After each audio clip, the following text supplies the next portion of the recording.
Prologue, 2064. Bobby pulled his crimson leather coat tight, hunching his shoulders against the biting cold and Arctic wind. The shallow, rocky crevasse overlooking the faded brick building did little to ward off the elements, and he wondered how he'd gotten himself into such a mess. In all his short years, he had never seen a more desolate and depressing place. There was nothing for miles, and the rugged tundra was little more than shades of grey, without a hint of life and only the howling wind in his ear for company. They had seen vast forests of evergreen on the flight up, but this far north everything was dwarfed and stunted, desolate, like life refused to take hold. The building shouldn't have been here. Officially, it didn't exist, and it didn't show up on any map and wasn't connected to the HoloNet in any way. The Russian government had no records of its existence, yet here it was, protected by high fences topped with razor wire and patrolled by men in Arctic grey camouflage. The guards carried Russian assault rifles, promising death to anyone who wandered into the field of fire. A hiss of static in his ear brought his attention back to the mission at hand. "Boss man, the kid and I are in position. Just waiting for you to give the word," said a playful voice over the comms. "How many times do I have to tell you, Tamika, it's hypermass month," said another voice, high-pitched and whiny, like the boy hadn't been through puberty. Bobby couldn't help but smile to himself. Tamika was only a few years older than Daniel, the kid, and only 2 years younger than himself. But for some reason she treated him like he was an infant, barely able to wipe his own arse. Maybe it was the fact that he insisted on using their ridiculous code names that Bobby had almost managed to forget. "Acknowledged. Hold position," said Bobby, putting a gloved hand to his ear while switching comm channels. "Finn, give me a sitrep. Any sign that we've been spotted? Are we clear?" "I've got the Odin in a holding pattern. The transport's not really built for stealth, but I've managed to extend my cloak to cover it and the lot of you. Anyone looking your way will just see more of this shite-looking tundra," said Finn in an accent that reminded Bobby of home, the places he grew up. Back Bay and Southie. "Keep that cloak going, no matter what, Finn. From now on, this entire area is on lockdown. No signal gets in or out. Understood?" "Roger, Lieutenant. I got your back." Closing the line, Bobby fingered the silver lieutenant bars on his collar, still surprised to find them there. It made sense after the last mission, and given his current duties, Major Washington and the upper brass decided he needed an official position in the chain of command. "Okay, I'll go in first, get their attention," Bobby said, returning to their secure channel and flexing his limbs to drive away the bone-chilling cold. "After that, I need Tamika to make a door for us. Daniel, you're on cleanup."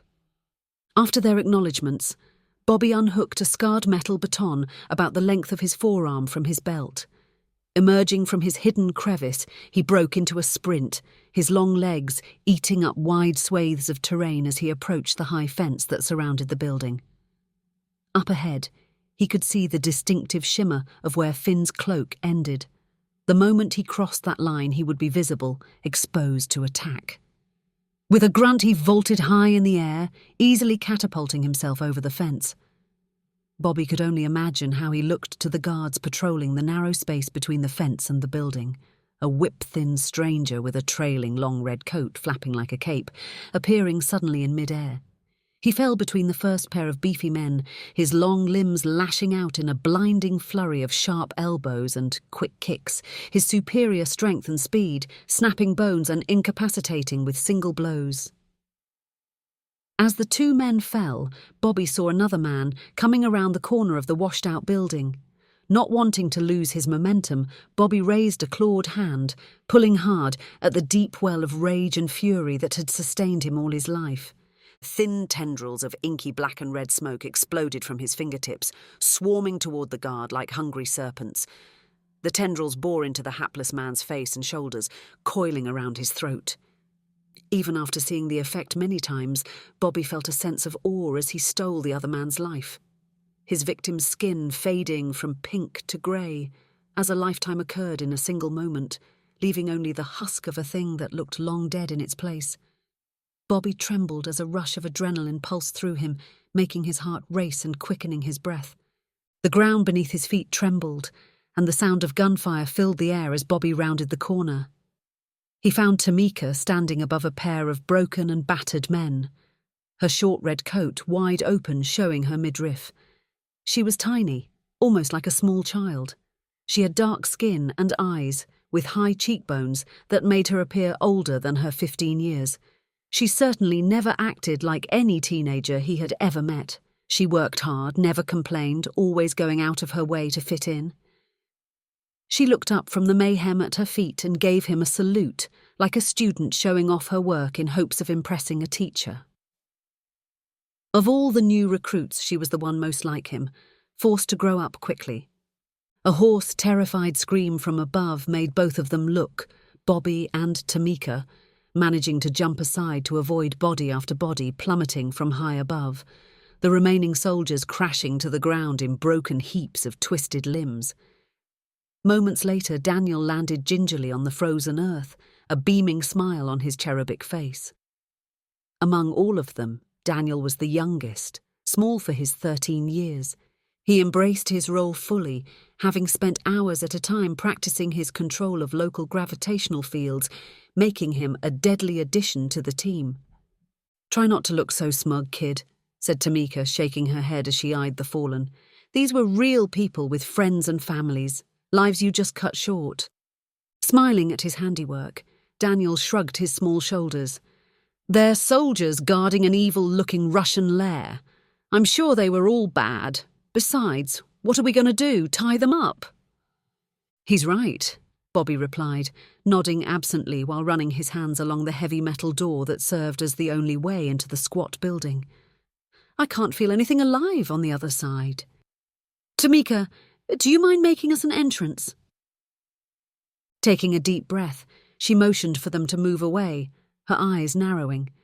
Having witnessed her do this many times, Bobby was still mesmerized.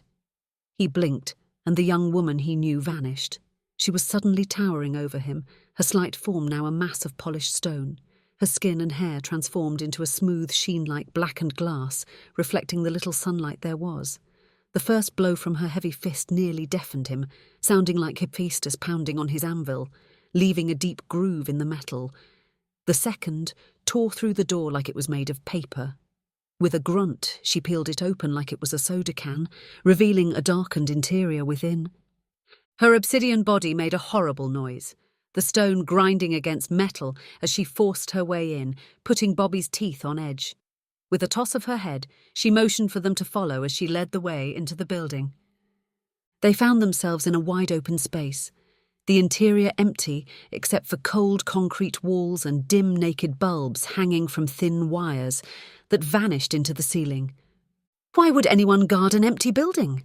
asked Tamika, shifting down to her normal shape and size while peering into the shadows.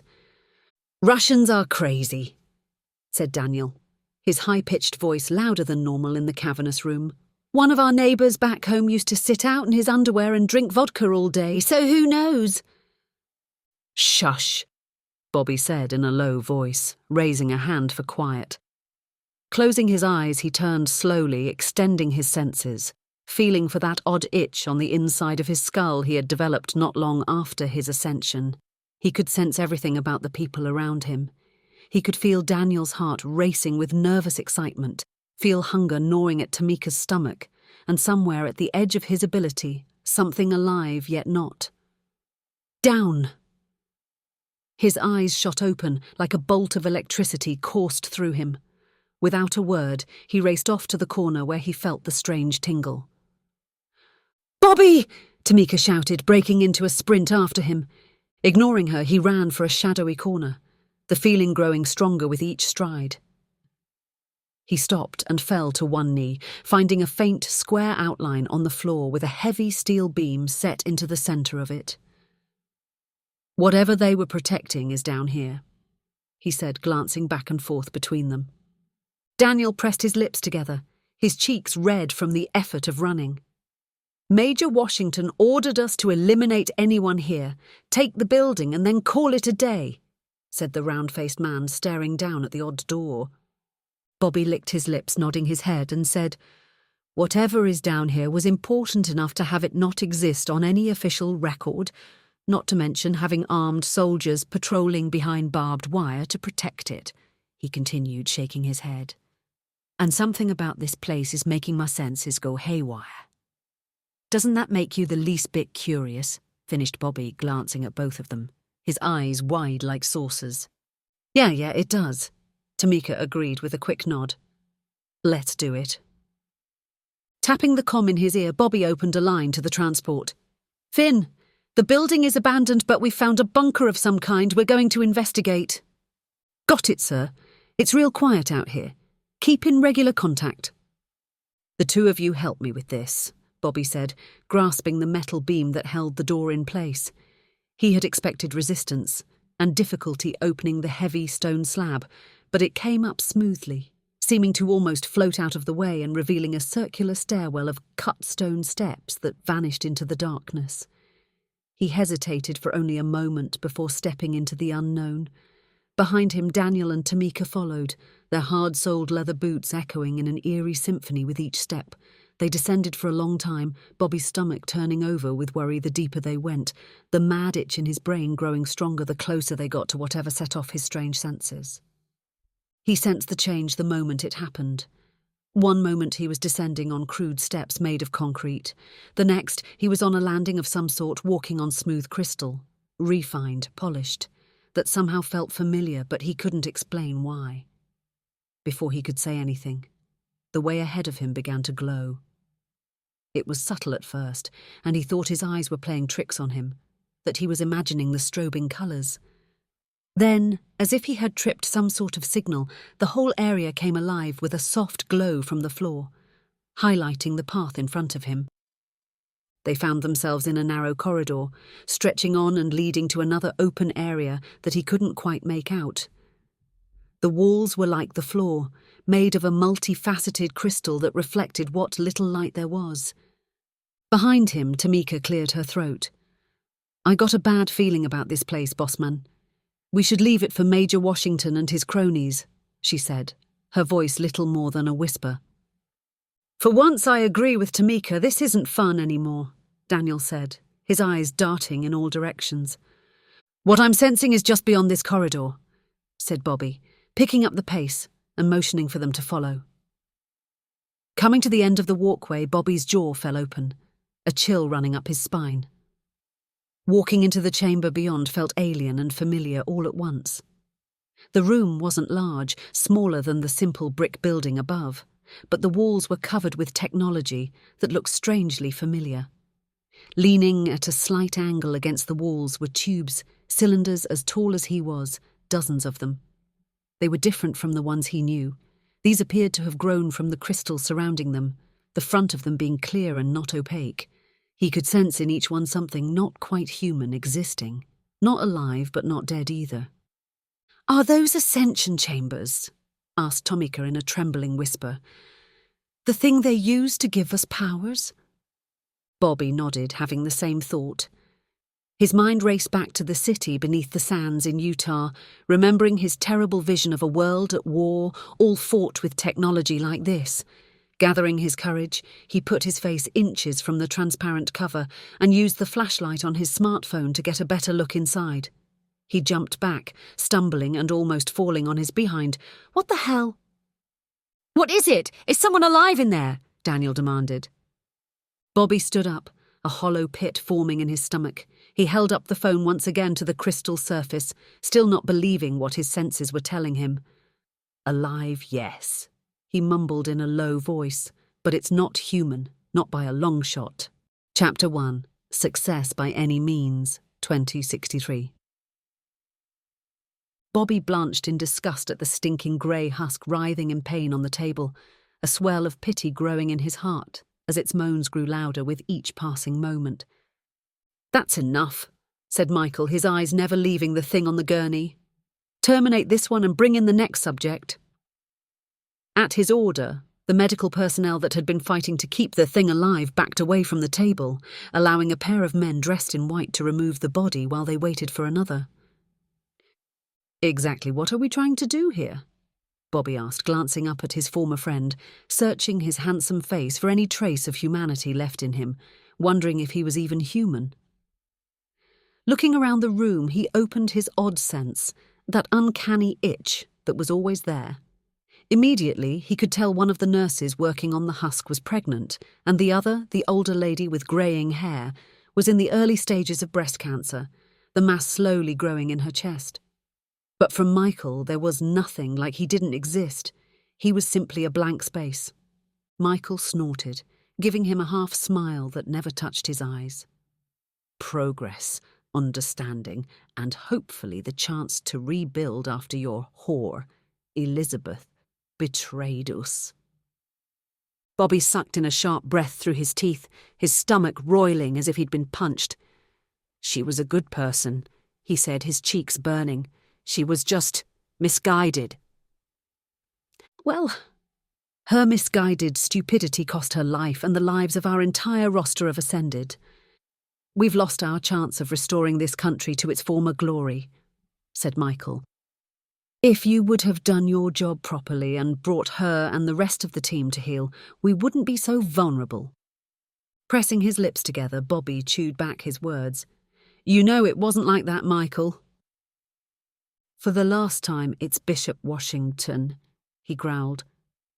Bobby ground his teeth, giving Michael a challenging glare. And not so long ago you were just Michael, my friend. Someone who wouldn't stand by idly torturing people in the name of progress and understanding. The Michael Washington I knew would never treat his friends this way or call one of them a whore. For God's sake, she was your friend too, finished Bobby in a whisper, his entire body shaking. Michael turned to face him, a flicker of rage smouldering in his dark eyes. It's because of our past that I'm going to allow this little outburst, he said, placing a heavy hand on the side Bobby's face, his finger casually stroking the scar tissue just behind his ear where his control implant sat. I need you to understand, Robert, that the time for childish things has passed. Dark days are coming and we must be ready. I need you to put aside your petty feelings and be a man, not some child pining for a love lost. Brushing away Michael's hand, Bobby swallowed hard, a lump forming in his throat. He would never forget Elizabeth. She was the voice in his head now, and her memory was the only thing holding back the worst parts of himself. Whatever you say, I'll do my best, he said, keeping his tone in check.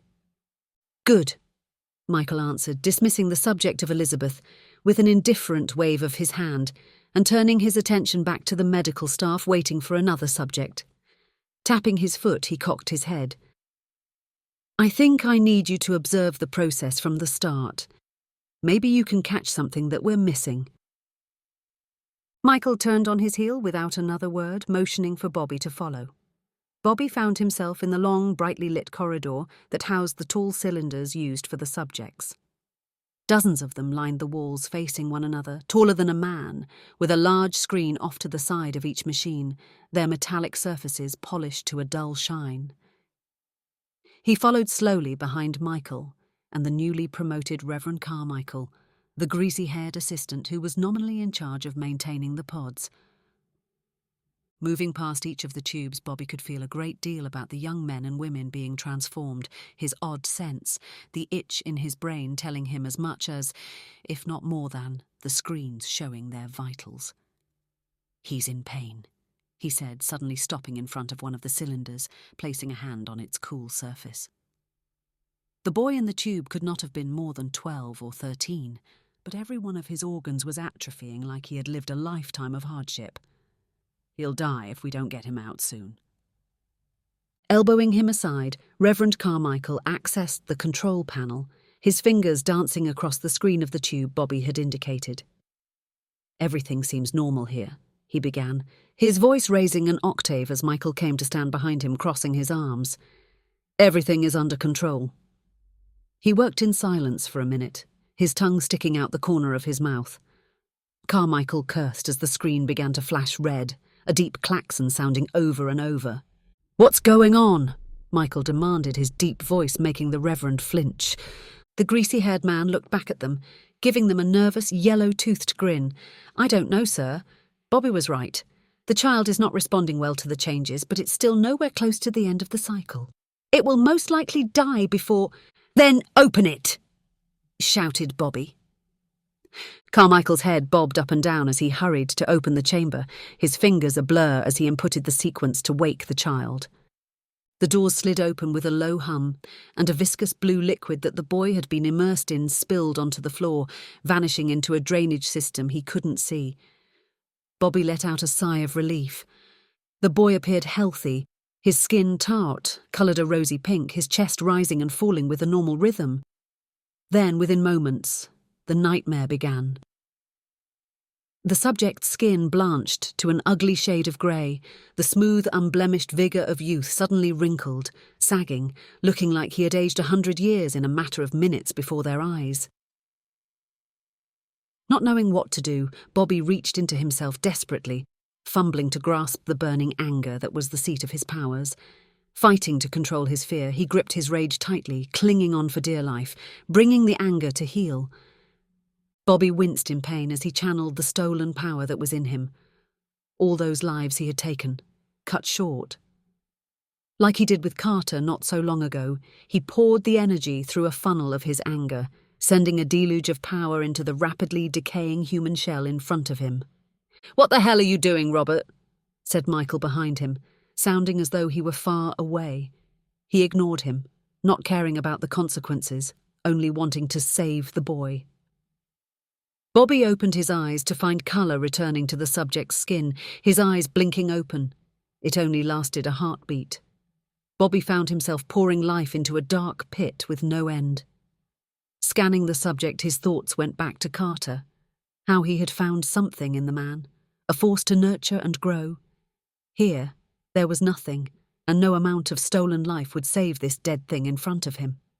With a grunt, Bobby fell to his knees, drenched in sweat and breathing like he had just run a marathon, his joints sore and his skin too tight over his bones. "What did you do, Bobby?"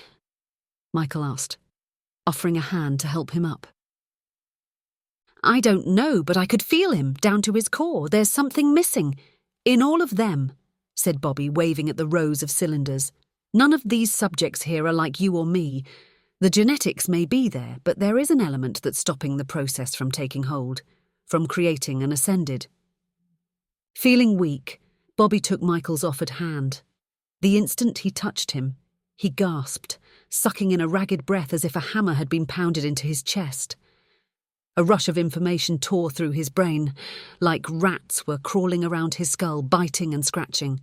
For the first time since that horrible night at Blackwood, he could sense Michael, and he cringed, trying to back away from what he found, only to find himself locked in a death grip with him.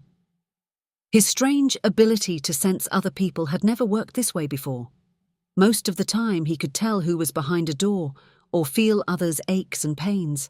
He was not sure why, but in Michael he could delve deeper, know every molecule, every atom. More importantly, in that blissful moment, he found what he could not in the test subject. Deep in what could only be called a person's essence, he found a spark, the perch that allowed the ascension process to take hold. There was more. Nestled just below the dark man's high collar was the crystal Pastor Warren placed there, its tendrils burrowing into Michael's body like a parasite, pulsating like a growing infection. Bobby reached out to grasp it with his mind, probing it to know what it was, only to be pushed away, forced back. Blinking away the illusion, he found himself panting hard on the cool floor, Michael standing over him with murder in his eyes. Without a word, a sword made of blazing energy appeared in his hand, one of his many creations. "Wait!" screamed Bobby as Michael raised the blade to strike. "I understand what's missing. I can see it clearly now," he said, shuffling back. Michael surged forward, his arm shaking as he went to shove the glowing blade in Bobby's face. "You just crossed the line, Robert. There's no coming back." Bobby raised a hand in front of him, still shaking. "I know what's been missing, why all these subjects die. We can make more, many more if we can find the right people," said Bobby. "But if you kill me now, it's all over. You'll just be gambling, praying to get lucky. You need me now more than ever." Bobby drew a sigh of relief as the sword in Michael's hand vanished like it had never existed, his smouldering anger replaced by a quizzical look on his handsome face. Talk quickly. Your life depends on it. Chapter 2, The Greater Good, 2064. The room came to life without warning, a holographic representation of the subjects in the pods appearing in front of each one. At the centre of the room, a large, multifaceted crystal, a little taller than him, rose from the floor, and another descended from the ceiling. The crystals stopped just short before they touched, leaving a small gap between them that pulsed with a soft glow of different colours from crimson to cobalt and onward to a multitude of shades. "Holy shit," Daniel muttered, circling the room and gasping when a series of geometrical patterns appeared, circling the central pillar. "Those look like hieroglyphs." "Hiero?" "What?" Tamika asked, towering over them, having returned to her obsidian form, the light from the pillar cascading beautifully off her dark, polished skin. "Hieroglyphs," Daniel repeated, his high-pitched voice inching higher as he stared at the shapes floating by. "It's an ancient Egyptian language." The three of them stood in a circle around the pillar, the cylinders forgotten, Tamika crossing her arms, and her face creased with worry. "Where in Russia? Why isn't it in Russian then?" Bobby shrugged, his eyebrows narrowing at the swirling patterns in front of him. Tearing his gaze away, he returned to the pods lining the walls. From up close he could make out vague humanoid shapes, the faces and forms obscured by crystal. The holographic projection in front of the tube showed more hieroglyphs, along with more symbols that felt somehow familiar. "Holy shit, Bobby, come check this out," said Daniel from behind him. He returned to the centre of the room and found Daniel blushing furiously with a guilty look on his face. The central pillar, obscured by a projection of the earth slowly turning, with small glowing dots highlighting locations all over the world. "What did you do?" "Nothing," said Daniel, backing away from the projection, his eyes wide. "I was just looking, I swear." Getting closer, Bobby could identify multiple locations in North America. "That's Boston," he began in a whisper, recognizing the Mystic and the Charles Rivers. "And over here, that one is in Manhattan." "That one is somewhere in Utah," said Tamika, pointing to another dot. "Exactly what are we looking at?"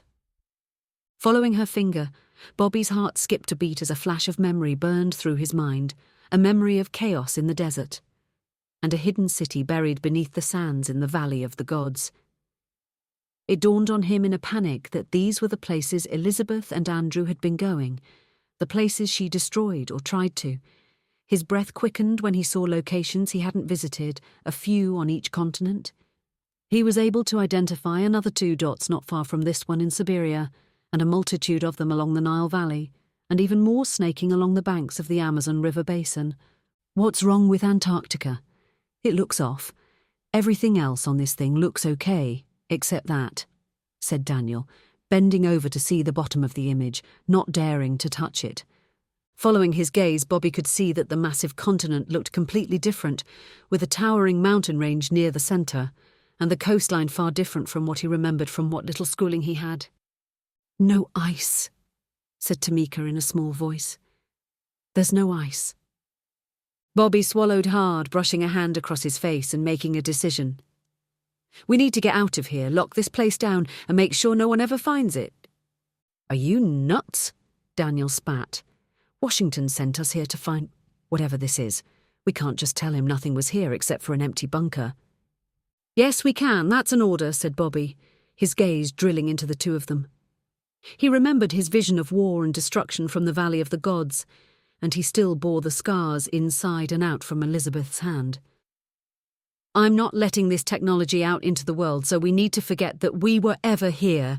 We're not going to leave anything to chance. Daniel, I need you to collapse this entire structure on top of itself." "Understood." Before Daniel could speak, Tamika silenced him with a look, gliding close enough to him so no one else would hear. "Have you lost your damn mind?" she began in a harsh whisper. Michael is a lot of things, but stupid ain't one of them. Doing this is going to be the end of us. You know him. He won't just let this slide. He'll have to if there's no proof this place ever existed, said Bobby. Daniel, can you do it? Collapse the whole thing in on itself, make it go so deep it would be impossible to find? Daniel's cherubic face fell, a look of worry darkening his features. This is the coolest thing I've ever seen in my life, Bobby. I can't just... You will, said Bobby through gritted teeth, taking him by the shoulders. Bishop Washington will only use the tech here to make himself more powerful. Sometimes you gotta make sacrifices for the greater good. Rubbing a hand across his eyes, Daniel nodded. Okay, I get it. Okay, let's move, said Bobby, turning heel to return the way they came, hurrying down the corridor, his long legs taking the stairs 2 at a time. Tamika, matching his stride, followed close while Daniel huffed along, stumbling to stay close. Reaching the surface, he was struck by a wave of cold, the crisp, cool air outside of the squat brick building freezing his nose hairs. I see you guys on the surface now. Is everything kosher? Asked Finn, the comm line crackling with static in Bobby's ear. We're good, stand by, said Bobby, his attention snapping back to the structure once they had moved far enough away. Does this work for you? He asked Daniel, his hands twisting in front of him. Daniel said nothing, simply nodding as he raised his hands, his face turning red from concentration. The ground beneath their feet began to tremble, so subtle at first that he thought his imagination was playing tricks on him. Then a plume of dust shot up from the squat building, the brick of the structure vibrating like the entire place was out of focus. Daniel rotated his outstretched hand, taking sharp, short breaths as the entire building, fencing and all, began to sink, the growing tremors staggering them more with each passing moment. Bobby smiled grimly to himself as the entire nightmare complex, with its hidden secrets, vanished under the Siberian tundra, a sense of relief washing over him as his shoulders slumped. He was about to signal Finn for a pickup when the ground shook with enough force to knock the 3 of them to the ground. Bobby was deafened moments later by a rent in the earth, exploding with enough force to send plumes of dust and debris high into the air. Moments later, Bobby's heart sank when a dark shadow emerged from the dust cloud, floating above for a few seconds, before plummeting like a meteor toward them. Chapter 3, Daniel 2063. Standing in front of the door, he closed his eyes for a moment, his odd sense giving him a flash of 3 people in the small hovel, 2 older, 1 young. He smoothed his long red leather coat and brushed his hair with his hand before pounding on the door, praying that things would go well. Moments later, a small boy with jet black hair and almond-shaped eyes answered the door, his mouth hanging open when he saw Bobby framing the opening. He was small and too thin for his age, with stains on his faded shirt, wearing ragged jeans that looked older than he was. Not waiting to be invited in, Bobby glided into the small apartment, taking in the entire area with a quick glance. The place was frightening and filthy beyond anything he had ever seen. A couch, the colour of dirt, was shoved into the corner, and a narrow bed was barely visible beneath a pile of soiled clothes. A woman lying on the dirty couch with needle tracks on her arms told the sad story of how she spent her days. "What do you want?" demanded a thick-waisted man beside her, his once handsome face sagging and tired. "Hello, sir. I'm Bobby, Robert O'Connell of Divinity Corps," he began, coughing into his hand. "I'm here for the boy." "Daniel," he said, glancing down at the child who stared at him with wide eyes. The boy's father threw him a bloodshot gaze, his nostrils flaring. "I don't know what the hell gives you the right, but there's no way you're touching my kid," he slurred, while rising to his feet and stumbling close enough to him that Bobby gagged the odour of sour sweat and rotting gums. Rubbing a hand under his nose, Bobby held his breath, wanting to escape the disgusting place sooner rather than later. "I'm only here because we received—" Before Bobby could finish, the boy's father threw a clumsy roundhouse that he easily avoided. The fat man tripped over his own feet, hitting the floor hard and letting out a low groan. Seeing his opportunity, Bobby shifted toward the boy and lightly touched his shoulder, delving deeply with his power, reaching, searching. A short, sharp shock ran through him and Bobby shuddered. Finally, he muttered. He wasn't deluding himself. It was real, the spark, radiant like a star on a clear night.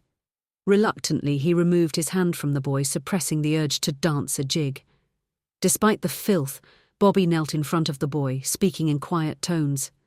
"Daniel, you're very special," he began, locking the boy in place with his intense gaze. "You may not know it, but you can change the world and make a difference in the lives of people everywhere." The boy shook his head, a shadow of a frown appearing on his cherubic face. "I'm just a kid, and you look like a weirdo. Mom says I gotta stay away from weirdos," he said with a shrug. "Your mom is right, Daniel, but I'm...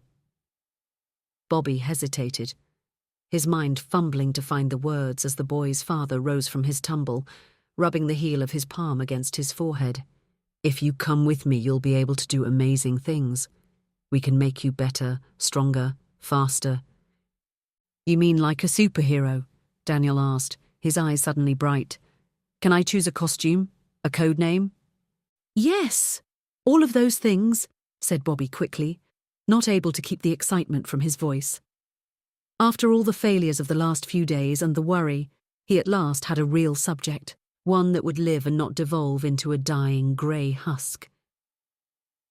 "You would move far away from this place and have a room of your own. Real food and all the normal kids are supposed to have." Bobby cursed himself when the spark faded from the boy's eyes, and he bowed his head, staring at his shoes. "But that means I gotta leave home?" he asked, pressing his lips into a thin line. "Yes, but that doesn't mean you can't come back to visit, and you'll get a salary, enough money so that your parents can move to a better place, cleaner at least." "None of this is okay," shouted the boy's father, staggering to his feet and moving protectively behind his son. "I'm his father, and I decide what goes for him." Bobby rose to his full height, fingering the smooth metal baton on his hip that housed his mono-whip.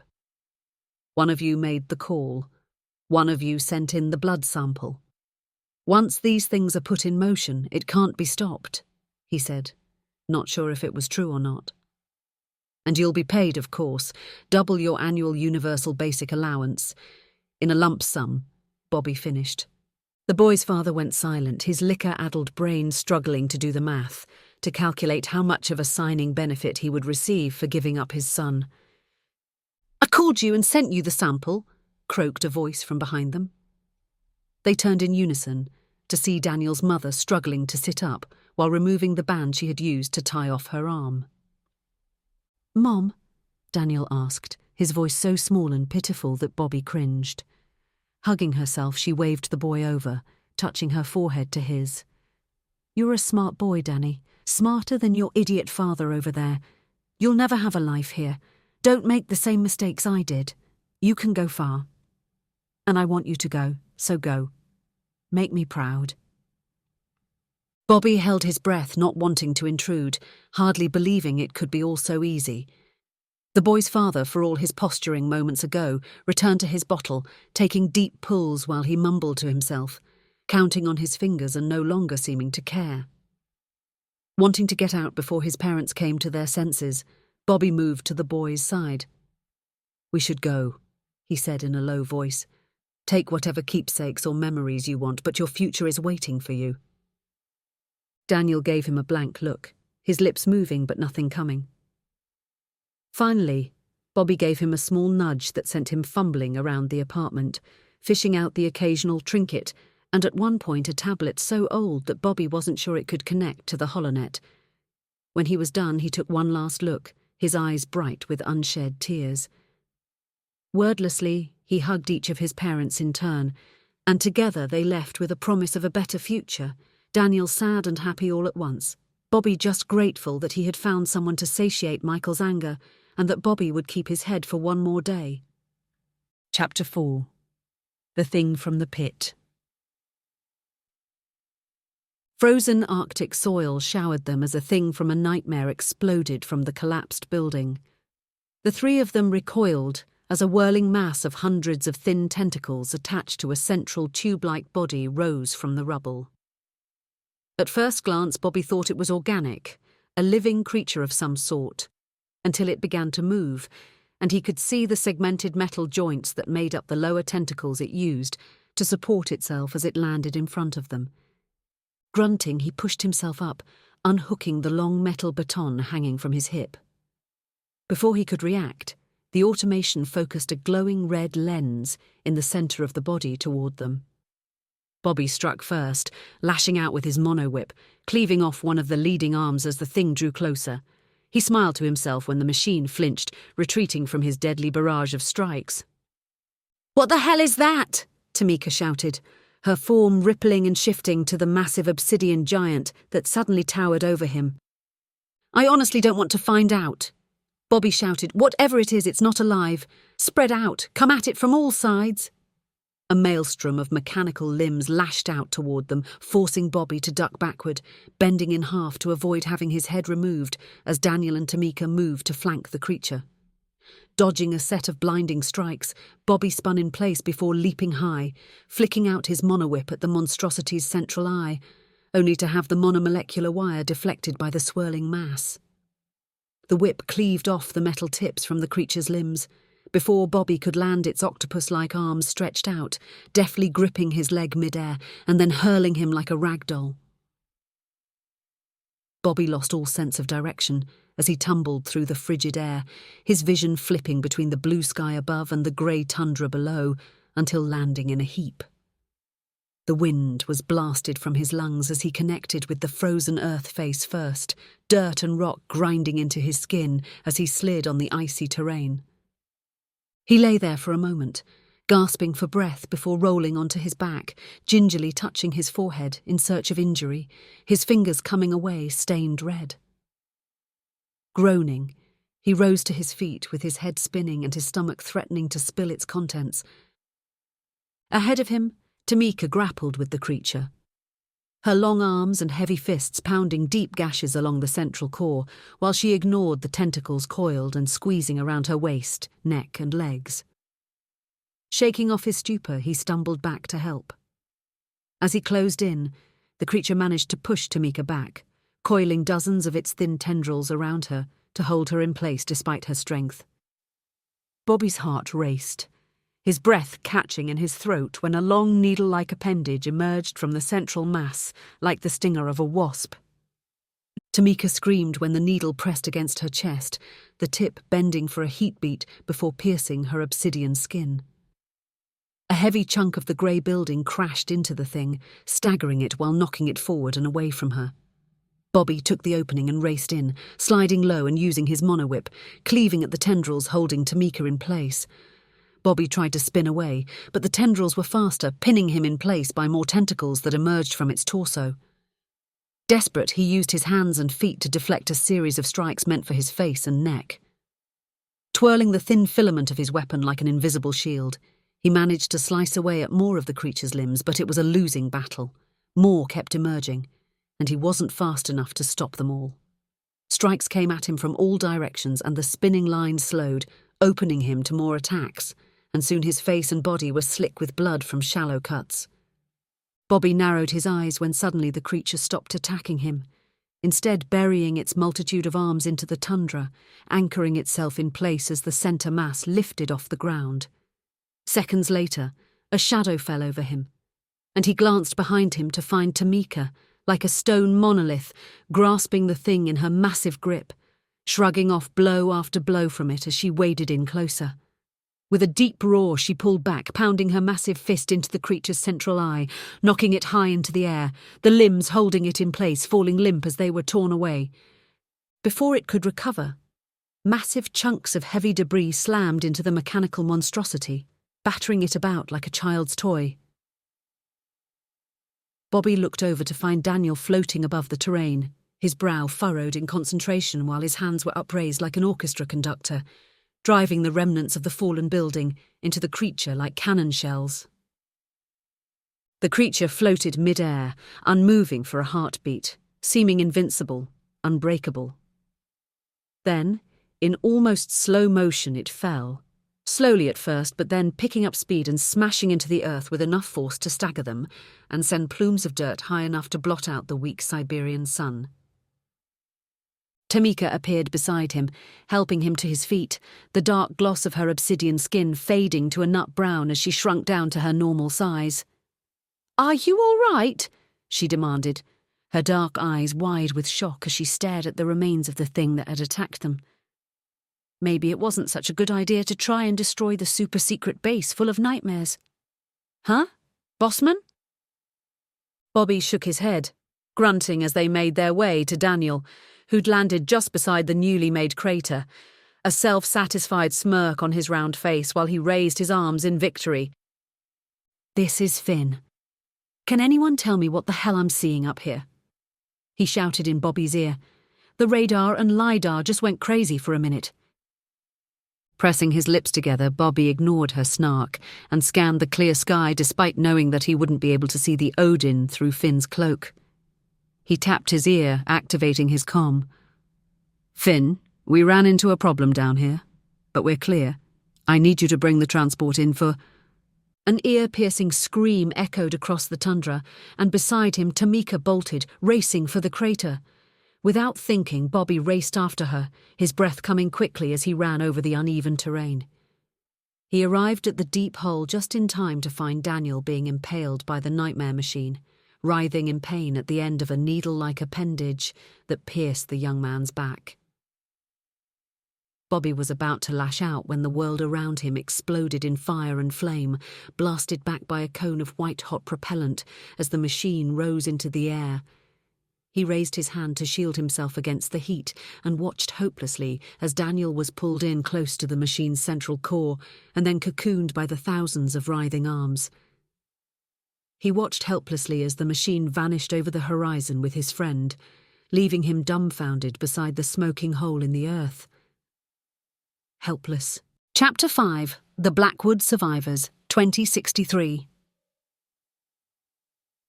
"Your recruit has exceeded my expectations, Robert. You may be worth keeping around," Michael said in a deep voice, while smoothing down the black and gold Cossack he wore on most days now. The robes symbolized his rank, and he loathed to let anyone forget that he was nominally in charge of the Ascension program now. His political power grew with each passing day. "So, the boy Daniel, he's okay. The process is working?" Bobby asked, letting out a slow breath. He'd been ordered to Michael's office not knowing what to expect. He hadn't heard a word about Daniel and wasn't even sure if the boy he'd recruited only days ago was alive or dead. Michael sat in a wide leather chair behind a massive desk of smooth oak that dominated the room. A room that looked more like an ancient Victorian library than a modern office. "Daniel is making record time. Came out of the tank yesterday," he said, steepling his hands and pressing them to his lips. "You have a sly tongue, Bobby. Whatever story you told him worked. He wants to be here. He's proud to be serving his country, and that desire is accelerating the process." Despite his trepidation toward Michael, Bobby couldn't help but bask in the compliment. "I can find more," he blurted out, about to sit in one of the heavy chairs in front of the desk. "I know what to look for, "I did not say you could sit," Michael boomed, slapping the flat of his hand on the oak. Bobby stiffened, his voice falling to little more than a whisper. "Sorry," he said, stretching to his full height before continuing. "I know what to look for now. It will go faster." "Very good," Michael replied, leaning back in the chair. "I'll forward you everything we have on potential candidates. Be quick, Bobby, or I will have to rethink things once again." Grinding his teeth, Bobby turned to leave, his temperature rising at being treated like a lackey. They would be nowhere without him, lost and taking shots in the dark, hoping to hit their target. Opening the door to leave, his breath caught in his throat and he flinched like he'd been punched in the gut. His stomach churning as he stood face to face with a smiling Pastor Warren. Bobby's abilities made it almost impossible for anyone to surprise him. That itch in his brain allowed him to feel everyone around him, even behind a door or down a hallway. Somehow the pastor bypassed his abilities, and Bobby's jaw fell open when the pastor pressed him politely back into the room. the man's tight-lipped smile never touching his eyes. "Mr. O'Connell," he began, his bright green eyes never blinking. Backing into the room, Bobby raised a hand protectively, about to lash out with his power if the other man got too close. To his surprise, the pastor only continued to smile, and Bobby took a moment to examine the man. Nothing about his appearance warranted Bobby's paranoia. Pastor Thomas Warren was a short, compact man with iron-grey hair that was tightly curled. His skin was the colour of caramel, and he had a scattering of freckles that made him look younger than he was. But Bobby could feel nothing from him. It was like he didn't exist. "So good to meet you in person at last. Michael has told me so much about you. Please stay with us for a few minutes." Bobby said nothing, simply nodding and walking back into the room. He knew a command when he heard one, even if it was made to sound like a suggestion. Bobby fell in behind the pastor, his eyes fixed on Michael. Michael, who'd become a changed person after this man touched him, cruel, harsh. They returned to the heavy oak desk, Michael strangely offering him one of the chairs now that the pastor was present. "Michael here tells me you've solved our Ascension problem," Pastor Warren, crossing his legs and leaning back in the chair. "Yes," Bobby said, throwing Michael a questioning look, not sure how much to tell the man. My abilities allow me to sense the spark that a kid needs for the process to take hold properly." "You can detect the divine spark, the hand of God at work, hallelujah. You are heaven-sent, Bobby. Michael and I are lucky to have you." Sitting across from his smiling face, Bobby's mind fled back to that night at the pastor's church in Blackwood. The night of the terrorist attack led by Colonel Wilcott and his men, Bobby had unwittingly killed thousands. Everyone in the arena had died because he had lost control of a power he didn't know he had. Everyone except the men sitting in front of him. "What do you want from me? I mean, really want?" Bobby demanded, surprised to hear the words spilling through his gritted teeth. "It's been over a year, and I'm tired of waiting for the other shoe to drop. I saw what you did to Michael, with the crystal." Across the desk Michael stood, slapping his palm against the desk. "How dare!" Pastor Warren raised a hand, and Michael fell silent like a gag had been shoved down his throat. "God loves honest men, Mr. O'Connell, and he hates hypocrites," he began, his voice smooth, calming. "I applaud you for your honesty. What I did for Michael with that crystal? Well, it's simple. I opened a door and let him be who he truly was. I made him a better version of himself." "He's a monster," Bobby whispered, gripping tight to the arms of the chair. The pastor laughed, leaning back in the chair. "He was always a monster. He was just very good at hiding it. Now, what you see in front of you is the man he was always meant to be." Bobby turned to see Michael with a deep frown on his face, his palms flat on the desk. Michael dug his nails into the polished wood, and a chill ran down Bobby's spine. He could see it now. Michael was like a rabid dog on a chain, held in check by his master. "Pastor Warren, is that what you're going to do to me? Put a crystal on my neck and turn me into some leashed hound that you can silence whenever you want?" Pastor Warren shook his head. "No, I don't think so, Mr. O'Connell. To use your phrase, you don't have the spark to make it work." "Then why not just kill me and get it over with?" Bobby asked. "Why would we do that? We have plans for you, big plans. Plans that will change the direction of this nation and make the world a better place. All with you in charge, I imagine," Bobby accused, his shoulders growing tight from worry. Pastor Warren spread his arms wide, cocking his head. "I am but a simple shepherd doing God's work. If he so chooses to put me on a path that can change the world, who am I to deny his will?" "And me?" Bobby asked, his stomach twisting in knots. "You, my friend, you're going to find me as many of your kind as possible. Imagine an army of Ascended." "And what then? When you have an army of Ascended, what happens?" asked Bobby, already knowing the answer. "We have a holy crusade, Mr. O'Connell. We crush those who have trespassed against us. We wipe away the dirt and filth that has left our world in such a perilous state. We make the world a better place and deliver it from evil." Bobby looked down at his hands, his body going numb. "How many lives will that cost? How many innocents will die?" he whispered. Thomas Jefferson once said, "Blood must be spilled to water the tree of liberty," and I agree with him. Pastor Warren said, as if it explained everything. Bobby swallowed hard, nodding along. "Of course," he said, his heart beating out of his chest in terror. The deaths at Blackwood were just the beginning. If Pastor Warren had his way, the world would burn in a holy war, and the children, the ascended like himself, would be the spark and the flame to burn it all. He had to do something, anything. He just couldn't imagine what. Chapter 6. Pursuit, 2064. Bobby squinted against the stinging Arctic wind kicked up by the Odin's transport landing thrusters. The cargo door wasn't fully open before he charged ahead, bounding through the opening, his hard-soled boots pounding like hammers on the grated steel ramp. "Go, go, go!" he shouted. Tamika followed his lead and was close on his heels as he raced forward through the cargo area, staggering from the G-forces as the Odin lifted off and banked in pursuit of the horror that had taken Daniel, the hollow thrum of the engines deafening Bobby as they levelled off and accelerated to full power. He entered the cockpit, falling into the co-pilot's seat. "Report. Have you been able to track that thing?" Bobby demanded, spreading his hands over the glass control panel and expanding the holographic projection in front of them, trying to get a clearer look at their target. "No. The creature's surface is made from a material that scatters radar and LiDAR. Our onboard sensors went haywire trying to track it, but I've managed to lock onto Daniel's implant. The signal is strong for now and we're following that," said Finn.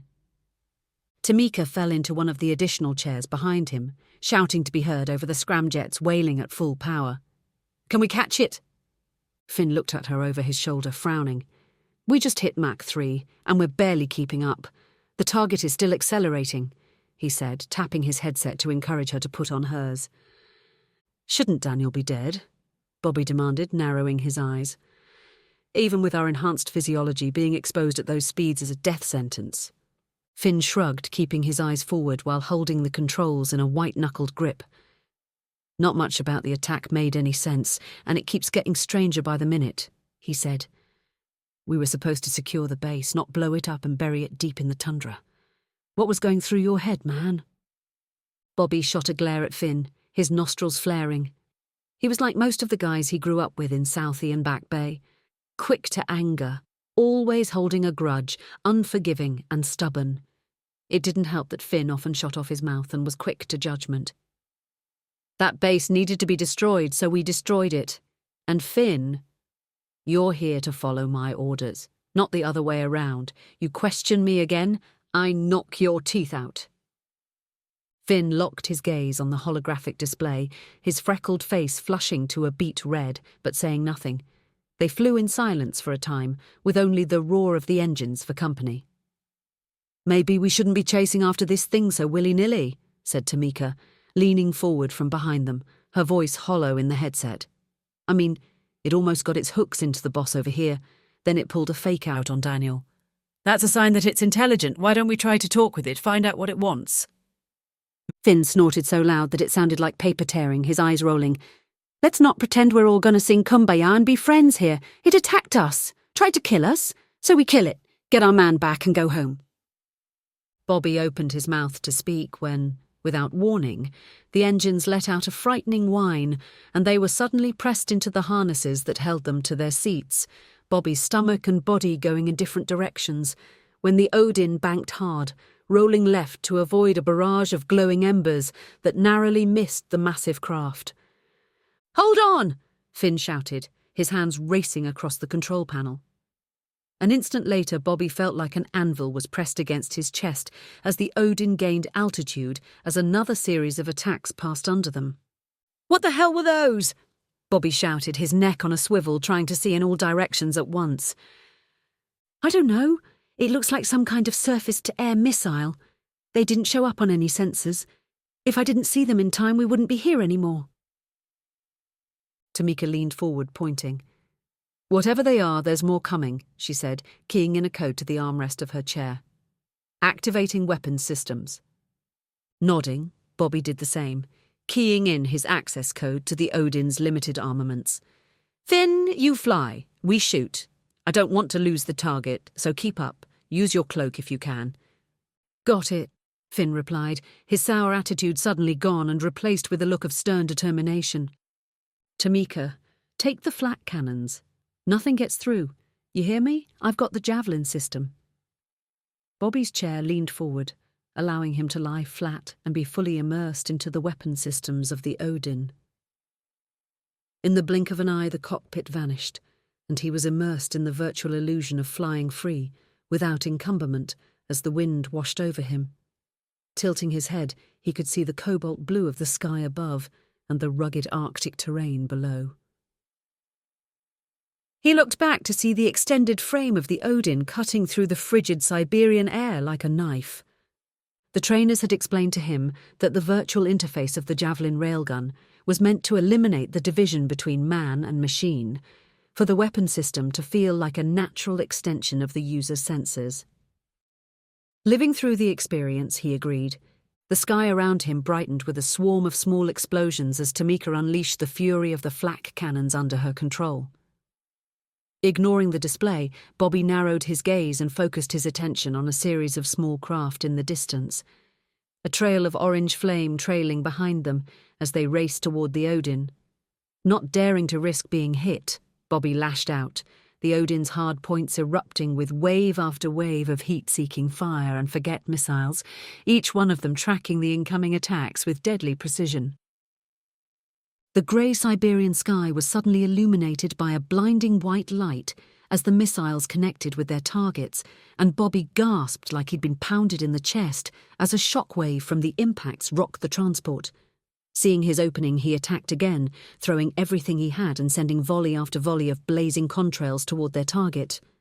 Wanting to get a better look, Bobby changed perspectives, his new view suddenly from the nose of a missile hurtling toward his targets in the distance. Closing in, he could just make out a series of writhing tentacled machines at the edge of his vision.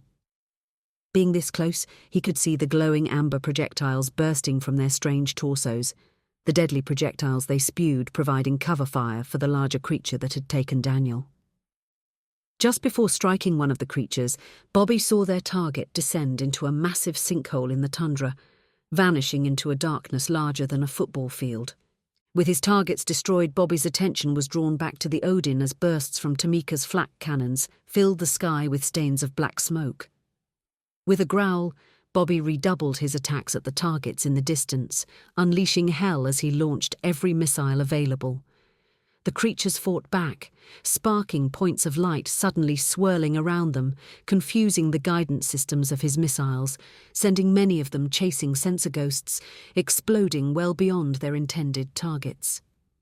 To counter, Bobby took direct control of as many as he could, ignoring the flashes of light meant to distract, burying the rockets deep in the cores of the machines, vaporizing the defending targets in a cascade of violet explosions that thundered across the sky.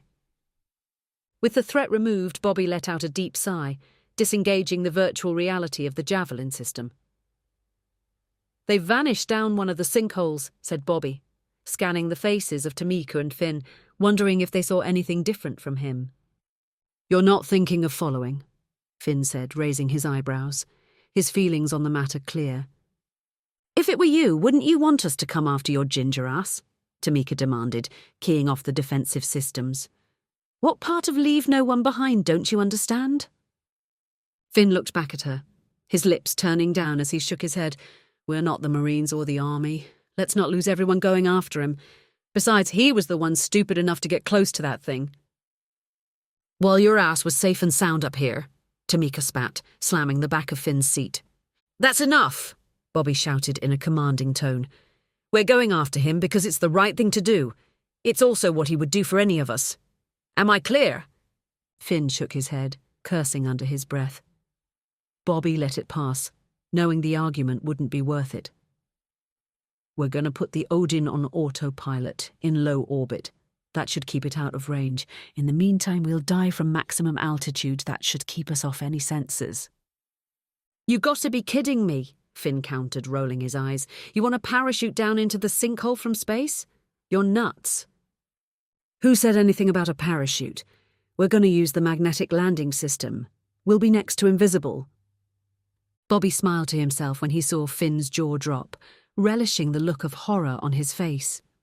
"Come on, we're supposed to be the most powerful people on the planet. It's time we started acting like it." Chapter 7. Finn, 2063. Looking out over his old familiar haunts, he fought back a pang of sadness and despair. The rundown streets of Back Bay held too many memories, so many that even the good ones were painful to dwell on now. All the places he used to know were the same, yet somehow different, or maybe it was him. He couldn't be sure. But they felt smaller. His days growing up here had been filled with cold and hunger, with the terror of never having enough. No matter how hard he and his mother had tried, they could never get ahead, barely scraping by most days, and it had only gotten worse when she had died suddenly, leaving him to fend for himself. He spent his time after that as little more than a debt servant, slaving away for a bed and a single meal per day. Scraps of a life from the local church. His return couldn't have been more different, riding in the back of one of the most opulent vehicles Bobby had ever seen. Michael had been happy with his progress so far, and seen to it that he had been provided once again with the best. He was sure that the massive Lincoln SUV, drenched in gleaming wood and soft leather, cost more than his mother ever made in her lifetime cleaning homes for the rich and powerful. Bobby cringed as they drove by what had once been one of the oldest parks in the country, Boston Common. This place had been picturesque, with wide open green spaces and winding tree-covered paths, dotted with small ponds that were used for ice skating in the winter months. But after his battle with Elizabeth, there was nothing left but a smoking crater, and every trace of life in the surrounding area snuffed out by his hand. Today, the area had become the largest construction project in the county as the city tried to move on from the worst tragedy in its history. A light touch on his arm snapped him from his musings, bringing his attention back to the present. "Sorry, Daniel, this place, so many memories." The young man who sat opposite him scrunched up his round face, nodding. "I know what you mean, sir. I don't know how I'd feel going home either. And by the way, I thought we agreed to use code names, secret identities and all, you know." "All right, Hypermass," he said, looking away to hide a small smile before returning his attention to the world outside the vehicle's window. Daniel's progress since coming out of the tank had been nothing short of remarkable, and he'd developed his abilities in record time. Bobby and his superiors imagined it had a lot to do with the fact that he had fully embraced his role as a superhero, going so far as to eschew the normal uniform and design one of his own. His dark leather outfit was reminiscent of comic book movies of the last century, being far too tight on the legs and chest, trimmed with silver and red along the collar. He looked strange, but Bobby couldn't argue with the results.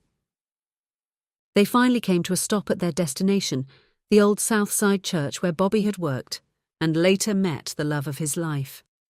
It's where he was forced into the Ascension program, and ultimately where his relationship with Elizabeth faltered.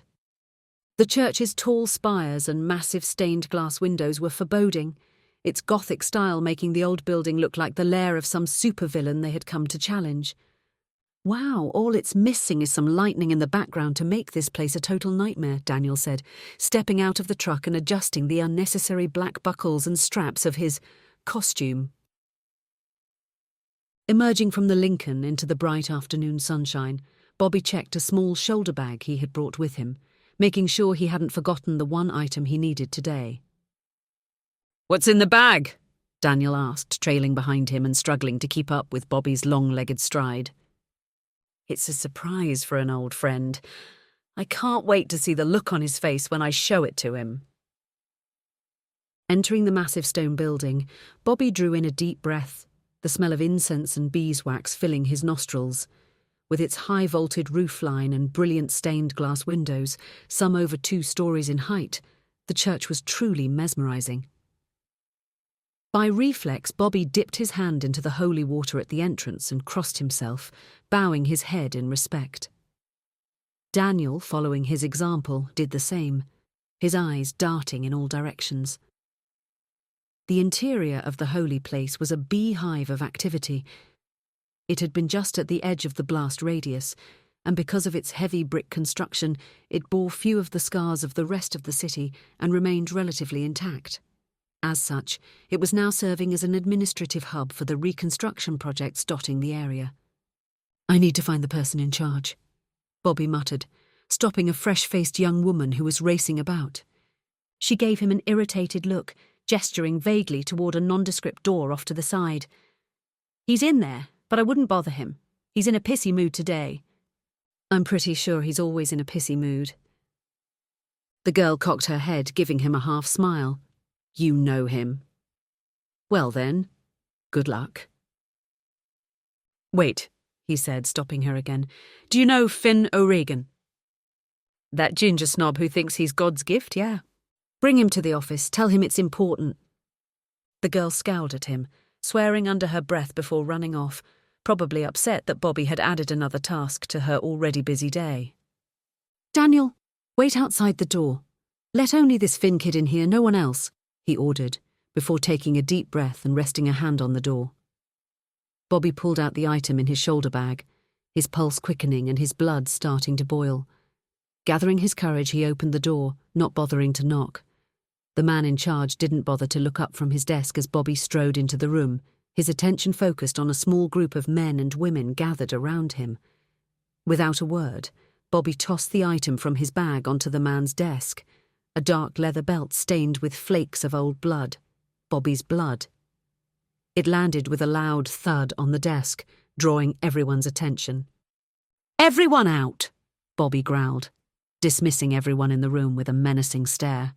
"Except you, Gary. You and I have unfinished business." Bobby watched with grim satisfaction as his former tormentor stared at him, wide-eyed, his bottom lip starting to quiver. Bobby said nothing as he waited for the room to empty, keeping his gaze locked on the pot-bellied priest whose face was a mask of wide-eyed disbelief. Father Gary hadn't changed much since last he'd seen the man.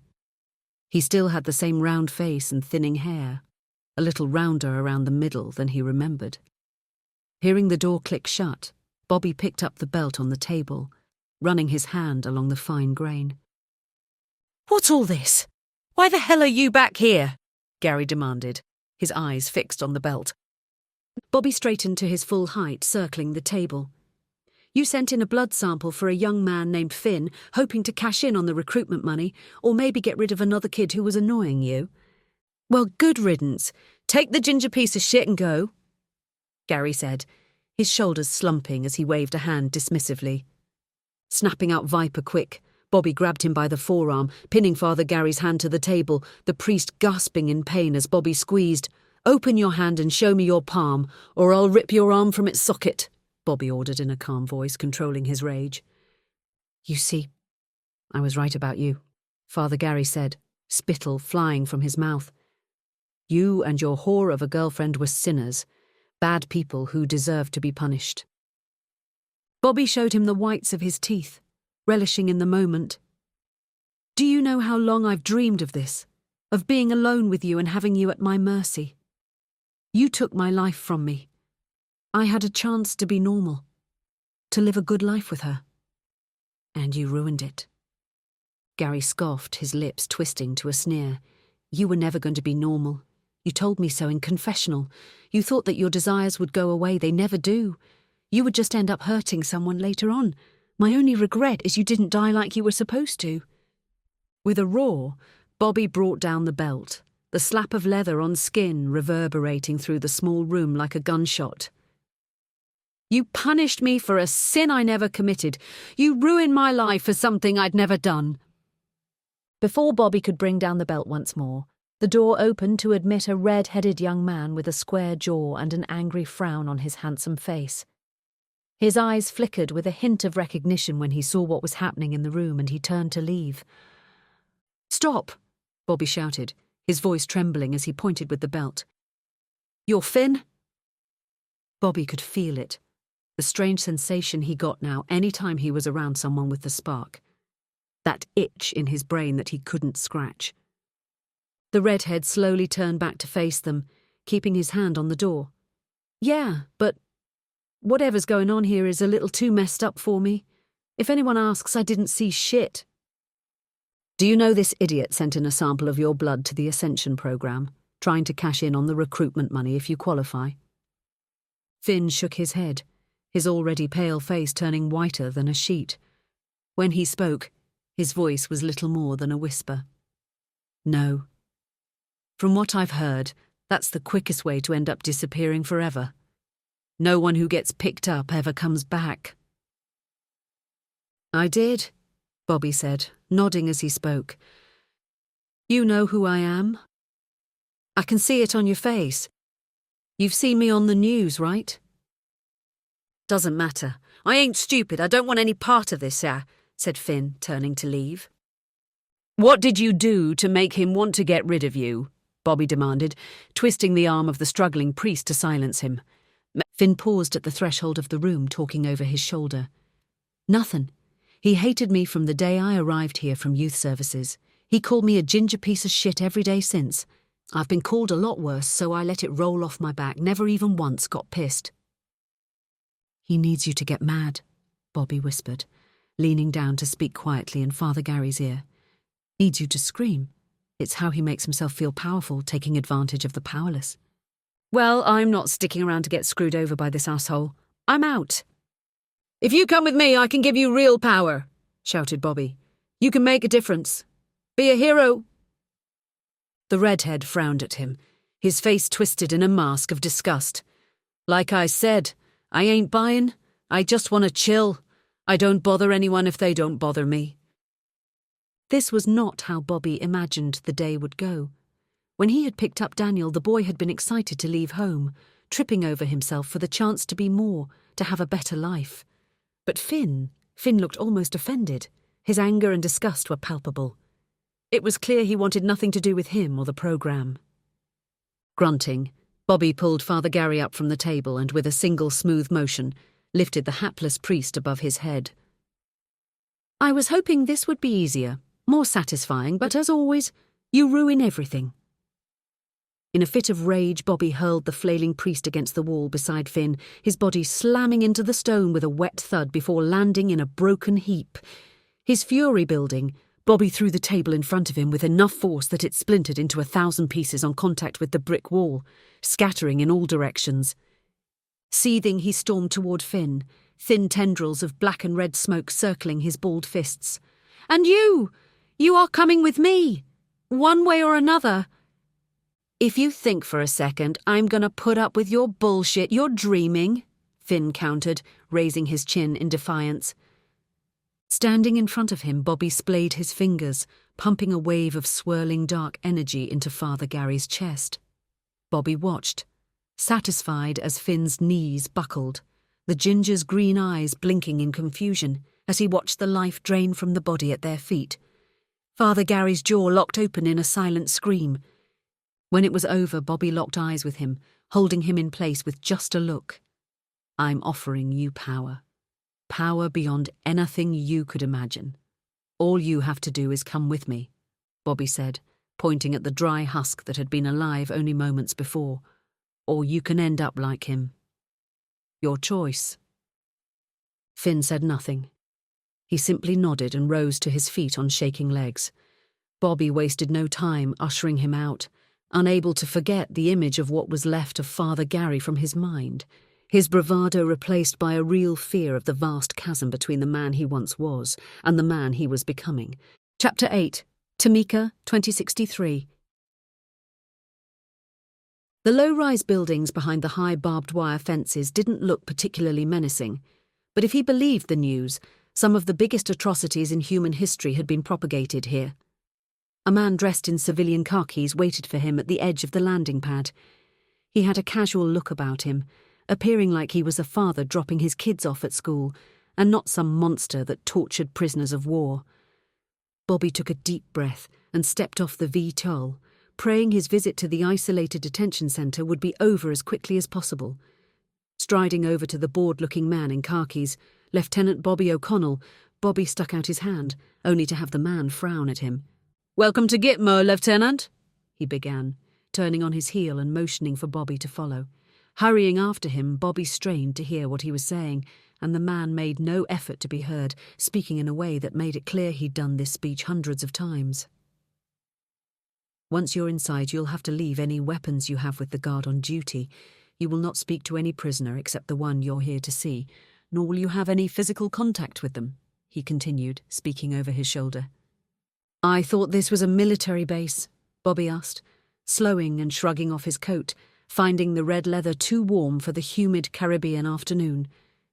The agent escorting him shook his head, slowing to match Bobby's pace. "The CIA has been running the show for the last few decades, makes things easier on the politicians back home, and makes it so we don't have to risk these people getting back to the mainland," he said. Bobby's brows drew together, his eyes narrowing. "I'm here to take one of the prisoners back with me. You understand that, right?" The agent stopped in his tracks, turning to face Bobby. "I wouldn't hold my breath. The terrorists on this base are a danger to the American people. My base commander has contacted the Department of Defense. It's most likely the order to release the prisoner will be countermanded. I'm letting you on this base as a courtesy for what you people did at Blackwood, but there's no way we're letting any of these people go. Understood?" Staring at the iron determination in the other man's eyes, Bobby felt like someone was playing a joke on him. If the file Michael had given him was right, the subject would be perfect. "She's a 15-year-old girl," he said with a nervous laugh, hardly believing what he was hearing. "She's been locked up here for 3 years. How can she be a danger to the American public?" "The terrorists we lock up here are savages. You don't want them around decent people," said the agent, taking the lead once more. Blinking in confusion, Bobby followed, moving through a series of heavy security gates, each one rumbling like thunder every time they were opened and closed. He heard the last gate before he saw it, wincing at the vibration caused by the high-pitched humming of electricity coursing through a power line. Bobby swore under his breath when he turned the corner and saw the glowing beams of light stretched across the corridor, his imagination painting an awful picture of him being sliced to pieces if he tried to walk through the laser gate. The guard at the post, a swarthy, sullen man, forced him to hand over his monowhip before shutting off the system and waving him through, Bobby's hip suddenly feeling naked without the weapon's familiar weight. Following the agent down the corridor past the tiny concrete cells, Bobby couldn't imagine living this way, trapped like an animal in a rusted cage without any human company, never seeing the sun or sky. He was about halfway down one of the many corridors when the sound of a heavy body slamming against the iron door to his left made his heart skip a beat, and he flinched away instinctively. Before he could move on, the corridor was filled with wild and desperate pleas from dozens of voices, the wretched moans coming from the cells giving him a hollow feeling in the pit of his stomach. Sucking in a deep breath to calm his nerves, he straightened himself to his full height. "How long have these people been locked away here?" he asked the agent, his voice small and hollow in the narrow corridor. "Years for most of them. God willing, they'll die in here. Your girl is the newest, though." Looking through the opening, Bobby didn't know what to expect and was surprised to find a neat-looking young woman dressed in an orange jumpsuit sitting cross-legged in the centre of the concrete cell, her eyes closed and her head tilted back in a meditative state. She seemed nothing like the agent described. She had dark, smooth skin and high cheekbones. Her hair was neatly braided in tight rows against her skull, and when she opened her eyes, she watched him with a deep sense of calm. "You don't look like my usual interrogator," she commented, lifting her chin and locking her dark-eyed gaze on him. "I'm not here to interrogate you," Bobby answered, opening his senses to her, delving beyond what his eyes could see. He drew a sharp breath, shocked at what he found. "I'm here to talk, I guess." The girl in the cell gave him a smirk, unfolding her legs and standing. "That pretty much sounds like an interrogation." I'm not going to touch you," Bobby said, a wave of nausea bubbling in his stomach. She rose to her feet and she was smaller than he first thought, almost childlike in stature. Hurt doesn't have to be physical, and from there you can use the remote for the collar. It's a favourite of the agent that brought you here, she said, slipping a finger under the metal band around her neck. No, I wouldn't do that. Can you tell me why you're in here? The girl frowned at him, starting to turn away. It's all in the public record, and I don't really care to repeat it. Bobby sighed, scratching his forehead. Just briefly, your side of the story, please. She looked suddenly taken aback, her perpetual frown vanishing. I think that's the first time I've heard the word please since I've been here, she began, crossing her arms over her small breasts. Okay, I'll bite. Once upon a time I lived with my family on a farm in Washington State. Not one of those big factory farms, a real one. We didn't have a lot, but we were happy. Not long before my 12th birthday, livestock started dying and we couldn't figure out why. Nothing had changed in the way we took care of our animals. The next year my father passed. The doctors, to this day, never gave us a clear answer as to how. My mother and I were devastated. He was healthy, and his death didn't make any sense. That's when we started asking questions. Our neighbours told similar stories of dead animals and family members falling ill from cancer and worse. It didn't take us long to figure out Pacific Energy had several wells leaking waste chemicals into the water table. We begged anyone who would listen to do something, anything. We tried contacting the governor and our state senator, but after spending months where no one would listen to us, my mother and I decided to take matters into our own hands. One night we snuck onto the grounds of the plant, found an access port for their network, and infected the pumping station with a blockchain virus we bought on the dark web. The virus shut down the network and the whole power plant for a few days. The company lost millions, but the media got wind of the story. In the end, we got caught and sent here. Was anyone hurt, innocent bystanders? Employees of the company? Asked Bobby, continuing to scan her. No. Never, she whispered, clutching at her side and letting out a slow breath. How are you even standing? Whispered Bobby, opening and closing his fist as his anger boiled. The pain. What are you talking about? She demanded, narrowing her eyes. I can feel it, feel what you're experiencing. You're covered in bruises from head to toe, cuts, abrasions to your privates. You have a broken rib on your left side and your pinky finger on your right hand has a hairline fracture, Bobby said, shaking his head. Everything but your face. I guess it would make sense that they would want to keep your face clean. No one will ask questions that way.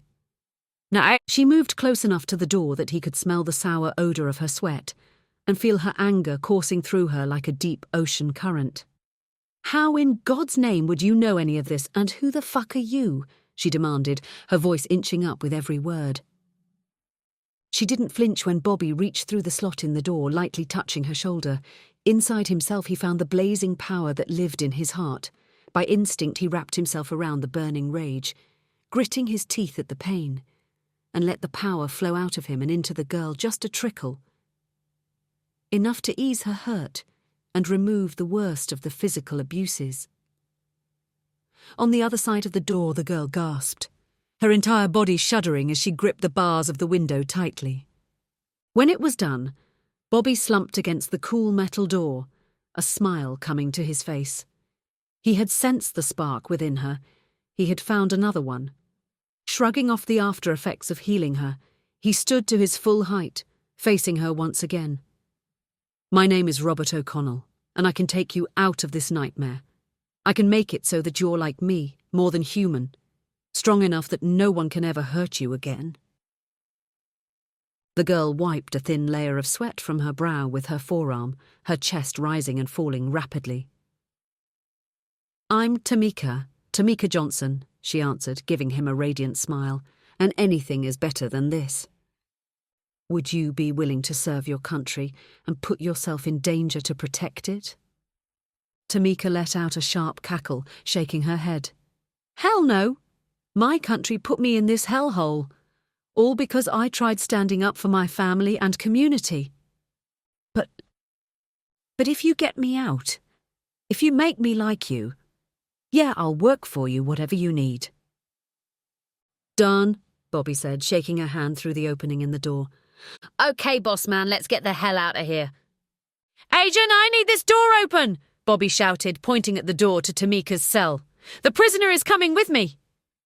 Down the corridor, behind the laser gate, the agent who had been waiting with a bored look on his face crossed his arms across his chest, shaking his head. Not a chance. Not until the base commander gives the okay. And like I said, that's never gonna happen. Belling his hands into fists, Bobby's face grew hot, the well of anger in him surging. "Tamika, step away from the door." The young woman backpedaled, pressing herself against the far wall of her small cell. Shrugging on his red leather coat to free his hands, Bobby gripped the rough metal opening that served as the window to the cell, and then braced one leg against the wall. He took a deep breath and pulled, the veins in his neck bulging. The old rusted door resisted for only a heartbeat before Bobby was rewarded, slowly moving back as metal grated against stone. With a sudden lurch, the entire frame came away with a horrible shriek. The metal rods holding the lock in place tore through the concrete wall like it was made of sand. Just as he'd stepped back with the door held aloft, Bobby felt the familiar sting of lead bouncing off his coat, mixed with the clatter of metal falling like rain to the floor, the thunderous roar of weapons fire echoing off the rough concrete walls. Baring his teeth, Bobby turned to face his attackers and found the agent and the swarthy guard reloading their weapons, a standard-issue M4 and a Beretta 9mm respectively. "Let's move," Bobby ordered, with a toss of his head to Tamika, who nodded at him with wide-eyed awe. "Stay low and behind the door if you can." Bobby returned his attention to the corridor outside her cell and lifted the heavy metal door-like shield as he charged ahead. Tamika followed on his heels, ducking down behind him. He flinched reflexively when they opened fire again, half deaf from the bullets ringing off the door. Getting closer to the gate, Bobby peeked through the opening to see at least half a dozen men now, all firing short, controlled bursts at them, their bullets bouncing uselessly against the heavy door from Tamika's cell. The whip-crack force of a bullet slamming into Bobby's forehead made his neck snap back, forcing him to stop in his tracks and duck down. "That hurt," he said, gingerly touching his forehead and sighing in relief when his hand came away with no blood. Behind him, Tamika stuck close to him, her once calm eyes darting in all directions, full of worry. "You don't have to do this. You seem like a good person, but don't risk your life for me." "The last thing I am is a good person," Bobby snarled, cutting her off and raising a hand to his attackers, easily finding his rage through the pain in his forehead. "I'm just doing what has to be done." Thin tendrils of black and red shot out from his splayed fingers, racing and coiling around one another, moving like a pack of beasts stalking prey.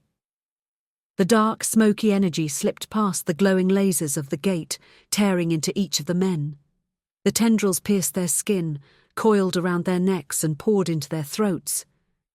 The instant the men were touched, the hail of bullets stopped, their faces suddenly contorted by pain and shock.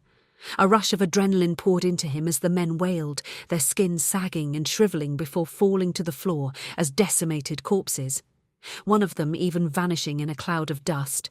When it was over, only the agent who had escorted him remained, staring dumbfoundedly at the dead all around him. "Open the gate!" Bobby demanded, tossing the bullet-ridden shield to one side with a heavy clang.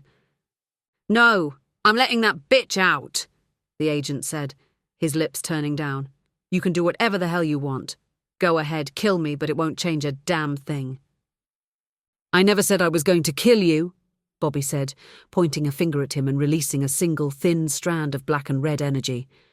The single strand circled the man, and he watched in terror, never blinking until the thread brushed against his cheek. The agent howled in pain, the tendril leaving deep red cuts on his face that sent him staggering before he fell to his knees, his face, before Bobby continued. "I'm only asking that you follow orders and open the gate." Tears streamed down his face and the agent shook his head, his breath coming hard and fast like he was hyperventilating.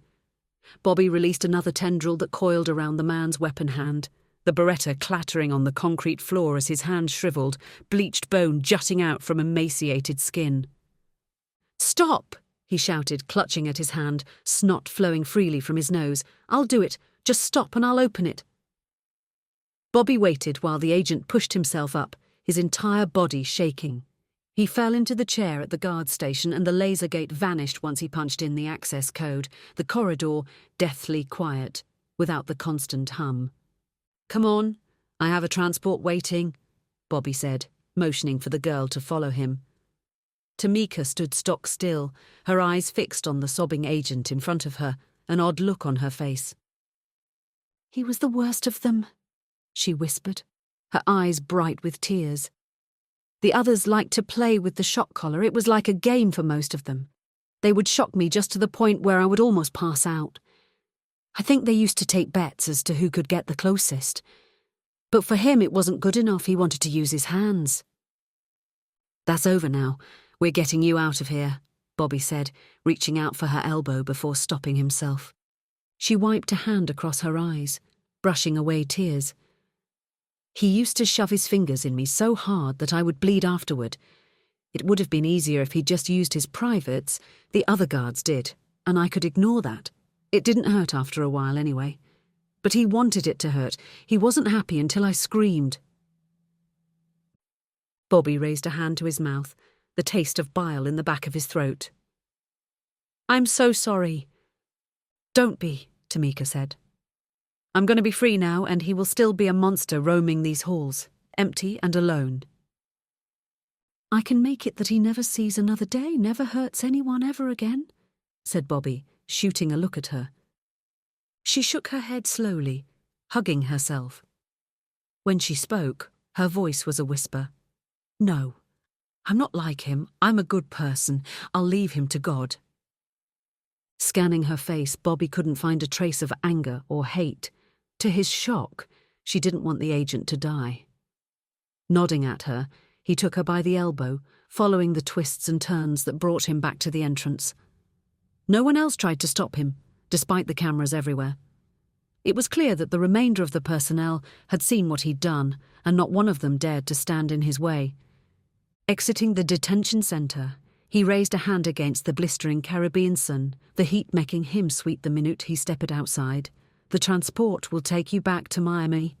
I have some things I have to take care of here, and I'll be arriving right after you," Bobby said, pointing at the small VTOL that sat on the landing pad.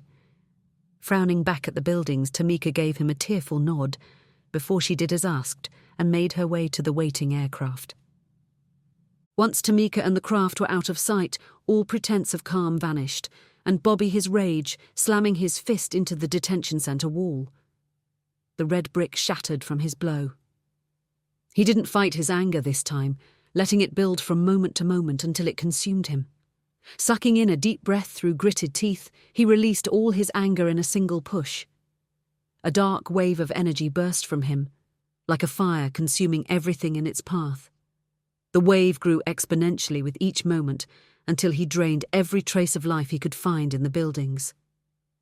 The base commander, every guard, even the agent still huddled at the gate where they had left him, all reduced to husks of dry skin and brittle bone. When he was done, his anger satiated, he stretched to his full height, brimming with a rush of power, full of life. Tamika had wanted to leave things in God's hands, but Bobby couldn't do it. He didn't have the patience to wait for justice, so he would be justice. He would be a just God making everything right. And in that moment, where he should have been disgusted with himself, when he should have felt shame, he felt only pride. In Chapter 9, Into the Dark, 2064. Finn began to glow before their eyes, his short hair blazing like a torch as he bowed his head in concentration.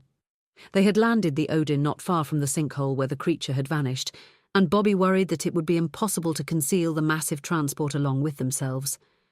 Finn assured him that his powers were not limited to one target, and with a simple wave of his hand, the Odin faded from view.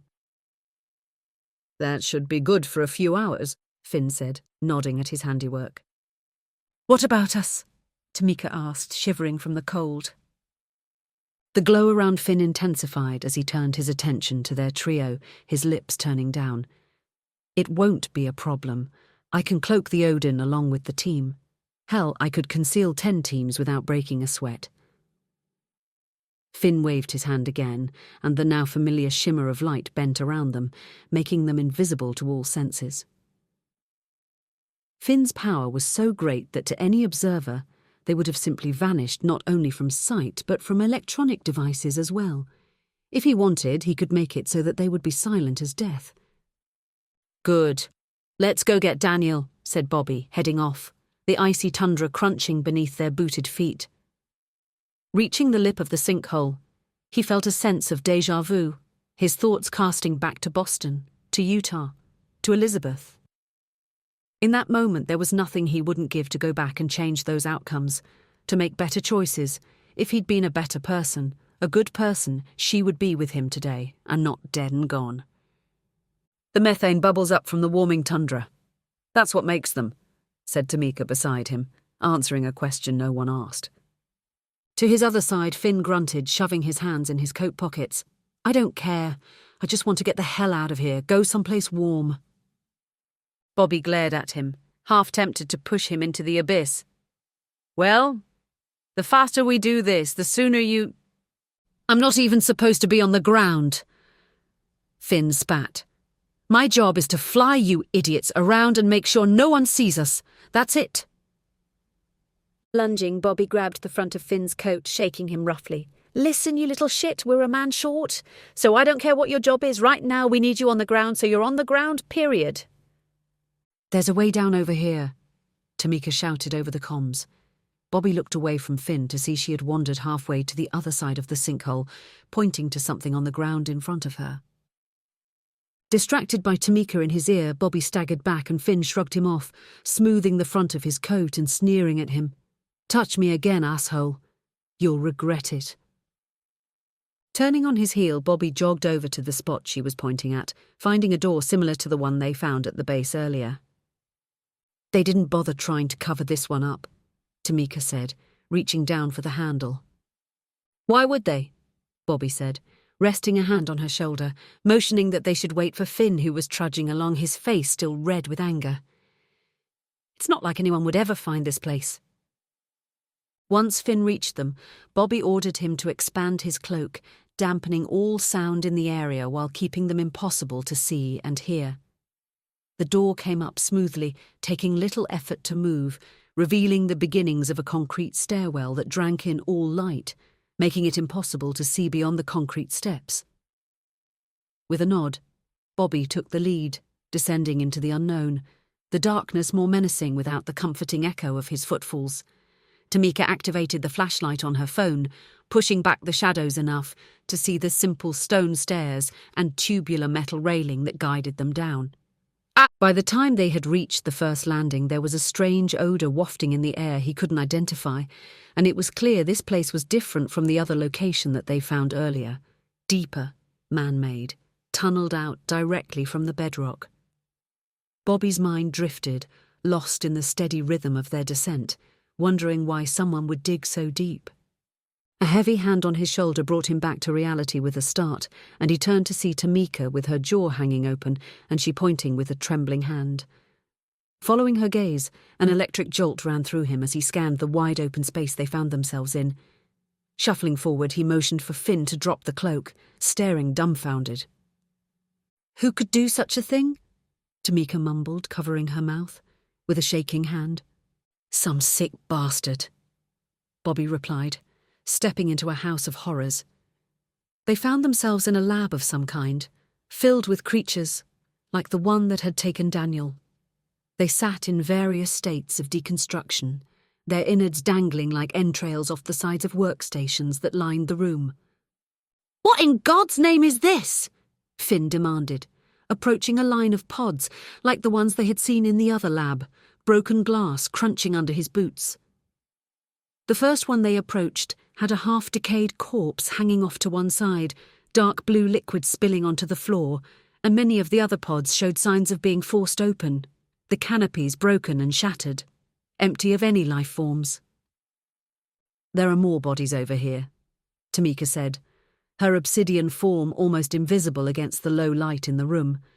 Coming closer, they found a ragged pile of men and women dressed in iron-grey coveralls stained with blood. Holding her nose, she prodded one of the bodies with her toe before looking back at them. "This looks like it happened recently. No more than a week." "There's no rot, no smell," said Bobby, wrinkling his nose. How is that possible? Let's just go, Bobby. This place, it's not right, said Finn. Just as he was about to answer, the silence of the lab was broken by a gut-wrenching scream, hoarse and raw, echoed off the rough-cut walls. Bobby locked eyes with Finn, shaking his head. Without a word, he broke into a run. Pushing past shattered pods and broken machines, holograms of experiments projected into the air, dominating this section of the lab. Bobby skidded around a corner, feeling like he was getting closer to the screams. When he was forced to stop, covering his mouth before he vomited violently, Tamika's heavy steps behind him finally pulled his attention away from the nightmare. They all stared in silence, having no words. When she spoke at last, her voice was small, barely above a whisper. No, dear God, no. 10 flesh to stone, 2063. Bobby danced back on his heels, his arms up in a guard position as he ducked and dodged a flurry of Tamika's blindingly fast strikes. She had begun her training in earnest from the day after she had come out of the tube, all under the unflinching gaze of the man responsible for their hand-to-hand training, Master Sergeant Cook.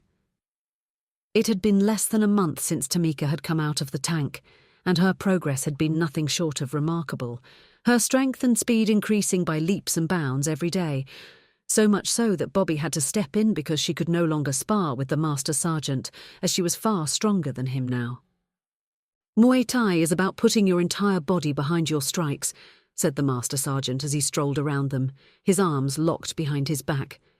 Rolling your hips to propel your attacks will give you true power with each blow. Stopping behind Tamika, he grabbed her by her waist, rotating her hips to show her the proper motion. Now, attack him again.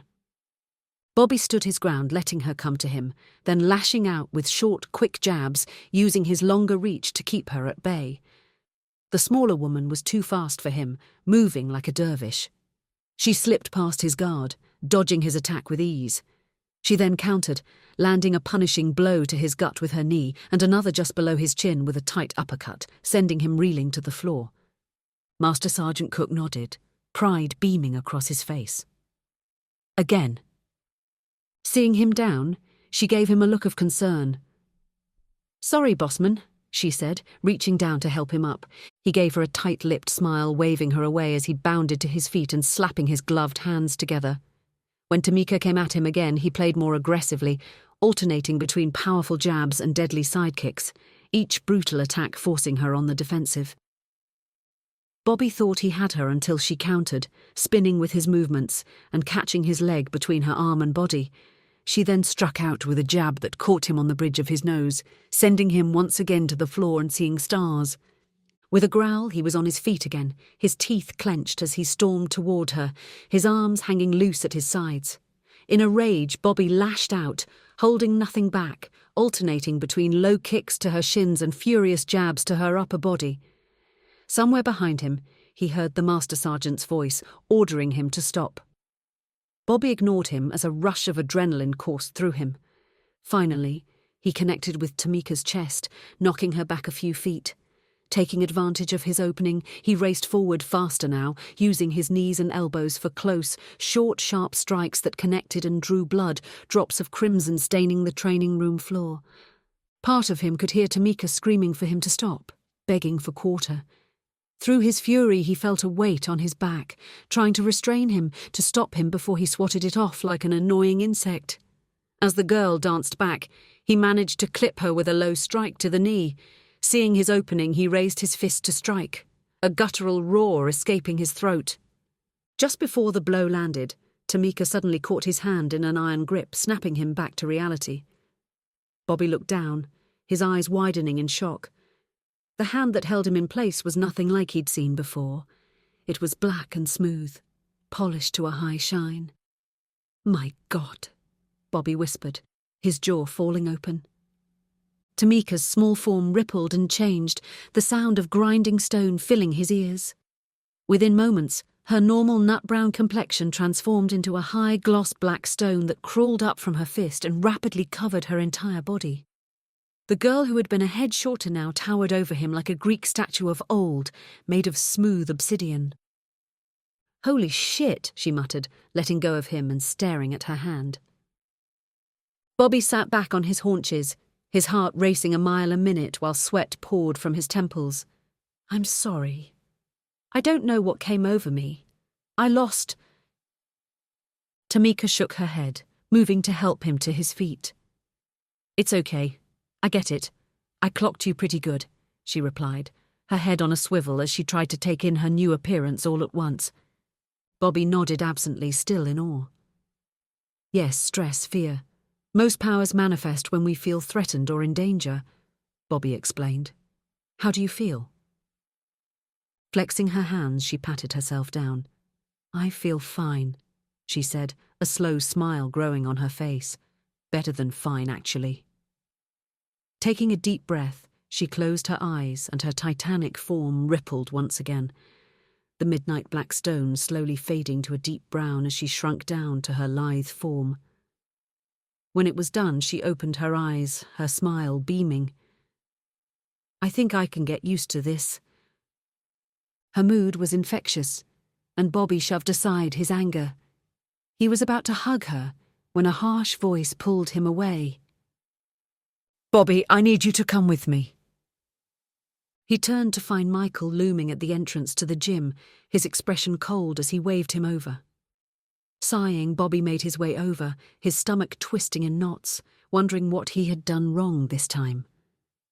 Michael motioned for him to follow, leading him past a small side door to the outdoor track where they did endurance training. He began to ask what was going on when Michael raised a hand to silence him, and an amber glow encompassed both of them. A pair of massive wings sprung suddenly from his former friend's back, wide and thick, taller than two men and made from pure golden light. Bobby twitched when the same happened to him. The wings began to flap, and moments later they found themselves climbing high above the compound, the wind screaming in their ears. Bobby was sure Michael meant to drop him, leaving him to fall and die in the most painful way. It will be safe to talk up here, said Michael as they slowed, floating high enough that Bobby could barely make out things on the ground. Scanning the dark-skinned man's face, Bobby tried to understand what was happening, feeling like a weight was pressed to his chest. I don't know what I did to... It's not what you've done, said Michael with a scowl. It's what I need you to do. I'm not sure what that means, said Bobby, choosing his words carefully. Michael's frown deepened as he looked away. I have a task for you, Bobby, something that will be more difficult the longer we wait. Raising a hand and splaying his fingers, a figure began to materialize in front of them, made from the same energy as the glowing amber wings keeping them aloft. When he was done, Bobby found himself face to face with a chromatic version of Pastor Warren. Michael stared at his creation with flaring nostrils and open hatred. I know we haven't seen eye to eye for some time, Robert, but I need you to do this one thing for me. I need you to help me save countless lives. Bobby scrubbed a hand across his face, covering his mouth because he was too afraid to speak. He flinched as Michael moved close enough that he could smell the sweet smell of liquor on the man's breath. See the red mixed in the whites of his eyes. When he spoke, it was in hushed tones, hesitant. Bobby, I need you to save us all. I need you to kill Pastor Warren. Chapter 11, Alive, 2064. The line of hanging bodies reminded him of Roman crucifixions, where the bodies of the punished were put on display for the masses to dissuade others from committing crimes. The sound of crying snapped Bobby's attention from the horrid sight. And he looked back to find Tamika had shrunk to her normal form, the giant stone monolith replaced by a tiny, frightened young woman with her arms wrapped around herself. Even Finn's perpetual scowl had vanished as he looked away, shutting his eyes tight as if it would help him unsee the nightmare. Bobby's first instinct was to reach out and hug her, but he forced his hands to stay at his side. He forced himself to look back at the bodies, a hollow feeling growing in the pit of his stomach. Finn, take point, check the line, and see if Daniel's here somewhere. Tamika, I need you to watch our backs. Be strong, he said in a whisper. Finn nodded, his form shimmering like smoke on the water as he vanished. Tamika's lithe form rippled and grew, her transformation echoing like an avalanche coming down the mountain. A moment later she towered over him, tears put away. The corpses closest to him hung like slabs of meat on a hook, each one with its arms spread eagle, legs dangling free with thin stains of blood tracing down their lengths, their faces frozen in twisted masks of pain.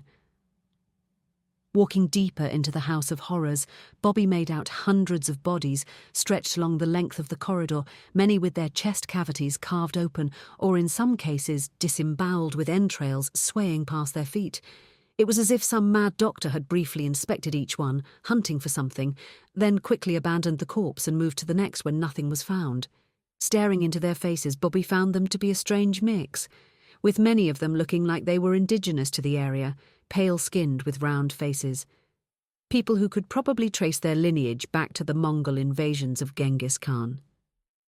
Others were unlike anything he had seen before, small, almost childlike, with sloped-back foreheads and strange geometric tattoos covering their skins. These bodies were treated kinder, with small, neat incisions that looked more like modern surgery than medieval torture. Bobby stopped in his tracks when Finn appeared suddenly in front of him, sheathing his katana and wakizashi. Without a word, he waved his hand, and Bobby saw the familiar shimmer of light that told him he was now concealed, hidden from sight. "There are more creatures like the one that took Daniel further down the corridor," Finn said, glancing over his shoulder. "They're smaller and silent for the most part. The darkness keeps them hidden." Glancing down the corridor, Bobby narrowed his eyes, trying to make out the creatures in the dark. Why didn't they come after us? It's not like we were being quiet. "These look different. They're doing something to the bodies further down. I don't think they're built for combat." Tamika came up behind him as Bobby unhooked the leather-wrapped baton off his waist, comforted by the weapon's feel in his hand. "We eliminate anything that gets close. Let's find our man and get the hell out of here." Ignoring the bodies, the small group moved deeper into the lab, and Bobby's heart beat faster with each scrape of their heels and every mechanical whine that echoed from the darkness. A wild metallic screech was the only warning before a writing mass and steel tentacles shooting out from the walls, and a creature from Bobby's worst nightmare appeared. Bobby managed to bend backward to avoid a strike that would have brained him, the shiny appendage tearing a hole in the wall where his head had just been. Tamika reacted faster than he could blink, sucking in a deep breath as she grabbed the creature by its tentacle and with a single tug, ripped the unfortunate machine in half. Bright blue sparks erupted from the shattered machine, showering them with bright blue bolts of electricity that arced all around them. The clatter of steel on steel told Bobby that more of the creatures were closing in response. He stepped ahead of the group, spinning his monowhip in a figure-8 pattern. The impossibly thin wire sliced through the horde of rushing machines, the corridor suddenly awash in a vortex of arcing electricity and destruction. Finn followed his lead, spinning his twin blades with lethal purpose to create a shield of deadly steel, obliterating everything that challenged them. The team inched forward against the deadly assault and were almost to the end of the corridor when a blistering bolt of energy slammed into Bobby's shoulder, staggering him. Another bolt slammed into his shoulder and the air was blasted from his lungs as he found himself on his back, his face a grimace of pain as fresh sweat beaded on his forehead. "I got this, bossman," Tamika shouted, pushing him aside and racing forward. She hardly slowed when a beam caught her on the chest and another on her shoulder. Roaring, she bent her head and pushed ahead, her long strides taking her to the vanguard of the attacking machines where she waded in like a berserker, ripping and tearing at the alien metal. Her obsidian fists unleashing powerful strikes shattering steel, her whirling attacks leaving a trail of broken bits shining metal in her wake. Even with her great strength, the creatures kept coming, a few at first, then dozens, and more. Beside him, Finn was frozen in place, his face a mask of terror as he watched Tamika stagger to one knee, holding off the onslaught. Without thinking, Bobby grabbed the fiery redhead by the shoulders, dragging him bodily down the corridor until they stood at Tamika's side. Bobby matched her roar and unleashed his monowhip, the near-invisible line amputating the tentacles that had embraced Tamika, freeing her from their deadly grip. "Together as a team!" he shouted, pressing forward. The tall monolith made of obsidian gave him a warm smile before she shrugged off the creatures attacking her, slamming the one closest to her against the wall with enough force to shake the entire corridor as dust fell from the ceiling. Vanishing from sight for a moment, Finn appeared behind the horde moments later, cleaving and hacking, his blades moving so quickly they were little more than a blur. Bobby could barely lift his arms by the time the last of the machines had fallen, his entire body slick with sweat, heart pounding in his ears. "We should be dead," he muttered. Tamika shifted, changing to her natural form as she immediately fell onto her haunches, wiping an ugly gash on her forehead that was bleeding into her eye. Only Finn looked fresh as he stood over them, giving them a moment's respite while he stood guard, his uniform looking like he had just put it on. "I don't know how you're not exhausted," Tamika said, her breath coming in laboured gasps. Finn shrugged, his eyes constantly moving. "I don't know since the change. I just don't seem to get tired, don't sleep much anymore either. I could have gone all day, I think."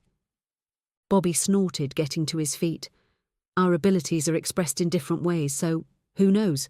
Anyway, let's see what they were fighting so hard to keep us from." Staggering past Finn, Bobby leaned on the wall for support, his legs heavy and leadened with each step. The end of the corridor was little more than a gaping hole that led into pitch-black darkness, and at the threshold he felt a cool breeze and immediately sensed that he was standing on the precipice of a massive room, much bigger than the rest of the complex. He pressed his hand against the wall to keep himself from falling, and gasped when a surge of light sprung from the darkness, blinding him. The floor shook with stone grinding on metal, and he covered his ears to dampen out the screech of twisting steel. Bobby blinked in confusion as his eyes adapted to the brightness, and his jaw hung open when his eyes adjusted, and he saw that every square inch of the massive chamber was filled with pods, stretching deep as far as he could see. Each one was filled with one of the small childlike people he had seen treated so tenderly on the tables behind them. "There must be thousands of them," Tamika said at his side, her voice barely a whisper. "Are they dead? Or just sleeping?" Bobby closed his eyes, using his strange sense, that itch in his brain. He stumbled along like a blind man in the dark, seeking to understand what his eyes saw. He could sense Tamika, her life force strong and vibrant, Finn too, but in the chamber there was nothing, just a space. He was about to turn away when he felt a jolt in his brain, like thousands of volts coursing through him, sending him to his knees, overwhelmed as pain rippled through him. "Bossman, you okay? What happened?" Bobby clutched his head, swallowing hard, not knowing what to say, his voice cracking as waves of pain washed over him. "Something's in there, reaching out," was all he could say, panting hard. From far away, he could hear Tamika's voice and feel the floor beneath his feet. His last thoughts were of the cold seeping into his bones. And then nothing. Chapter 13, Between Life and Death, 2064. Writhing on the frigid concrete, Bobby's mind was flooded with thousands of images as he lived through lives and loves he never knew, befriending, hating, and existing through eyes that were not his own. Feeling like 1,000 people were trying to tell him their stories. He had seen this before, back in the Valley of the Gods. But it was nothing like this. This was different. So vivid it was almost real. He blinked, and he found himself on a tall spire overlooking a vast city spun from crystal and glass. He furrowed his brow in confusion as he gazed out over a savanna of tall golden grass, amazed by the deep summer sun warming his skin. Bobby glanced up at the sky and his stomach churned with worry when in the distance, thousands of bright silver airships approached with open weapon ports. He knew these ships and feared them enemies coming for his city like a pack of rabid wolves sniffing for wounded prey. "You're great. Should I give the order to evacuate?" said a deep voice from behind him, a voice he had never heard before, yet somehow had known his whole life. He turned to find an olive-skinned man with amber-coloured eyes staring at him expectantly, a single crystal reflecting the light of the sun at the centre of his sloped forehead. He was dressed in a fine white robe, trimmed in black, a belt of gold and brass cinched around his waist, the buckle looking like an eagle in flight. "What have I done?" Bobby heard himself say, knowing that it wasn't his voice, that he was a player in someone else's life. I have failed us all. You did what you thought was right, great king. The people still sing your praises. They still love you. Staring into the man's golden eyes, he nodded wearily. Somehow he knew this was the first time the man had lied to him. It was one of the reasons he had served him for so long, but now he knew it was his hubris that started this war, and the people hated him for it. We will not let the filth set foot in our home. Launch fighters to defend the evacuation, families first and then the rest. We will retreat north and destroy the city when the evacuation is complete. The golden-eyed man nodded, tapping a silver-tipped staff on the ground before departing to carry out his orders. Bobby blinked, finding himself back in the corridor. Tamika's hand on his shoulder. Her eyes were bright with tears and full of worry. She opened her mouth to speak, and the world fell away again. He ran through the high grass, his small legs pumping to keep pace. He could see nothing but the tall spires of the city in the distance, many still standing despite the dark smoke billowing to the heavens. How crystal burned he didn't know. Long tears rolled down his face and his eyes darted back and forth. He had lost his mother a few minutes ago, his hand slipping out of hers as the crowd around them surged. He wanted to stop, turn around and go home, but their home was burning like everything else. His mother had told him the only hope was in the city. In the city, they would be safe. "Bobby!" a voice screamed in his ear, distant and fleeting. It sounded familiar, but he couldn't place it. He put his head in his hands, trying to shake off the visions and stop the lancing pain piercing his skull. The seat was uncomfortable, the old leather worn and faded, having seen better days. Looking around the hangar bay, he could see all the men were having the same reaction, turning up their noses as they climbed into the cockpits of the ancient snub-nosed aircraft. "These will never fly," said the young man in the co-pilot's chair behind him, his voice shrill and angry over the headset. He had the fragile look of one of those who had shunned the real world, living out his days plugged in, immersed in realities of his own making. "The ancients built these ships well," he said, as the console lit up, a deep hum running through the frame of the fighter as the engine roared to life. "See? Let me worry about the flying. You worry about blowing our enemies from the sky." Going through the launch sequence, he hummed to himself, confident that everything would be well. Although he had never flown before, he had run through several thousand simulations with the city's central computer this morning, and was sure they would be victorious today. Initiating the launch procedure, he smiled to himself as the craft lifted off, the autopilot easily guiding the fighter through a set of massive bay doors that hadn't been opened in a generation. Hundreds of other ships followed in his wake as the fighter climbed quickly, and the sky faded from azure blue to black as he passed the perimeter of Earth to space. Ahead, he tracked the enemy formation, his mouth suddenly dry as he counted the narrow, silver-hulled ships. "There are so many," he whispered over the headset.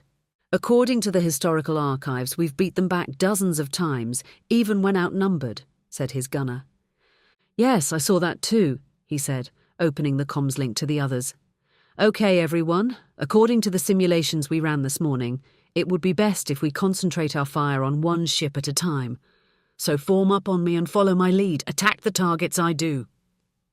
He nodded to himself as his fighter winger reported in, just as they had in the simulations. Satisfied that things were going as planned, he locked onto the lead ship with the help of the targeting computer, activating the evasive maneuvers with the help of the AI. The fighter banked and climbed to get into range, and his heart pumped faster, the excitement of it all putting a smile on his face. There was a good chance that after today he would be hailed as a hero, and he would be remembered for years to come. Perhaps they would even make a simulation of his defense of the city, so that others could relive this great moment long after he'd left his physical body and joined with the city's virtual mind. The violent rocking of his fighter tore his attention back to the massive needle-like ships in front of him. They had begun firing at his fighter, but his shields were holding strong. "We're in range, all fighters! Missiles away, missiles away!" He watched with grim satisfaction as a horde of missiles arced through the sky, leaving brilliant white cone trails before slamming into the lead ship, a blossom of fire and fury obscuring the bright silver ships for a heartbeat. "Good job, everyone," he began, as cheers came over the comm system and he raised his arms in victory. The smoke cleared, and the smile was wiped from his face. The enemy ship was untouched, their attacks not even staining the hull. "Impossible," he heard himself say, his hands shaking on the controls as the enemy ships opened fire, bright bolts of crimson tearing apart the fighters on his flanks. The ancient ships explode in silent balls of white flame, falling away like leaves in autumn. Steeling his courage, he banked the fighter to avoid a stinging blast by a hair's breadth, and with a grunt he pushed the ancient machine to its maximum speed, his teeth rattling as he twisted and turned his fighter through a barrage of enemy fire. Baring his teeth, he released the full complement of missiles, pumping his fist with grim satisfaction as they exploded in a torrent of fire and flame against the enemy's bright silver hulls, drenching the entire wave of enemy ships in a wall of destruction.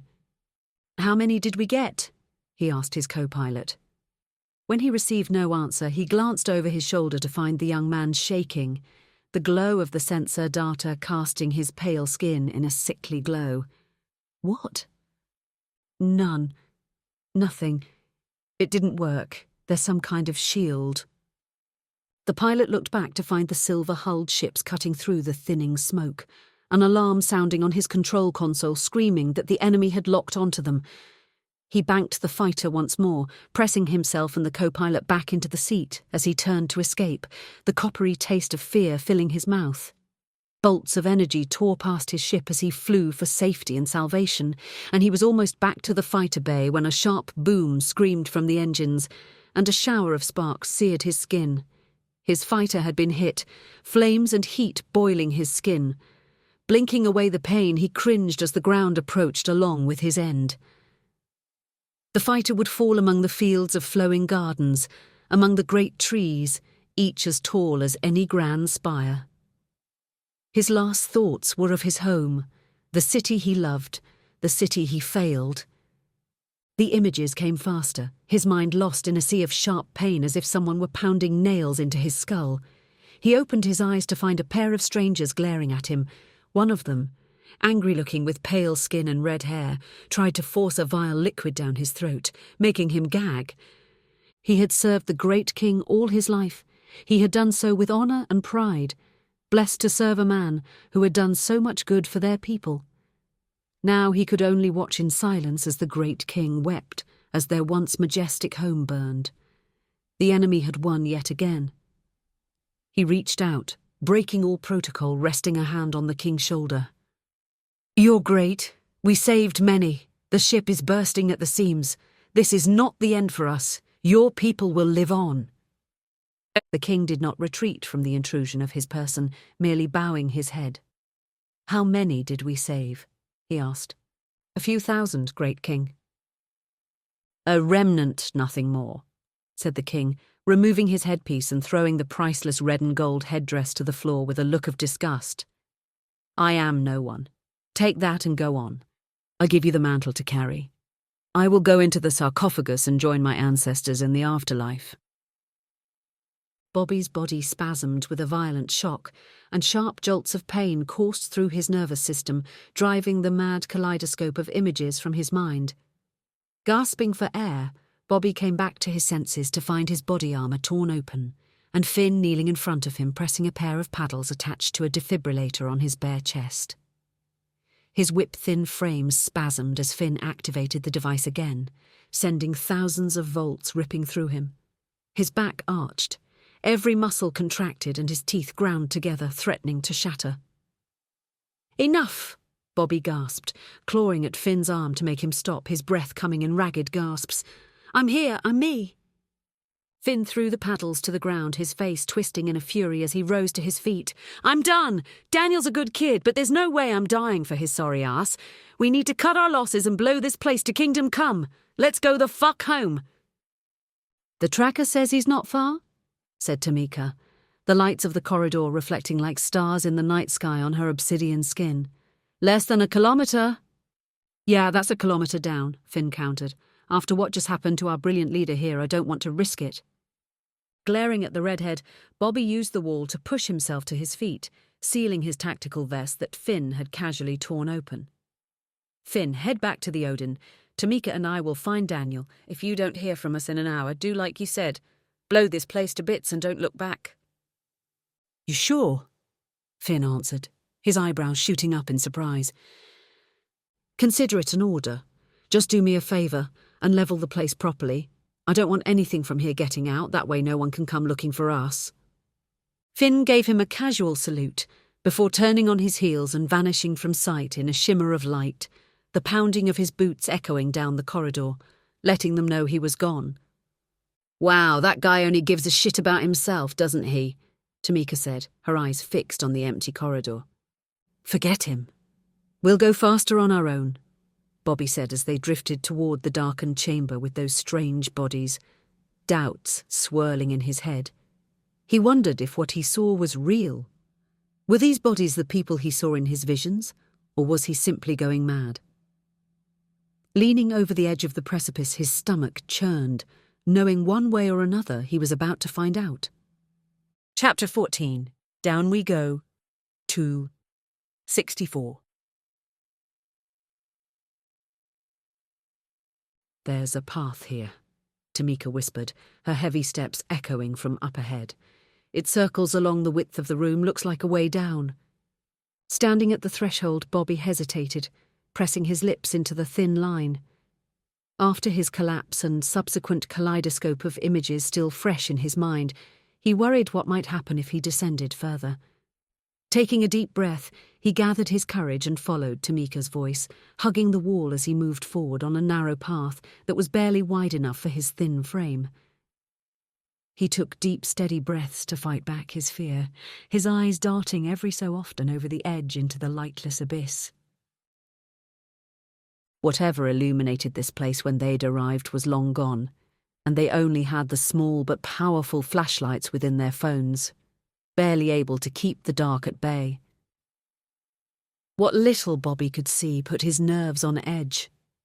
This entire room was dominated by pods, their opaque glass covers hiding whatever lay within.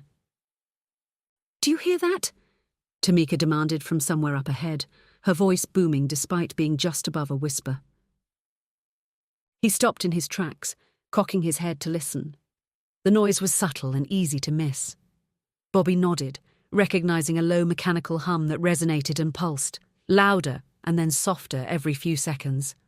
"What the hell is that?" I don't know, Bossman, but I'm starting to think Finn had the right idea." Bobby pursed his lips, having the same thoughts, but they could see on the tracker Daniel was still alive, and the last thing he would do was leave him here to die. "How much further?" 500 meters straight down, longer this way," Tamika said, stopping to wait for him. "You know, part of me just wants to jump. I know I could handle the impact. It'd be better than the long, dark walk. I hate the freaking dark." "The fear is all in your head. Nothing in here can hurt us." "I'll hold you to that, Bossman," Tamika said, her tone full of doubt. They moved on, walking close together down the winding path, the hum growing louder the deeper they went. They had descended another full circle when he jumped back. His heart nearly stopped. "What the hell is that?" Tamika's head moved like it was on a swivel as she scanned for a threat, her eyes narrowing in confusion when she found nothing. "I don't see. Holy shit!" she screamed, leaning away from the wall she had been lightly touching to guide them. Bobby did the same, a cold chill running up his spine. In the soft glow of their phones, it took him a moment to understand. Something was moving on the surface of the glass, shifting, rippling like a living thing. "What the hell is that?" he demanded, slowly reaching out with a trembling hand. Placing his hand against the opaque crystal, he frowned in disgust as something crawled over his flesh, smaller than he could make out with the naked eye, but large enough that their movement was visible. "They're machines, like the ones we fought, just 1,000,000 times smaller," he said, his skin tingling from the tiny appendages they used to move. "You got guts, boss. Whatever they are, that's gross," said Tamika, her gaze locked onto the creatures covering his hand. "They're harmless enough. Let's just stay away from them." Bobby brushed off the tiny creatures, his thoughts focused on getting all of them out of this place alive. When they arrived at the bottom of the chamber, the sound had grown to a resonating thrum that shook them to their core, and loud enough that he and Tamika had to shout over it to be heard. Tiny, almost invisible machines covered the floor at the bottom of the pit as well, parting for he and Tamika like water with each step he took, closing behind them once they had passed. "He's just up ahead," Tamika said, pointing with the tracker toward the far wall. From what they could see, the area looked like some sort of control room, with smooth dark consoles on elevated platforms, placed evenly every few feet. Stopping at one of the control stations, Tamika ran a hand along the top, rubbing her fingers together as she headed to the source of Daniel's signal. "There's no dust. You'd think." "The machines," he said, stopping to look around, running his hand along the long-dead control panel. "They must keep things clean, keep this place going." "Bossman, you need to come see this," shouted Tamika from up ahead. Forgetting the consoles, Bobby raced to her voice, the flashlight from his phone bouncing up and down. He arrived at her side to find she had shrunk down to her normal size, her jaw hanging wide open. Raising his flashlight to see, Bobby flinched and took an involuntarily step back, hardly believing what he was observing. They had found Daniel, and seeing the horror of what had been done to him, he wished they hadn't. Daniel was hung like the other bodies they had come across in the corridor, his limbs splayed as if he were being crucified. Bobby sighed in relief when he observed that his organs were still in their right places, as he hadn't been cut open yet. What filled Bobby's pounding heart with fear were the infinite number of disjointed tentacles buried deep in his torso and genitals like they were a part of him. The hundreds of thin, mechanical arms, glowing a bright silver as they writhed and pulsed all around him, extending out from his still body and leading into the pods closest to him. "The tracker says he's still alive," whispered Tamika, staring down at the small device in her hand. The glow of its screen gave her a haunted look. "It's true. I can feel him. His vitals are strong but muted like he's behind a glass wall or something."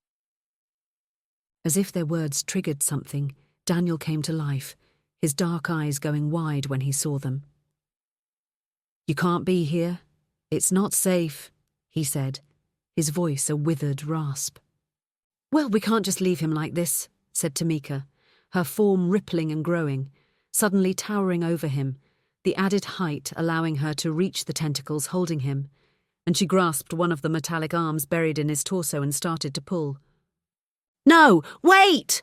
Bobby screamed, just as she ripped out a flailing limb. Without warning, a wave of pressure forced him back, his boots sliding along the floor. Tamika wasn't treated so kindly. The monolith of a girl was flung violently, her massive form careening over his head, before she landed in a heap across the room, crushing one of the ancient control consoles. Tearing his gaze away from Daniel, he raced back to help her, only to find his path blocked as the tiny creatures that had been rippling along the walls and floor were gathering together. Millions of tiny machines swarming all around him, coming together, growing, coalescing into the massive multi-tentacled creature that had taken their friend not so long ago. Watching the monstrosity rise, it struck Bobby that the creature had let them come to the bottom without harming them. Then, with no way out, like a carnivorous plant, it sprung the trap. Daniel was the bait and he and Tamika were the prey. Chapter 15. Predators. 2063. Bobby rubbed the grit from his eye as he wandered down the corridor, his head in a fog. The lights above were dimmed, flickering on occasion to conserve power in their nighttime settings. It had been a week since his conversation with Michael about Pastor Warren, and he had spent every moment since obsessing over what he had to do, praying for the escape of sleep that wouldn't come, no matter how hard he tried. The whole incident had left him wanting to punch a wall 1 minute and slump down and die the next. Tamika and Daniel had noticed his mood, and had tried to tease the details out of him, but one look at his bloodshot eyes, and they had made every excuse to avoid him. His mind was constantly churning like the sea during a storm, searching for a way to do as Michael had asked. This was the second time he'd been ordered to do something awful. When Elizabeth and the rest of the team had gone rogue, he had tried to stop them without killing, but in the end he had no choice, given the lives at stake. But now, he had taken to wandering late at night, lost in thought. Killing was nothing new to him.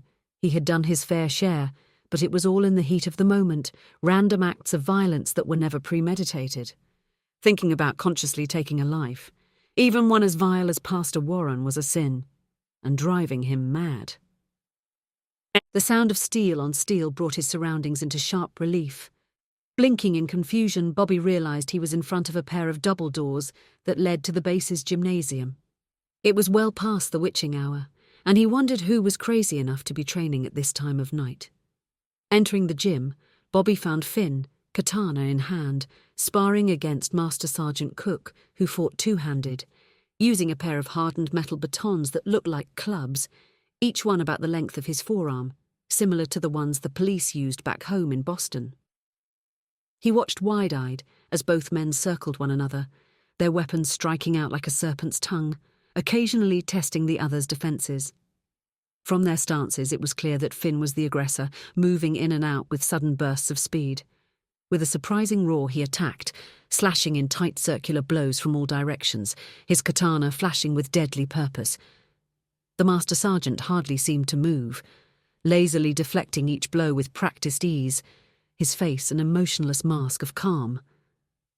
By contrast, Finn's pale skin was beet red, and every time the Master Sergeant brushed aside his attack, he grew more frustrated, baring his teeth as he desperately tried to land a blow.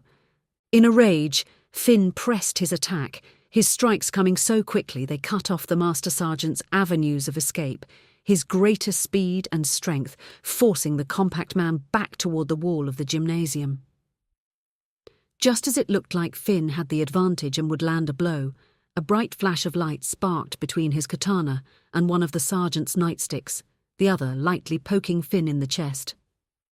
The electrical shock knocked the redhead back on his haunches, and a guttural scream escaped his lips, while smoke rose from the darkened spot where the nightstick had touched him.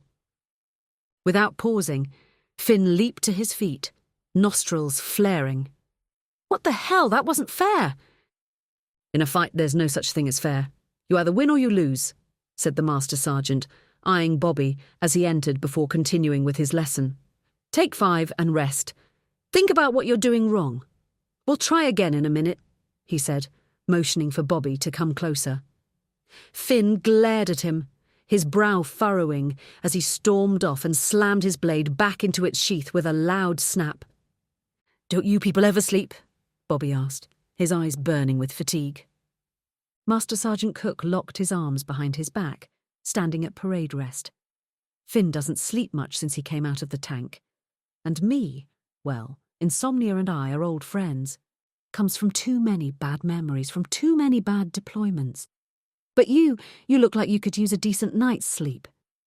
"I can't sleep. I feel like I'm losing my mind." "I've been there, usually when I'm having trouble following orders." Narrowing his eyes at the compact man, Bobby nodded, wondering if he had ended up here by chance, or was his mind subconsciously trying to find help for what he had to do. "How do you do it? I mean, carry out an order that goes against everything you believe?" Master Sergeant Cook turned down his lips, shaking his head. "It doesn't matter what you believe because you don't see the big picture. You're a piece on the board in a much bigger game." Brushing the heel of his palm against his eyes, Bobby dropped down cross-legged on the floor, his shoulders slumping. "It can't be like this. We're supposed to be the good guys and make the world a better place. I can't keep doing things on orders from men I know are bad. It cost me too much last time." "But you did it, didn't you?" the Master Sergeant said, folding his legs under him as he sat. "There's nothing wrong with analysing what you have to do, but ultimately, a good soldier follows orders, and from what I've seen of you, you're a good soldier, Robert." "Bobby? Robert's an arsehole name." "Okay." Bobby, listen to me. Sometimes the awful things we do, the acts that leave deep scars on our soul, stop wars from happening, ultimately saving lives. One evil act can do a world of good, said the Master Sergeant, his hazel brown eyes drilling into him. Most people are sheep, but you and me, we're hunters, predators. We do the hard things that others can't or won't. I take pride in that because I know that I make a difference. It helps me sleep. And if you get that, truly understand what it is we do, you'll sleep just fine. Trust me. It's that simple, Bobby muttered, drawing in a deep breath. Let me ask you a question, one that might be painful for you. Squeezing his eyes shut, Bobby nodded, too tired to argue. How many people died that day in Boston, the day you fought the traitors? The Master Sergeant asked. Hearing him call Elizabeth a traitor made Bobby sick to his stomach. Part of him wanted to strangle the man, or at least explain to him that she was the one working for the greater good, and that Bobby was just a patsy, a scapegoat. Thousands, he said at last, unable to meet the Master Sergeant's eyes. A little over 2 million souls live on the island of Manhattan. How many more would have died if you didn't do what you had to do? He said, leaning forward and putting a hand on Bobby's shoulder. You have to let go of guilt, and the only way to do that is to understand that you've balanced the scales and done more good than harm. Bobby scrubbed a shaking hand across his face, his mind reeling. Somehow in all of this, he had done some good. Thank you, Master Sergeant, for putting things in perspective, he said simply, understanding blossoming in his mind. Accepting a hand up from the compact instructor, he left the gym with his head clear for the first time since talking with Michael, finding himself not long after in bed wrapped in a warm blanket, sleep coming at last. Chapter 16. A Rush of Power, 2064. His heart thundered like a drum and a wave of panic washed over him as the towering monstrosity loomed over him, its single unblinking central eye glowing a dull red and bathing him in the colour of blood. Taking a defensive stance, Bobby uncoiled his mono-whip and ran to cover Tamika as she staggered to her feet. The creature reared up, seeming to grow in size as more of the smaller versions merged with it, dozens of disjointed metal tentacles attached to its central core flailing wildly. "Stay close!" Bobby shouted. "Don't let it separate us like it did last time. We'll take it apart bit by bit." "Got it!" As if taking Tamika's words for a signal, the creature lunged forward, extending its arms. Its attacks came in blindingly fast as the machine used its long reach to box them in and strike from all directions.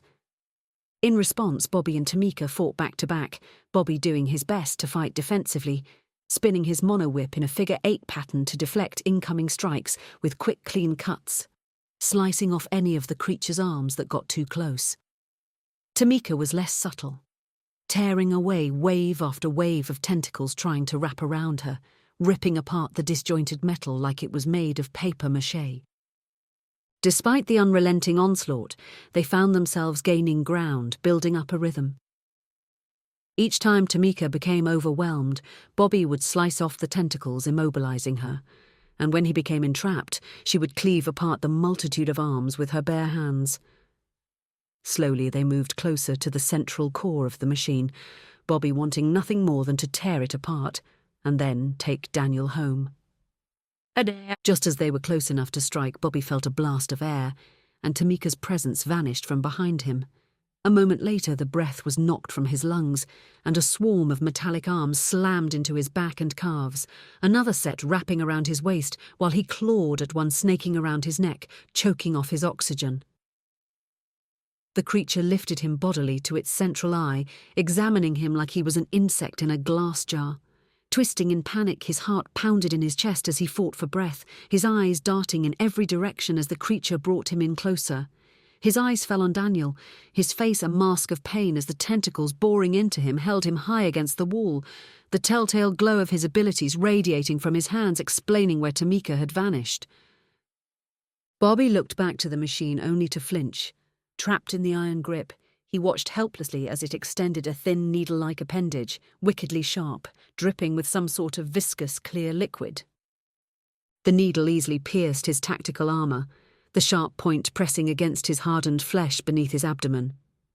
Bobby braced himself, preparing for the end when, without warning, a blur of bright silver flashed just inches from his face, slicing off the vile appendage before it could penetrate his skin. Scalding mechanical fluid burned his neck and hands as the machine lurched back, a viscous, dark liquid spilling like blood from the broken appendage. Before he could react, the whistle of steel filled the air, and the tentacles holding him in place were neatly sliced away. He fell in a heap onto his back, ripping away the disjointed metal around his throat, gawking, as Finn appeared above him abruptly for a split second, a crooked, arrogant smile decorating his face before he vanished in a shimmer of crackling light. Springing to his feet, he scanned the room, seeing Tamika beside Daniel tearing metal limbs away from his prone form. Now Bobby turned his attention back to the monstrosity and gawked as Finn fought going toe-to-toe with the machine. Appearing 1 minute, slashing out with powerful overhand attacks with his katana, and then vanishing an instant later before the creature could retaliate. With the creature's attention firmly focused on Finn, Bobby took advantage and joined the fray, lashing out with his mono-whip, the molecular cord slashing and cleaving off chunks of the bright metal from the beast. Finn appeared directly in front of the creature and plunged his fine blade directly into the red glowing eye, and it let out a deafening mechanical shriek. It began to stumble about, its segmented arms flailing in a mad frenzy, viscous fluid spraying in all directions. Seeing the creature wounded, a surge of adrenaline coursed through his veins, the signs of victory making his heart pound faster. Bobby was just about to cheer when he saw that the ground beneath his feet crawling with the smaller versions of the beast. It was then he noticed that the fallen limbs they had hacked off were disintegrating moments after they fell, breaking down into the tiny machines they'd seen before, quickly rejoining the larger machine in short order. He realized that unless they could destroy the core, it would simply keep regenerating. It was a battle of attrition, and it had a massive advantage. With the creature's attention still focused on Finn, Bobby saw his opening and leaped high into the air, landing atop the machine. Focusing his anger, he slammed his fist against what served as the thing's skull, creating a small crack in the surface that vanished almost instantly as the monster repaired itself. Baring his teeth, he hit it again and again, with the same effect. Bobby was about to give up when a massive crash shook him, nearly knocking him off the machine.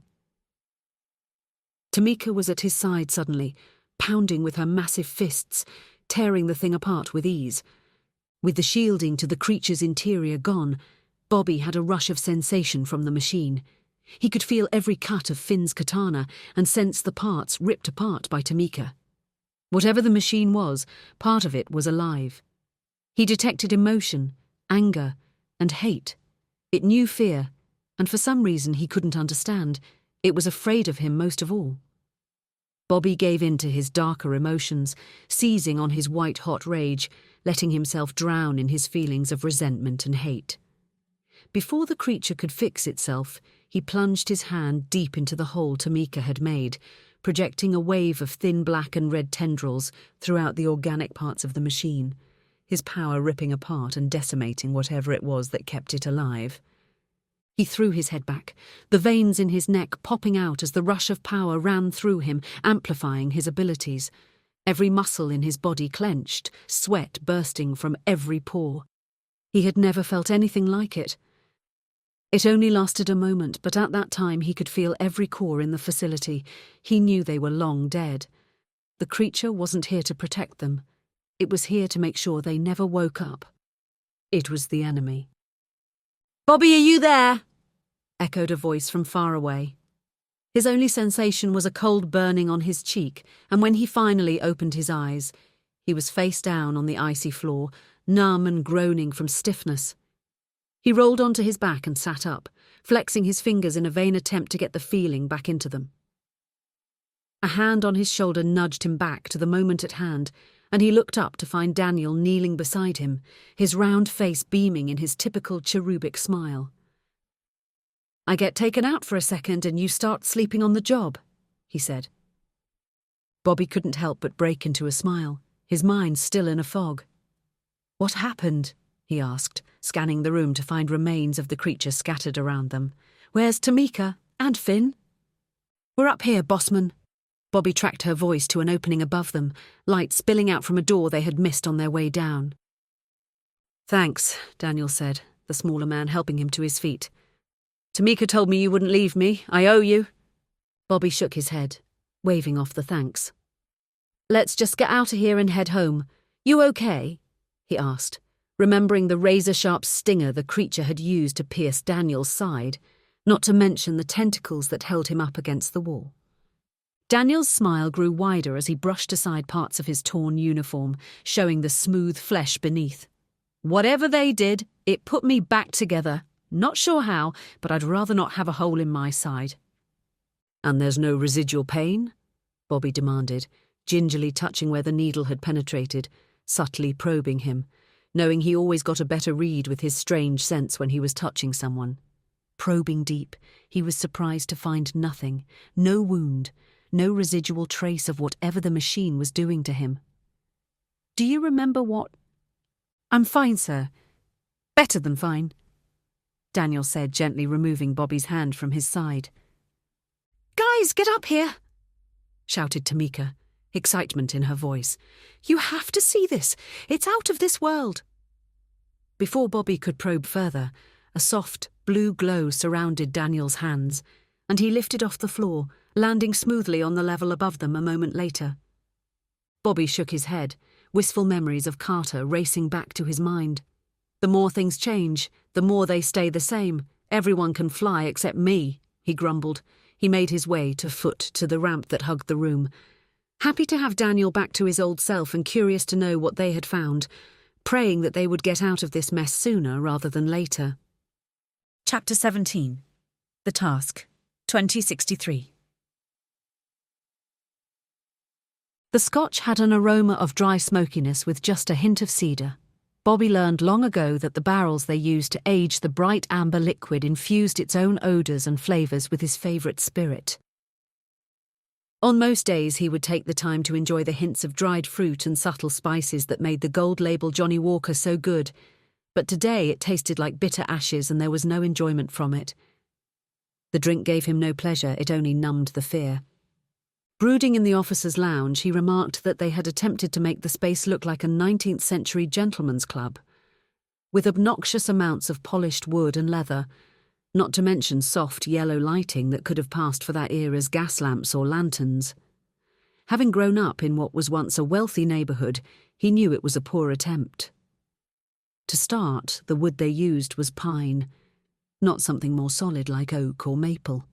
This place, like everything in this day and age, used synthetics or cheap quality materials, giving the leather and brass the look like cheap knockoffs. The truth was, at the moment, he didn't care. He only knew that once again he was a pawn in someone else's game and he was sick of it. As if thinking about him made him appear, Michael entered the lounge tall and handsome, dressed in a black Cossack trimmed with gold. He looked more like a comic book villain than their leader, yet somehow he was. He towered over Bobby, glaring without saying a word before falling onto the stool beside him uninvited. "I thought you guys from Back Bay drank mostly rot gut malt liquor. This stuff is top-notch," he said, tapping the bottle of Johnny Walker that sat in front of him. Bobby brushed a hand through his hair, his attention focused on the golden liquid at the bottom of his glass. "What can I say? I'm different." "I don't think either of us is old enough to drink," Michael observed, waving the bartender over for another glass. "Not that things like that matter anymore. We can do what we want, and no one can stop us, can they?" "What the hell do you mean by that?" The bartender returned with a glass, pouring out a drink for the dark-skinned man, once again leaving the bottle. "What I mean, Bobby, is that people like us, no one can really stop us. Think about it.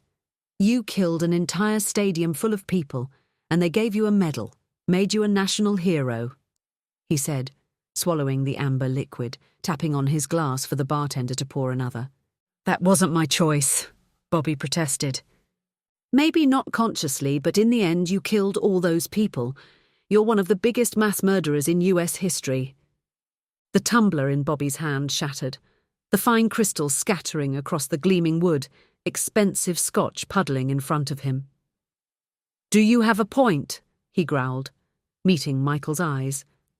A half-smile creased Michael's square jaw as he took a sip of his drink and looked away.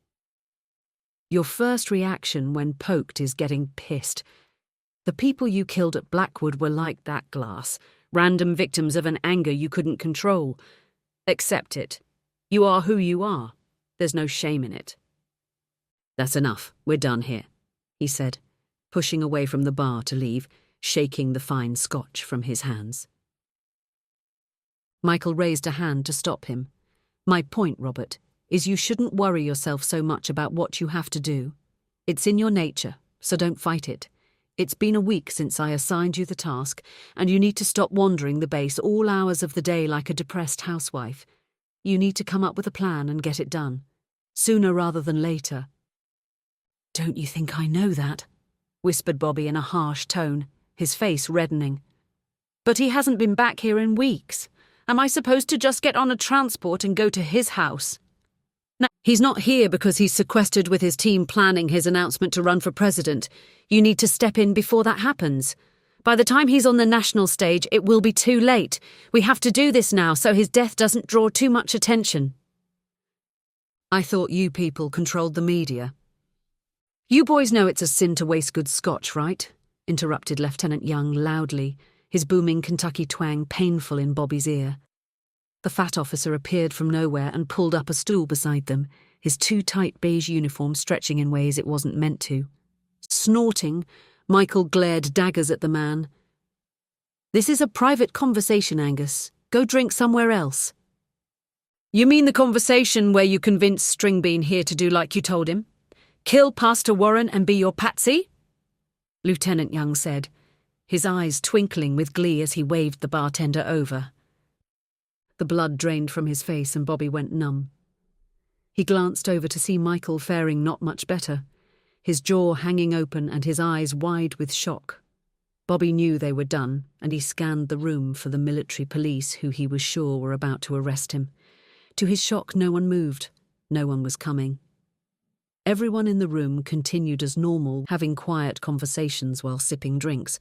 "Don't nobody panic, y'all. Sit down, get something good in ya," the lieutenant said, shaking his head, his jowls flapping. "Y'all did a piss-poor job about keeping this quiet. You're just lucky it was me that caught wind and not some of Warren's boys."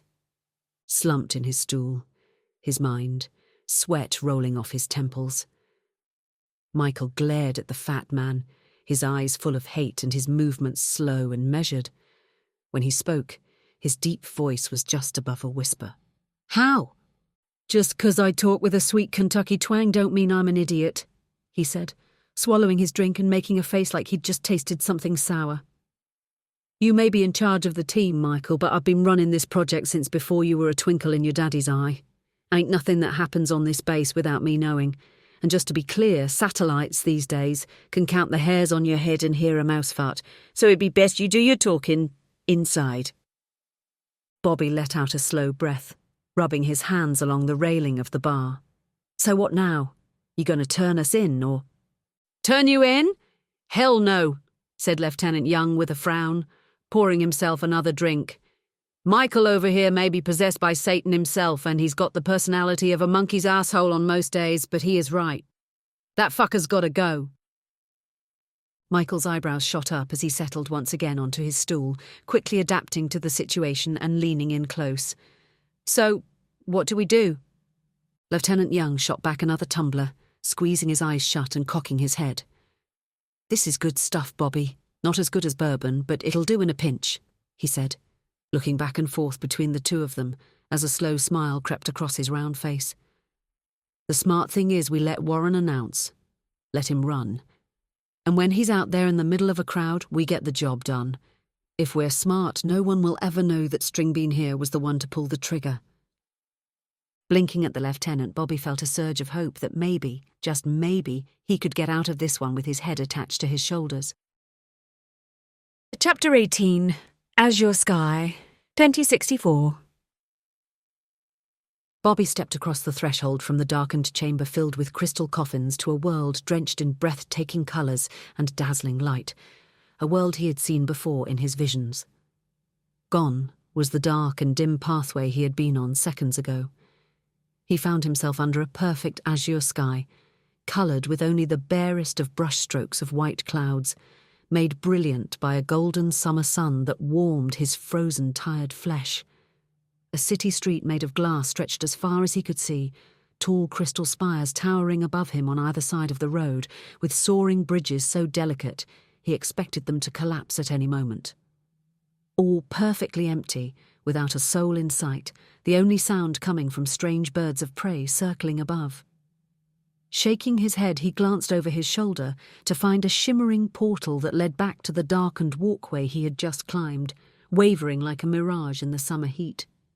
Strolling down the wide avenue, he reached out, caressing the walls of one of the spires, running his hand along its smooth surface, marvelling at how the light refracted off the strange material, bending and twisting into all the colours of the spectrum at his touch. "It feels real, doesn't it?"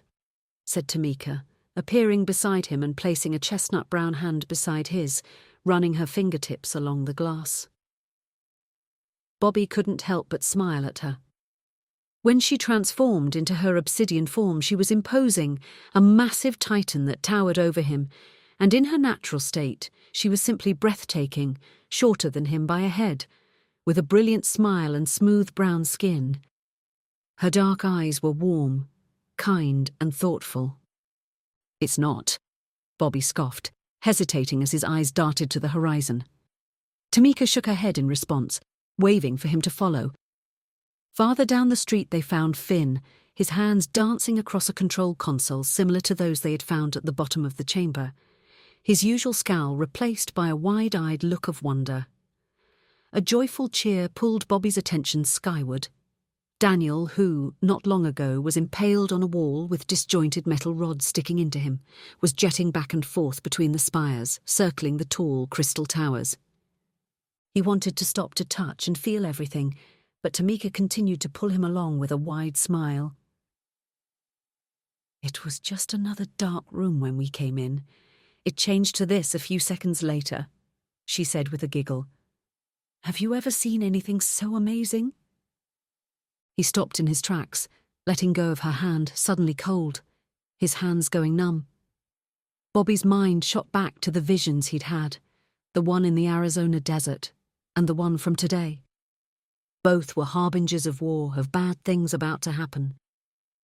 "We should do as planned," Bobby said, raising his voice to get everyone's attention.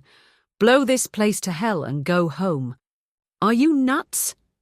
"Our orders were to secure the asset in this area and report back," said Finn, turning away from the control console and raising an eyebrow. "This isn't some Russian base. This is the discovery of the century. The technology here can give us an edge beyond anything we've ever imagined." Before Bobby could answer, Daniel landed next to them, his hands wrapped in a telltale blue glow as his power ebbed and flowed like waves in the ocean. "I touched it," he said, his breath coming in hard like he'd run a sprint. "The ceiling, it's only about 50 or 60 feet high. The rest is like some sort of hologram. You can tell if you get really close." Tamika let out a low whistle, her eyes lighting up with joy. "Well, it may not be real, but damn, it's pretty." "All the more reason to not blow this place up," shouted Finn, slapping his hands on the flat of the controls, his scowl returning. "I can't make heads or tails of this damn thing. I managed to power it up and I'm not even sure how I did that." "Enough," Bobby said, elbowing his way past Finn and placing his hand on the control console. "I said we're destroying this technology and any record of this godforsaken place. I'm not going—" The instant his hand brushed up on the console, the city around vanished, the area blackening and replaced by a massive blue and white marble floating in front of them. Earth spinning on its axis in the inky blackness of space with the stars of the Milky Way glowing brightly in the background. "This is like the hologram in the other bunker," Tamika said, taking in a sharp breath, pointing at the glowing points of light that appeared across the globe, pulsing like ripples on a pond. "Look here. Hieroglyphs. And this. This is where we are. And over here is the other complex we found earlier. These look different, Finn said, pointing at a series of dark blemishes skirting the edges of the Nile River Valley. These too, in the Amazon. All dark. I don't really give a damn, Bobby said, pulling his hand back. Without warning, the hologram of the Earth shifted, rotating on its axis, and he suddenly had the sensation of flight as the image floating in front of him zoomed in on the north of Africa. The room around them shifted like a mirage, colours of golden brown, amber and orange-red swirling in a wild frenzy before finally coalescing into a series of peaks and valleys. Dunes of golden sand rose and fell around them, covered in ripples like waves on the ocean, and a stifling hot breeze blew stinging sand and grit into their faces. Bobby raised a hand to shield his eyes from the bright desert sun, beads of perspiration exploding from his temples. "What the hell did you do, bossman?" Tamika's lithe form vanished, her skin cracking, rumbling like an avalanche as she grew into an obsidian titan, her eyes darting in all directions at once. "I've seen enough," Finn growled, pulling out his phone as he looked around. "I'm calling this in. This is way beyond anything in our mission parameters." "Put it away!" Bobby shouted, reaching for the phone, only to have Finn, in a single smooth motion, knock his hand away. "I've had enough of your shit. Once this call is done, you're done." "I don't think so," Bobby said through gritted teeth, his mono-whip coming easily to his hand as he lashed out, the near-invisible line neatly slicing the phone in half. From somewhere behind him, Tamika and Daniel screamed, their voices fading into the background as Bobby took on an aggressive stance, striking out in rapid succession with his deadly weapon, only to have the red-headed man scramble away, bounding off to avoid having his limbs removed. "I've been waiting a long time to wipe that smug look from your face, Bobby," shouted Finn as he slid his katana from its sheath, the weapon echoing with a harsh rasp. "People like you are always afraid of the future. You hold the rest of us back." "You're an idiot, Finn. You have no clue what you're getting yourself into here," Bobby said, spinning the near-invisible line in front of him, lashing out every so often, using the weapon's greater reach to keep Finn on his heels. "And you do!" Finn shouted, using the silver blade to knock aside the viper-quick tip of Bobby's whip. Flicking his wrist like a conductor, Bobby slipped the invisible line past Finn's defense, neatly slicing a thin cut into Finn's freckled cheek, blood flowing freely down his face. "You're damn right I do," he said, lashing out again and again faster than the katana could deflect. Dancing back, suddenly Finn raised his weapon high, catching the mono-whip on the blade for just an instant, giving him the breathing room to concentrate, and he vanished unexpectedly in a crackle of shimmering light. Knowing his opponent, Bobby wasted no time spinning the mono-whip in a figure-8 pattern around himself, hoping to ward off any incoming attacks. He didn't have to wait long as the mono-whip sparked as it came into contact with Finn's katana, the deadly blade flashing in the desert sun with deadly purpose from behind. Nimbly dancing back, he turned and raised his hand to strike out, only to find himself frozen in place by a blue glow flowing like water all around him. Moments later, Finn appeared beside him, his face purple with rage as he fought like a caged animal, against the same glowing energy holding them both in place. Blinking away his rage, Bobby shook his head as Daniel appeared in front of them, his round face scrunched up in concentration as he held them aloft. "This isn't how heroes are supposed to act, guys. We're better than this." Seeing the bright swell of tears in Daniel's eyes, Bobby felt a wave of disappointment. Daniel was a better man than he was, than all of them, and he'd just proven it. "Put me down, Daniel. I think I need to explain. Not everything is what it seems," he said, breathing deeply to calm himself. "Finn too." Finn glared at them both for a heartbeat and then nodded, shrugging off Daniel's control like it was a physical thing and then slamming his katana back into its sheath with a sharp snap. "You better make this good, arsehole," he said, crossing his arms across his chest. "We can't trust Major Washington. He's not what he seems," Bobby began, taking them all in with a hard stare, his mind racing at how much to tell them. "Please, let me explain and it will all make sense." They all went silent at his words, their eyes darting in all directions, except directly at him. Bossman, I want to believe you, but... Finn pushed forward, shoving his face just inches from his. It's all bullshit all the time with you. You got no proof, just more whining like a little bitch. Bobby fought to remain calm, breathing hard through his nostrils. There was an incident at Blackwood, he continued, his tone slow and measured. The whole world knows about that, said Finn, rolling his eyes. You guys stopped that shithead army colonel from killing a stadium full of people. Bobby pursed his lips, debating if he should tell them about the part he played, about all the death on his hands. He continued with a slight shake of his head. That's the official report. The truth is almost 50,000 people were killed that night, but the government covered it up, paid off families. Come on, sir, Daniel said, narrowing his eyebrows. That's just a conspiracy made up by the crazies on the net. Everyone knows that. Next, you're going to tell me Santa Claus is real. Bobby scrubbed a hand across his face, breathing deeply as the memories bubbled back to the surface. No, I was there. It was with the original team, the first successes in the programme. Myself, Michael and Andrew went in with the goal of stopping Colonel Wilcott. Elizabeth stayed outside to cover us. Things went sideways and I passed out. When I came to, Pastor Warren was putting some kind of crystal on Michael's neck, and since then, he's never been the same person. Really? Said Finn. That's all you got? Some crazy conspiracy theory that most of the world has already debunked, and a nutty story about magic crystals? I swear, everything about him changed that night, and since then he has been obsessed with acquiring this technology. The crystal Warren placed on his neck is the same as those I've seen every time I've encountered places like this. You've seen other places like this? Tamika asked, her voice just above a whisper. Bobby hesitated for a moment, looking down at his shoes before continuing. Yes, I've seen the real thing. An entire city buried in the desert, just like the one we saw in the hologram. So why destroy it? She asked.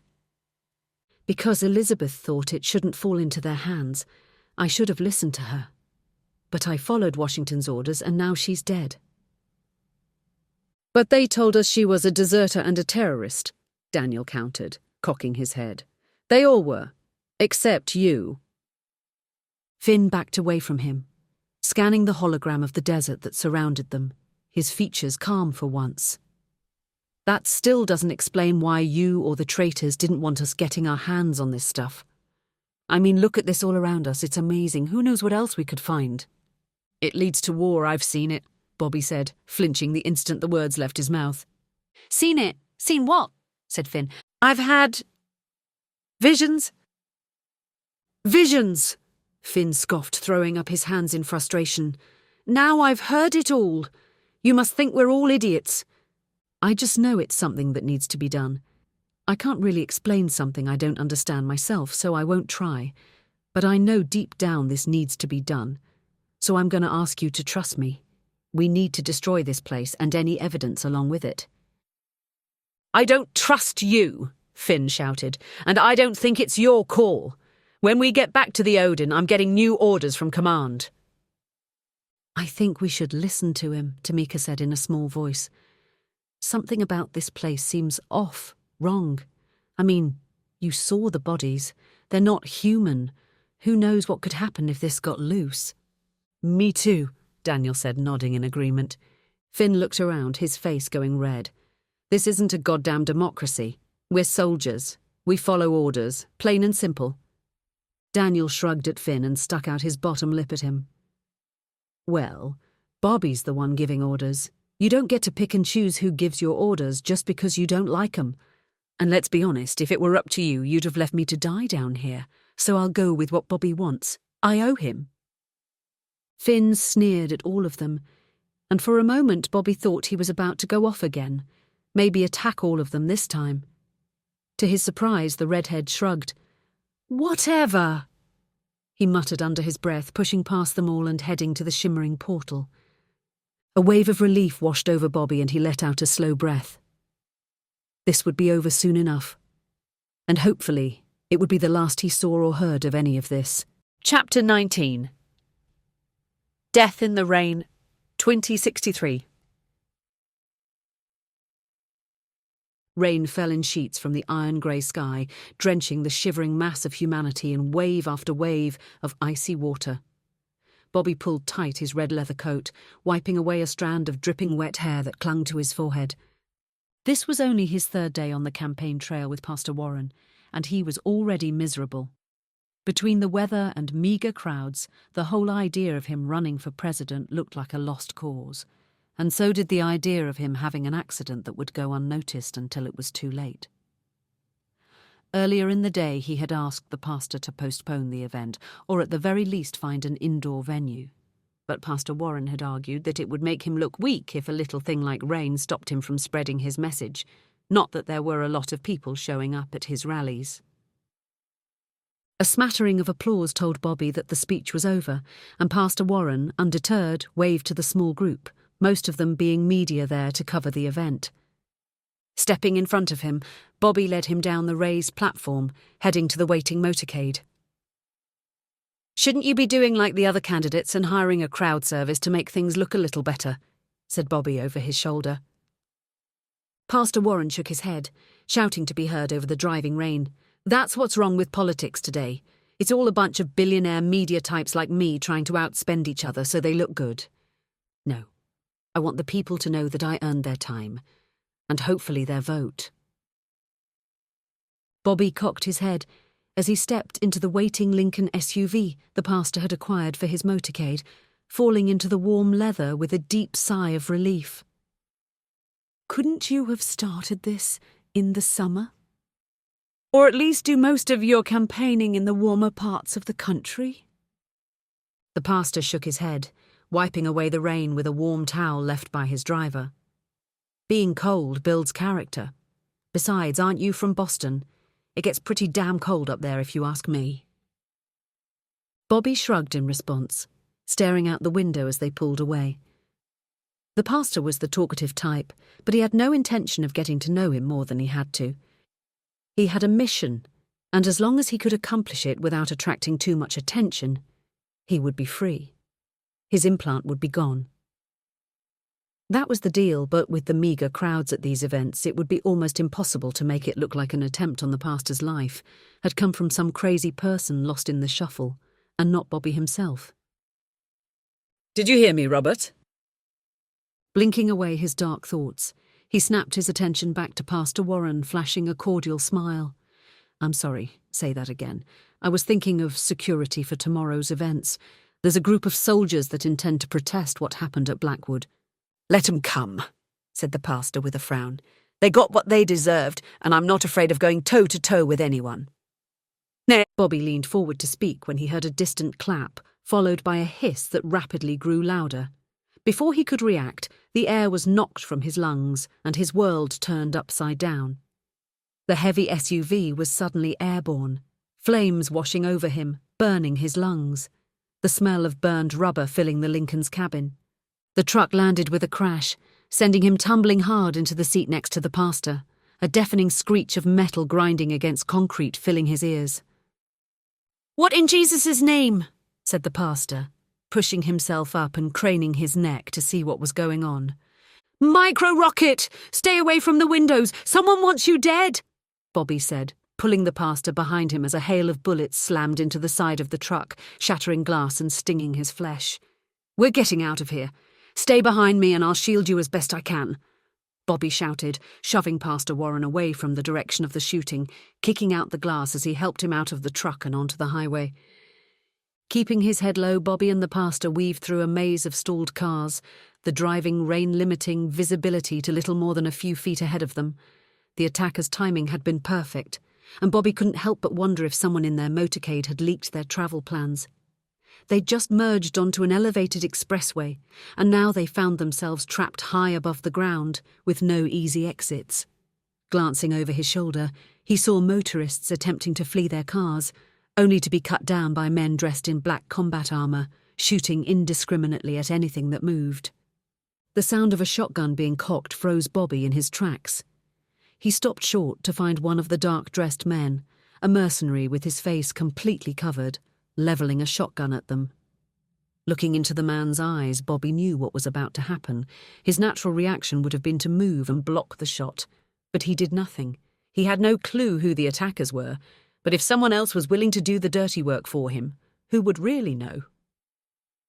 The deafening boom of the double barrel tore through Pastor Warren, shredding his expensive suit and slamming the man back into a stalled car with enough force to crumple the thin sheet metal. Looking back at the attacker, he raised his hands above his head, waiting in surrender. If they'd come for Pastor Warren, they'd accomplished their mission and would want nothing to do with him. "Sorry, no witnesses," said a rasping voice behind the mask, levelling the shotgun once more. Before the man could pull the trigger, Bobby leapt into action, knowing the shotgun could do little to slow him down as he charged forward. He was just fast enough to avoid the brunt of the shot, grunting as the pellets clipped him on the side. Bobby grabbed the barrel and knocked it high just as another shot boomed. With his other hand, slammed his palm under the man's chin, snapping his head back with enough force to shatter his teeth and driving him bodily into the car behind him.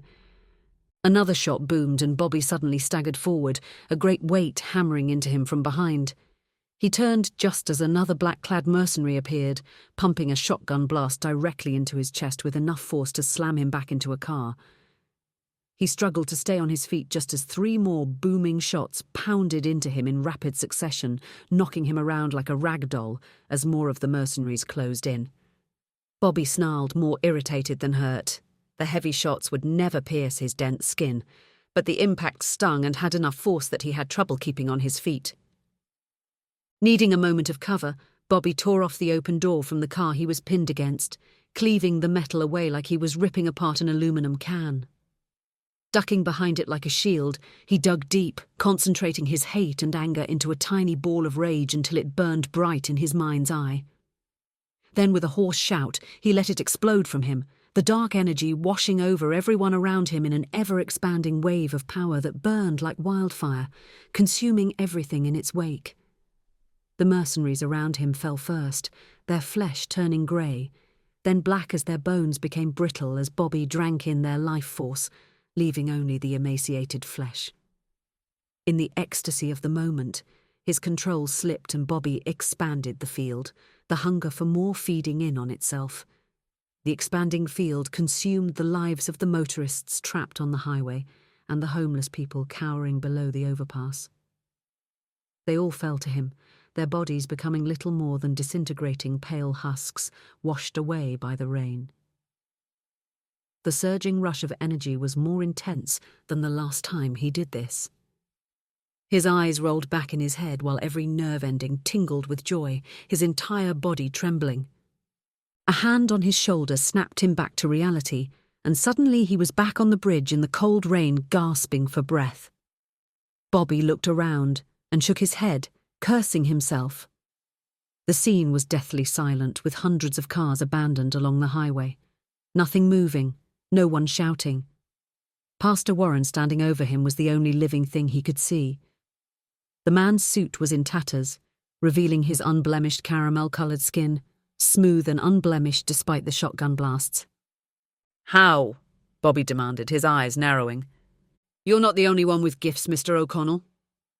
Bobby nodded, surprised, but not surprised that there was more to the man than met the eye. "We need to call in a clean-up team," he said, bounding to his feet, never feeling more alive. "We can't let what we did here get out on the holonet. To the news media." Pastor Warren gave him a look of disgust, frowning at the devastation.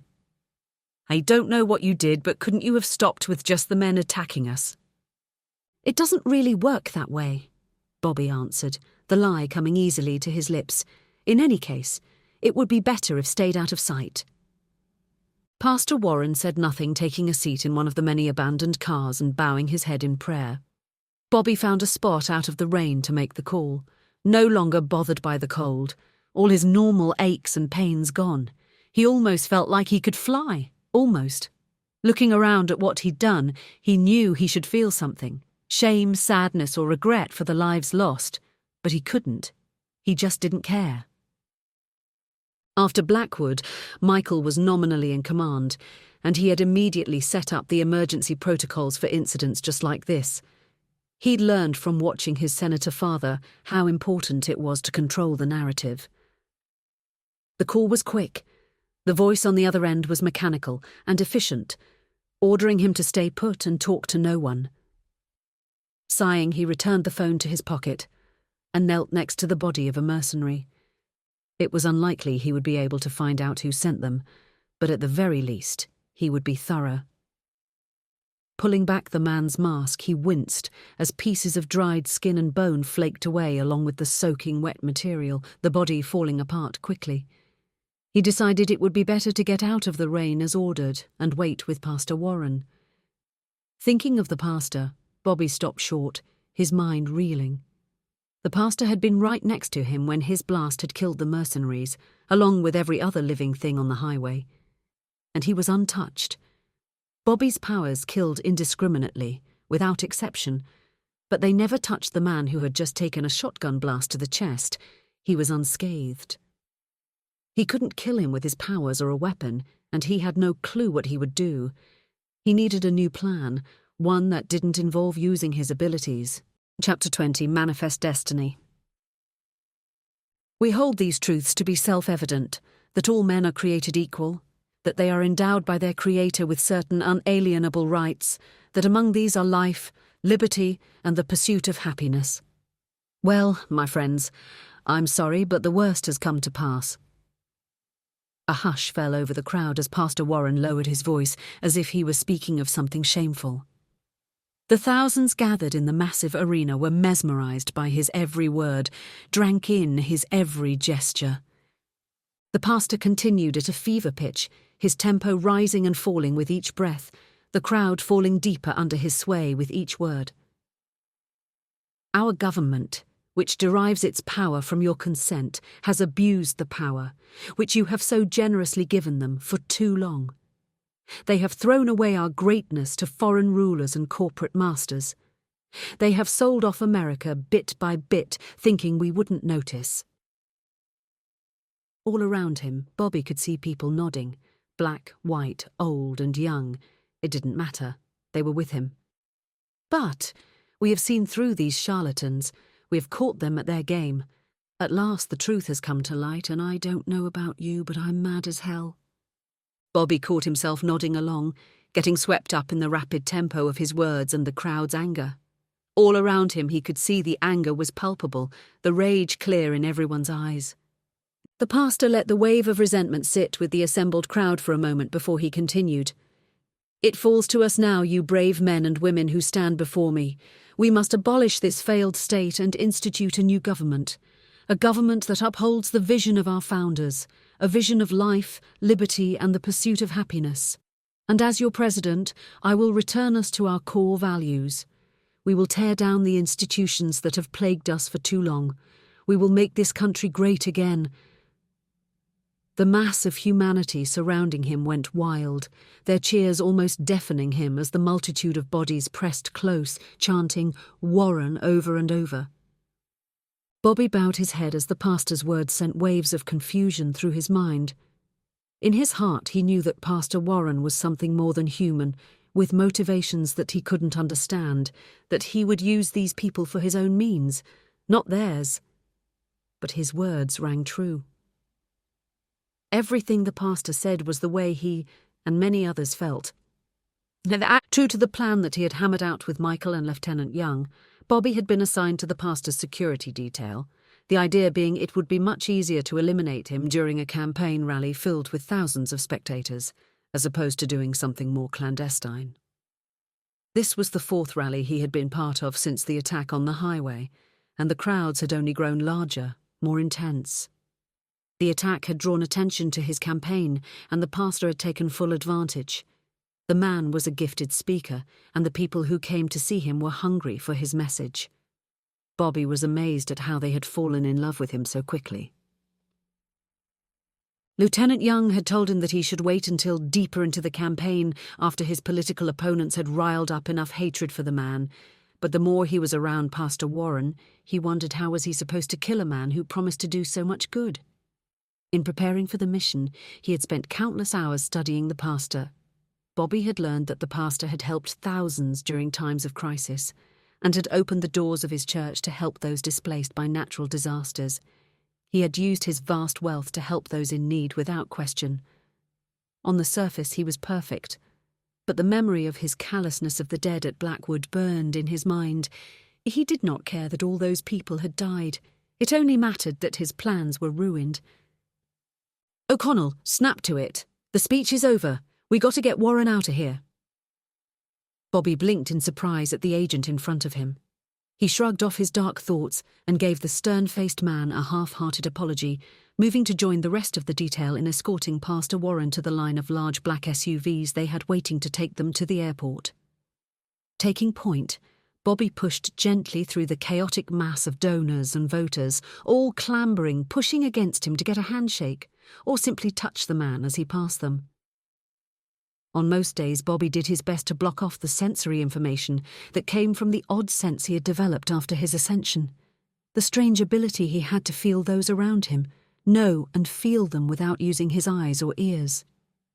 But today he opened himself up, feeling everyone in the crowd, sensing their plethora of emotions.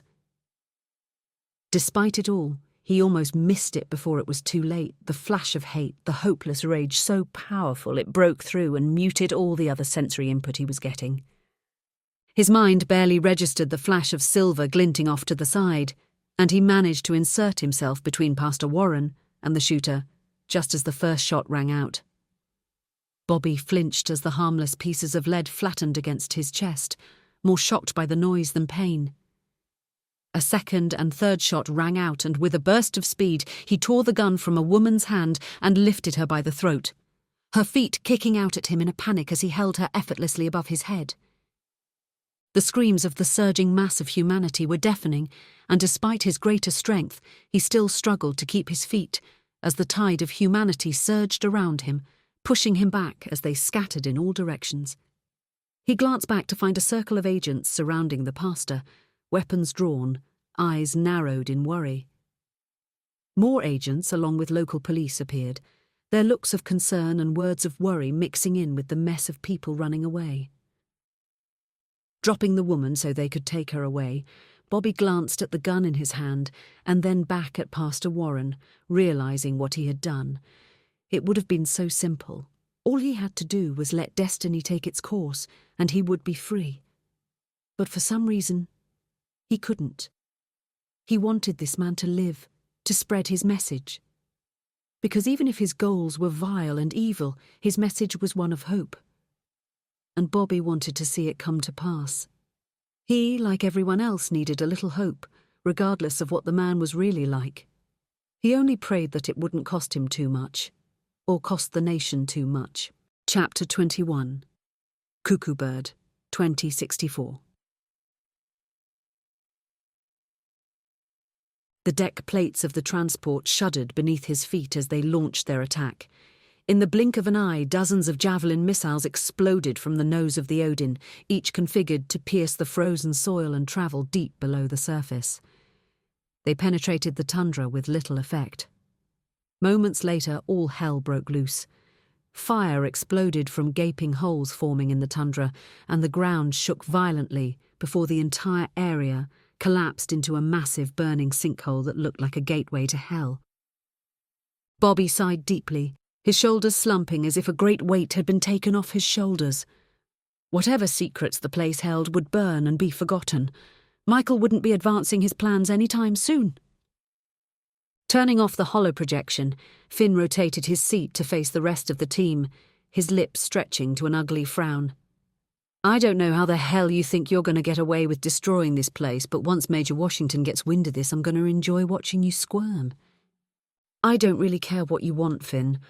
One day, if you're lucky, you'll learn that some things just aren't worth it," Bobby said. "I know I did the right thing, and one day you'll thank me for it. For now, set a course for home." "Whatever, asshole," the redhead muttered, rolling his eyes and returning his focus to flying the transport. The Odin's engines roared to full power, pressing him back into his seat. Staring out at the empty tundra, Bobby's thoughts went back to Carter, to Elizabeth, to all the other lives lost because Michael wanted the technology buried so long ago. At that moment, he had decided to continue what Elizabeth had started, maybe not directly, but he would do whatever he had to do to keep the technology out of Michael's hands, to keep the world safe. Daniel leaned over from the seat behind him, lightly touching his shoulder. That place was like the Hall of Doom, you know, like in the old comics. It was a good thing we destroyed it. The Hall of Doom? Tamika asked, a brilliant smile coming to her face. No comic could ever be that bad. Yay, it was a real thing, I swear. Like the Hall of Justice for the bad guys. The kid's right, but it was a cartoon first before they put it in the comics, said Finn, not looking away from the controls. When I was a kid, before the bank foreclosed on our house, me and my brother watched this channel on the net that had converted all those old Justice League cartoons into holovids. They were so bad that they were good. Tamika giggled, her soft laugh like music. Sorry, I just had this image of baby Finn watching cartoons and eating sugar pops with that angry look on his face. I think he still does that, Daniel joked. In full combat gear, wearing his katana no less. A flash of rage danced across Finn's pale face, his eyes narrowing. Don't judge. Serial and cartoons build character. They all stared at one another, no one daring to say a word, waiting for the explosion that never came. What can I say? I love cereal. Finn broke into a wide grin, a twinkle of amusement in his eyes before he began to laugh, and then they broke down in laughter, hardly able to speak as Finn alternated between an angry, stern look and uncontrollable giggles. Bobby had just finished wiping tears from his eyes when the familiar buzz of his phone vibrated from one of his pockets, his heart sinking as that old feeling of dread fell over him. It's Michael, he said, as if that explained everything. Ignoring the worried looks from Daniel and Tamika, he left the flight deck for the cargo section of the Odin. Report, and it better be damn good, Michael demanded, his stern face appearing on the screen. Bobby squared his shoulders, taking steady breaths to calm his racing heartbeat. It was a Russian research facility of some kind, he began, not lying, but not telling the entire truth either. They were experimenting on locals. We found crude copies of the cylinders we use for Ascension. It looks like they were trying to replicate the process. Michael nodded along with him, his face neutral. Bobby slowly released a breath, thinking that his explanation was enough. And what? Bobby demanded, his stomach churning. You know damn well what, Robert, said Michael, nostrils flaring. The pods. The creature that attacked you, goddammit. Finn sent me a report of the whole thing. He said you wanted it destroyed. How did you think I wouldn't find out about this? Michael said, as he reached for something off-screen. Gritting his teeth, Bobby steeled himself for what he knew was coming. Michael pressed a button, and Bobby's head began to throb, almost as if someone had attached a vice to his skull and squeezed. He fell to his knees, the phone clattering onto the deck as he dropped it to grasp. He fell, writhing on the floor, his breath coming in short, sharp gasps as the pain intensified with each passing moment. This is what I get for trusting trash like yourself. No matter how far you've come, you're still one generation away from the ghetto, aren't you? Michael's words barely registered, like they were coming from far away, the pain in his head blocking out all other senses. He tried to speak, but only a pained gasp rattled from his throat, his mouth silently opening and closing as he fought for breath. Stop! Was all he managed in a choking stutter as black spots danced in the corners of his vision, his face pressed against the cold egg crate grating of the deck plates. Now, when you get back here, I'm going to lock you away in a lab somewhere. I will see to it that we extract every ounce of your DNA to find out how you are able to detect the children with potential. You see, that way I can finally be rid of you and your disobedience. With every heartbeat, the pain was worse, travelling like electrical currents, burning up and down his spine, grinding his bones like a meat saw cleaving through his flesh. I think I'm going to leave you like this for now. I'm sure Finn... Bobby snapped back suddenly as the pain vanished, awareness rushing back. He found himself face down on the deck, sweat rolling down his temples as the pain subsided. Shaking his head in confusion, he picked up his phone to find the screen blank and the battery dead. He was about to get to his feet when a blood-curdling scream from the flight deck pierced his ears, sending a chill down his spine. Shrugging off the remnants of the pain, he bounded to his feet, his boots pounding on the metal grating as he raced back to the cockpit, fear gripping his heart. Chapter 22. Monsters, 1963. I must say I'm impressed. You did well, Mr. O'Connell. Pastor Warren sat opposite him in the back of the limo, not lifting his eyes from the tablet in his hand. When Michael suggested you for my security detail, I told him no. I told him that you weren't one of us and would be a liability, but today I'm glad you were here. Staring hard at the freckle-faced pastor, Bobby wondered for the 1,000th time why he had stopped the woman. It would have been so easy to just step aside and let the woman shoot him, to show the world that the man didn't bleed.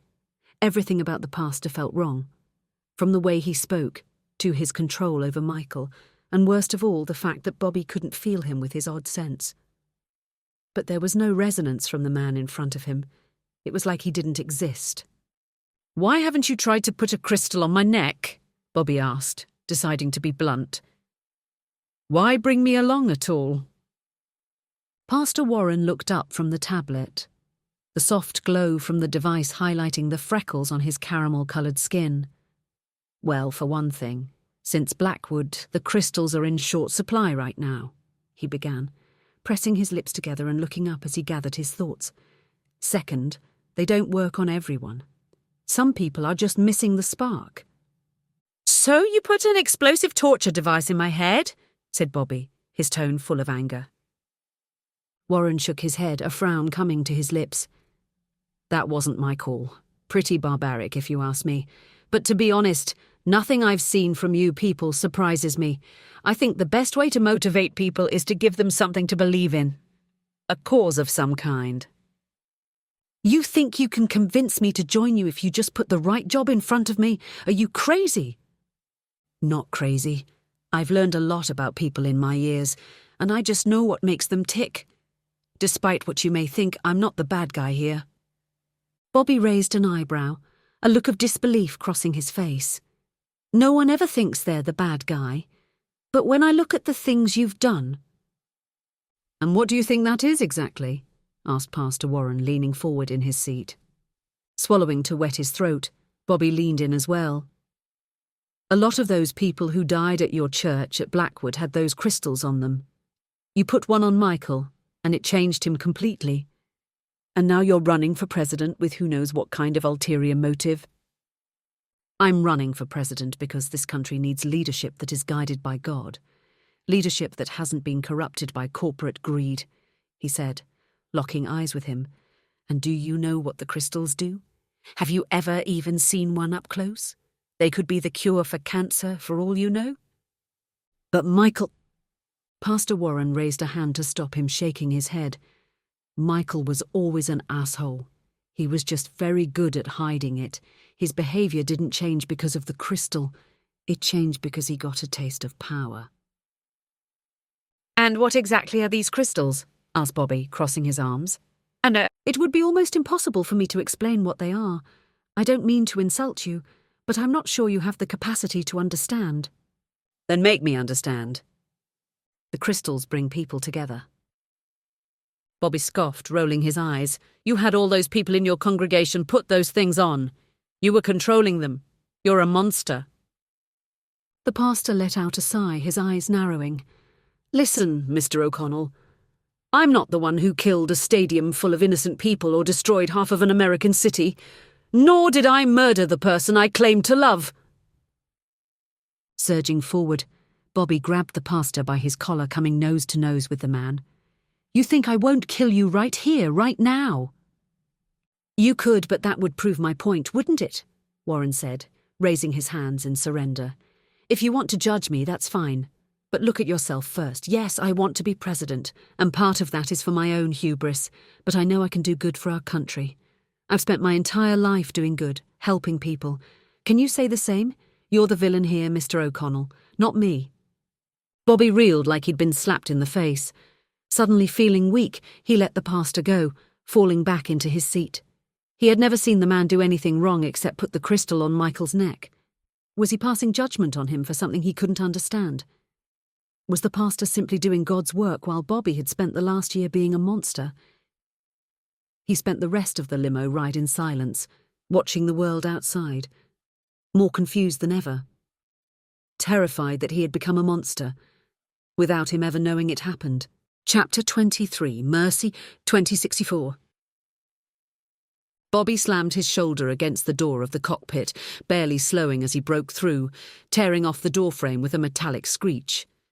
Entering the cabin, fear gripped his heart as he was greeted by Tamika and Finn pinning Daniel down on the onyx surface of the control console. What the hell? Report! Finn turned to him. His face was beet red from the struggle of holding the smaller man in place. He said he was sick to his stomach like he ate something bad, he said in a frantic voice. Next thing you know, he's trying to pull me out of my flight harness, fighting with me for the controls. The rumble of grinding stone pulled Bobby's attention away from Finn, his field of vision suddenly filled by Tamika's massive obsidian form. With a grunt, she grabbed both of Daniel's arms and pinned the squirming man against the console with little effort. Why the hell didn't you do that to start? Finn demanded, shrugging off Daniel's hands, pawing at his arm. Sorry, I panicked, said Tamika, her eyes wide as Daniel continued to wail, the small cabin filling with his deafening screams. Daniel, stop, talk to me, Bobby demanded, coming to Tamika's side. Wanting to get to the bottom of things, he opened his senses, resting a hand on Daniel's shoulder, trying to feel what was wrong with him. Information came to him in fits and starts, like Daniel was there and not there. Bobby could feel the other man's blood boil, like scalding lava was running through his veins, laying to waste his circulatory system, driving him mad with pain. What's wrong with him? Asked Tamika in a small voice. That machine fucked him up, Finn shouted, frowning down at Daniel. We should have just left him. God only knows what they did to him, and now we're going to pay the price. Shut up, Finn! Just stop it! You're such an ass! Shouted Tamika. If it was you, you'd want us to come and... What the hell is that? Finn said, backing away from everyone. Bobby flinched when a thin metallic tendril snaked out from Daniel's side, leaving a trail of blood and a sticky fluid as it slid across the console, small blue arcs of electricity surging as it burrowed into the flight controls. The lights in the cabin flickered and died, leaving them in near darkness, as the roar of the Odin's thrusters went deathly silent, and the floor beneath their feet violently pitched forward. For a moment, Daniel's screaming stopped, and they all stared at one another in deathly silence. Holy shit, Bobby whispered, grabbing the co-pilot's chair with a white-knuckled grip as the wind screamed against the Odin's hull. His stomach lurched as the transport fell from the sky, spurring him into action. Without thinking, he grabbed the slimy appendage buried in the console and ripped it out from stem to root, raising a hand to protect his face as the thing came free in a shower of sparks and trailing wires. Bobby blinked in surprise at the deep whine of the turbine coming back to life, the Odin levelling off suddenly, the lights above flickering awake seconds later. Looking down at Daniel, he watched as his friend struggled to speak, silently mouthing words, tears leaking down his round face. Hurts. Make it stop. Please, he managed finally. I've got back control, Finn spat, his hands darting over the controls in a blur. Re-engaging autopilot. Good, Tamika. Is he okay? Bobby demanded, returning his attention to Daniel. The statue of a girl nodded, her braids bouncing. He's stronger than he looks, she said as though it explained everything. Pursing his lips, Bobby was about to resume his scan when a storm of tentacles exploded from Daniel's abdomen, several of them slamming into his shoulders and chest, knocking him through the open door frame of the cockpit and down the aisle. Clutching his chest, he sucked in a deep breath, squeezing his eyes shut as he struggled through the pain and stood. Through the opening, he could see Finn and Tamika fighting back-to-back in the small space, struggling against a flurry of disjointed metallic arms that attacked from all directions. Tamika tore them apart with her bare hands, her obsidian flesh reflecting the muted light of the cabin. Opposite to her, Finn spun his katana around him, obliterating anything that came near him. Looking past them, he could make out Daniel lying with his back pressed against the control console, his round face twisted in a gut-wrenching scream, while tears streamed from his eyes. He entered the cabin just as more tentacles erupted from his torso, splattering him in a fountain of blood and a viscous clear liquid that spread over the controls. Acting on reflex, Bobby unleashed his mono-whip, careful not to strike Tamika or Finn as he expertly sliced through the disjointed metal with tight, quick strikes. Each cut he made was punctuated by Daniel's ever-increasing screams, and the Odin lurched and shuddered each time he cut one. The newer tentacles spilling out from Daniel's body burrowed into the flight controls once again, digging like leeches into the sensitive electronics. Grinding his teeth, Bobby surged past a series of flailing attacks, weaving expertly past the danger to get closer to Daniel. Just as he was about to get close enough, gravity took hold of them, slamming him, Tamika, and Finn against the bulkhead wall with a deafening crash as the Odin's turbines screamed to full power. Struggling against the G-forces pinning him to the wall, Bobby narrowed his eyes as he watched in horrid fascination as the creature that was once Daniel rose effortlessly from the console, a bloody mix of metal and internal organs falling out of his gut, ropey entrails dragging along the deck plates of the flight deck. Staring into Daniel's dead eyes, Bobby searched for a sign, recognition that the happy kid he had met not so long ago was still there. He had his answer when one of the tendrils protruding from his midsection snaked out toward him, a thin needle-like organ extending from its tip. Snarling, Bobby found his rage, stoking the fires of his anger, raising a hand and sending as wispy tendrils of red and black smoke from his outstretched hand. The dark energy tore into the thing that was once Daniel, piercing his chest and pouring itself down his throat. The mad rush of adrenaline sent chills all over his body as Daniel's life force poured into him in a torrent of power, Bobby's eyes rolling back in his head. He came back to his senses with a forearm pressed against his windpipe, Finn's angry face inches from his. "What in God's name did you do?" he shouted through gritted teeth. Brimming with power, Bobby stiff-armed Finn with little effort, sending him stumbling back with a violent crash. "I did what I had to," he said in a low voice, turning his attention to the thing on the floor. Finn sneered, returning his attention to the controls as Bobby stood over the grey husk that was Daniel and balled his fists, not sure where to direct his rage. The body was emaciated like it had been years dead, the alien metal of the tentacles rusted, flaking away before his eyes.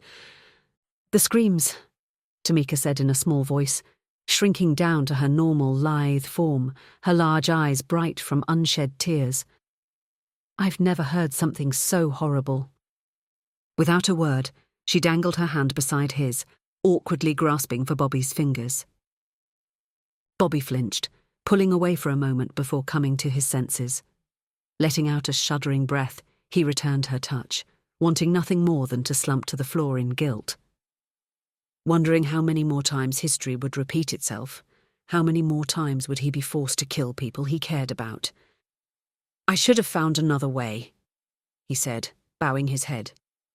She shook her head, resting her head on his shoulder, the smell of hair filling his nostrils. "Like you said, you did what you had to. I hate to interrupt this little love fest you two got going, but we're screwed," Finn said, his eyes locked to the console display. "How?" Bobby demanded, pulling his hand from hers, making a space between them. With a few deft motions, Finn brought up the navigation hologram, expanding his hands to bring the image of the globe into sharp relief. "I don't know how, but Daniel overrode the autopilot. We're locked onto a new destination and I can't change it."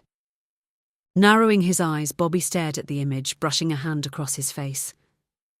"Well, can this day get any worse?" "Where are we headed?"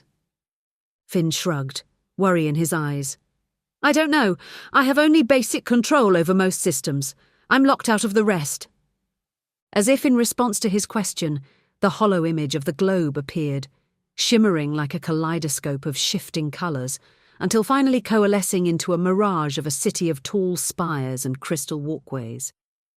Bobby said nothing, staring hard at the image of the city they had seen down in the chamber, the city he had seen in his visions, a city that shouldn't exist.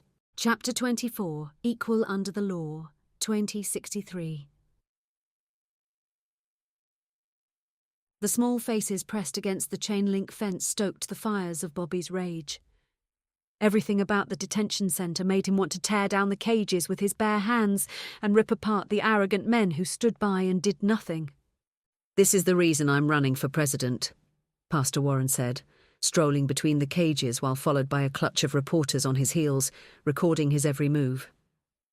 "It's shameful that our once great nation has come to this, what corporate greed has done. These kids should be in school, not in some detention centre because their parents fell behind on their debts." Bobby followed the pastor like an angry shadow, his eyes constantly moving, ever vigilant. The cacophony of so many bodies pressed into such a small space made it difficult to monitor everyone. But since the attempt on the pastor's life a few weeks ago, the Secret Service had made an early exception and granted him a full security detail. But for Bobby, it wasn't enough. They were only human. Bullets still pierced their skin, and their senses were dull compared to his. The pastor continued to speak as he climbed a set of stairs that led to a balcony that overlooked the detention facility, his voice rising and falling with a preacher's tempo. When he reached the top, he spread his arms wide and turned to face the cameras. "The Christian Democratic Party will return this nation to the principles we valued for so long: freedom, compassion, and that all are equal under the law." Bobby's phone vibrated in his pocket for what seemed the 1,000th time. Michael was the only one with the number, and he could almost see his stern face darkened in rage. Turning it off, he shoved it back in his pocket. He knew the reason for the call and no longer cared. A small group of children climbed the stairs after him, spreading out to stand beside the pastor, a taller boy, who was older, standing behind him. "My friends, we cannot allow these atrocities to continue," he continued, placing a hand on the shoulders of the children next to him. "I have been lucky in life, blessed by God, some would say. I'm a Christian, and I think it's time I showed my Christian values to this nation that has given me so much. Earlier today, I pledged to pay the debts of these children's parents. Every child you see in these cages will be reunited with their families within the next 24 hours. The small group of reporters and hangers-on broke into applause, sycophantic smiles plastering their faces. Surprised at the gesture, Bobby found himself clapping along with everyone else, his eyes narrowing as he tried to figure out what Pastor Warren's ultimate goal was. He hadn't expected anything like this from the man, but the pastor continued to surprise him at every turn. Part of him knew that was the reason he had not completed the task he was here to do, and why he continued to ignore Michael's calls. The children around the pastor had the most profound reactions, many of them looking dumbfounded, some falling to their knees with tears springing from their eyes. A taller boy standing at the back shook visibly, his legs giving away as he fell to the floor in a heap. Reacting quickly, Bobby managed to take hold of him before his head hit the floor. The instant he touched him, a shock ran through his system, and it was like thousands of ants were crawling around the inside of his skull, sending his senses into overdrive. The commotion drew Pastor Warren's attention away from the cameras, his jaw clenching and unclenching in quiet anger, until he saw the wide-eyed look of shock on Bobby's face. "What?" he asked, looking down at the boy with a questioning look. "Nothing," said Bobby, waving the pastor off, trying to keep his face calm through the bubbling excitement in his stomach as plans formed in his mind. Looking down at the boy's handsome face, Bobby gave him what he hoped was a reassuring smile. "Don't worry, you'll be just fine. Better than fine. When I'm done with you, you'll be able to do the most amazing things." Chapter 25. Blind as a Bat and Out of Control, 2064. The rumble of the turbines vibrated throughout the frame of the Odin, pressing Bobby deep into his seat as the massive transport banked and then accelerated towards some unknown destination. "Is there any way to override the system?" asked Bobby, settling into the co-pilot's seat while trying to access the navigation controls without much success. "I'm trying, but I'm not having much luck," said Finn in a low voice, not bothering to look up from the display. Tamika had taken it to task to remove what had been left of Daniel, and Finn had reacted strongly, his jaw clenching when she had lovingly picked up the emaciated remains, mumbling something he couldn't hear. "I'm going to try restarting the secondary systems," Bobby said, punching up his control profile as he tried to use his limited understanding of the Odin's computer system. "Let's see if we can at least get some level of control to the subsystems so that we're not flying blind." "So, that's it?" Finn muttered with an angry frown. Furrowing his brow, Bobby looked over to see Finn staring at him, nostrils flaring. "What?" "What you did to Daniel," he began, swallowing hard. "You just killed him, like it was nothing. And then you never liked him, and now you're crying that I made the hard choice," Bobby countered, his voice inching up. "I couldn't give a shit about the kid, but that's no goddamn way for anyone to die. And now we're just going to go on like nothing happened. You're more of a dick than I thought." Scrubbing a hand over his face, Bobby sighed.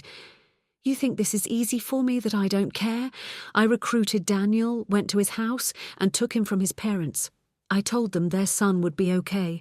I told them that he would have a better life." "Yeah, then you put him down like he was a rabid dog?" "I had to make the hard call. It was him or us," Bobby spat, his nostrils flaring. "I think it's more like you or us. I saw the look on your face when you drained him dry. You didn't look like a guy making a hard choice. You looked like a guy who enjoyed the killing." "What is it with you?" Bobby shouted, his face reddening. "You've been an ass from the day we met. Worse, I've never done anything but take you away from that shitty life at the church. You should be thanking me, but you constantly treat me like I'm some sort of monster." "Yeah, but it was my shitty life," Finn replied, punching at the holographic controls in front of him to little effect. "What would you do if someone came along and stole you from your friends, from the people you care about? Would you be happy about it, or would you want to get the hell out?" Bobby snapped his mouth shut, glaring at the other man, his thoughts going back to the day Lieutenant Young had come for him. That had been the start of it all, tearing him away from his life, putting him on a path that ultimately led to him killing the one person in the world who could keep him from going down the dark path he was on now, the one person who made him a better man. Seeing he had hit a sore spot, Finn continued, his confidence building as he railed. "And now I see how disposable we all are to you. When the day comes, are you going to put me down like that? Or hell your little girlfriend back there? What happens when she does something you don't like? Does she get to die like the rest of us?" "That's enough, Finn," said Tamika from the open doorway, her large brown eyes narrowed in anger. "You get hit in the head or something? That thing wasn't Daniel anymore. It was trying to kill us, him included. Bobby saved us. You should be grateful."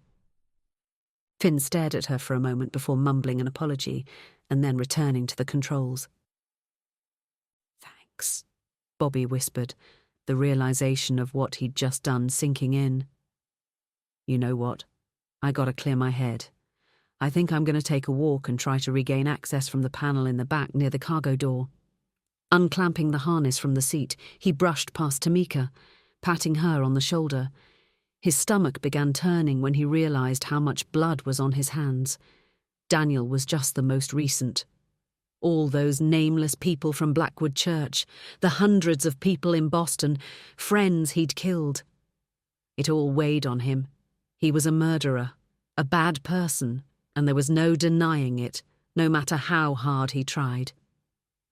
Making his way through the maze of cargo boxes and past the jeep they used for ground reconnaissance, Bobby tried to banish his dark thoughts, pushing it all down deep where he could deal with it later as he started to work on the panel. Cycling through a series of command options, he soon became frustrated, realizing he would have the same problems here. "What in God's name did you do, Daniel?" he muttered under his breath, his brow furrowing at the image of the city that once again appeared above the command console.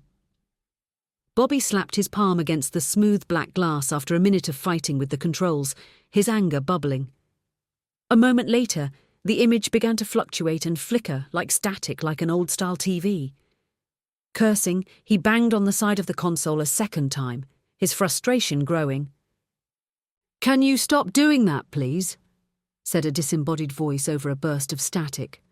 Bobby jumped back, his head on a swivel as he searched for the source. Before he could react, the hologenerator blasted another image of muted grey and black static, just as the voice spoke again. "There we are. I think I've got it now." Bobby managed to scramble back from the console just as an image of Daniel flickered into existence. At first, Bobby thought it was some sort of odd hologram, old data spit out by a defective computer system until a wide smile appeared on his round face. Bobby's jaw fell open when Daniel took a step forward, waving at him with his childlike exuberance. When it spoke, it was in the voice he knew so well. "Hi, sir. Isn't this just the coolest thing?"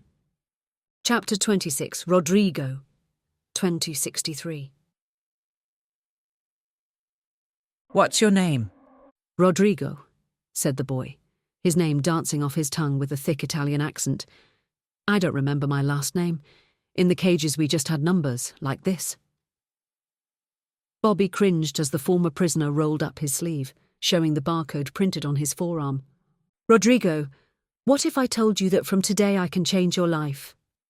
Make it so you can do great things, make the world a better place. Is that something you would want to do?"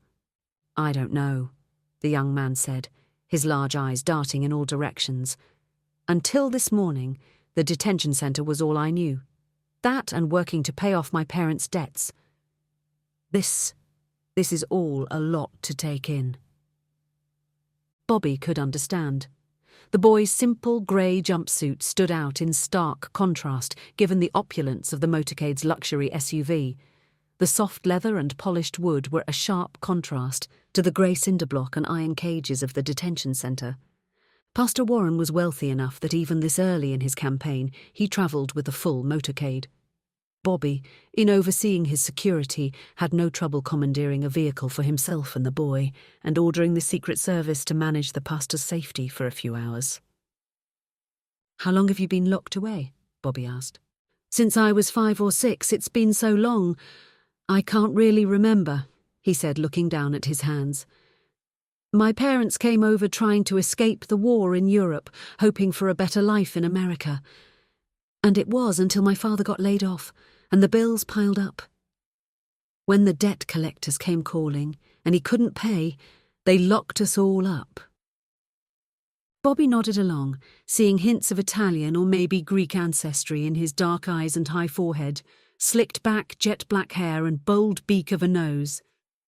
"That would make you 14 or 15 now, wouldn't it?" Rodrigo nodded, showing the whites of his teeth. "I was in the lockup for a long time. People like you never talked to me unless they needed something, so just tell me what you want from me." Bobby pursed his lips, not sure how much to tell him. This had seemed like a good idea when he had felt the spark in the boy, and he'd shoved him in the car without thinking. But now... "Do you know who I am?" asked Bobby, trying to get a feel of him. Rodrigo hesitated for a moment, rubbing his hands on his knees. "See, you were all over the HoloNet last year when that church got blown up. The news said that you and your team saved all those people." Bobby nodded along, not correcting the lie. "Then you know that we can do things, have abilities that make us different from regular people. See, you're special. I don't know what you can do, but they kept showing that guy Michael. He could make wings, fly around like an angel." "Forget flying! It's highly overrated," Bobby snapped, frowning in irritation. Rodrigo raised an eyebrow, a wry grin coming to his face. "You know, you sound like a boy who wishes he could fly, but—" "My point," Bobby began, speaking slowly to calm his nerves, "is that you have the potential to be like us. I can make you more than human, but in return I need you to do something for me." "Quello che vuoi," he said in a breathless whisper. "See anything." "I need you to be a weapon no one knows about but me," Bobby whispered, steepling his fingers against his lips. Narrowing his eyes, Rodrigo deflated as he leaned back in his seat. Narrowing his eyes, Rodrigo's shoulders slumped, and he leaned back in his seat, deflated. "I may have been locked up my whole life, but I'm not stupid. We have this word in Italian, patsy. It means someone who does the dirty deed, then you get rid of them when it's done." Yes and no, Bobby replied. I have a job to do, and it would be better for me if I had help from an outsider that no one knows about, that no one can see coming. But once the task is done, you join the team as a full-fledged member. I don't see any reason to hurt you after the fact. How am I supposed to believe that? How do I know you won't go back on your word? You don't. But the way I look at it is like this. You're free now. We can cut you loose, and you can try to find your way in the world, but the stigma of being a debtor will follow you. It'll be hard to find a decent job. If things go bad, you might even find yourself right back in the debtor's prison in a few short months. Or you can take your chances with me, get superpowers and live in luxury. Sure, you have to do something you may not like, but trust me, it's for the greater good. And if it works out, you get to be part of something greater than yourself. You get to do some good in the world. Rodrigo locked eyes with him for a long time, never once blinking. After what seemed like an eternity, he gave Bobby the smallest of nods. Okay, so how would this work? Letting out a breath he didn't know he was holding, Bobby leaned forward in his seat, his stomach turning in knots. Most of the time that he used this power, it was to heal minor cuts and bruises. He had gone farther with Carter, and he wasn't sure if it would work a second time. Give me your hands. Rodrigo's eyes shot open, a confused look coming to his face. What, right here? Now? Yes, here, said Bobby with a calm he didn't feel. Steeling himself, he took the boy's hands in his. This is going to hurt a lot, but once we're done, your life will be very different. Trust me on that. Chapter 27. Along for the Ride, 2064. Bobby stepped away from the hologram, his heart pounding out of his chest, sure that his guilt was playing tricks on him. A smiling image of Daniel stood in front of him, jubilant like he had some secret to share. I know what you're thinking, sir, but it's really me. Before the hologram could finish, Bobby turned heel, racing for the cockpit, half running, half stumbling through the maze of cargo containers and seating along the way. Report! He demanded, screaming as he strode up behind Finn and Tamika. Report what? Finn demanded with a shrug. You were gone for 2 minutes. What could there be to report? Seeing the confused looks on their faces, Bobby pursed his lips, thinking he had imagined the whole thing. I think he's asking if you saw me, Daniel said, appearing suddenly as if in response to his thoughts, his disembodied head and shoulders floating above the main console like a salesman in a hollow ad. Jesus effing Christ, shouted Finn, leaping from his seat and staggering back against the bulkhead, the whites of his eyes showing. Tamika was slower to move, never taking her eyes off the hologram as she transformed, her tiny body bulging and growing, the sound of stone grinding on stone filling the cabin. The floating image of Daniel smiled once again, his cherubic face beaming. I'm not trying to freak anyone out, but if everyone could be cool, I can explain.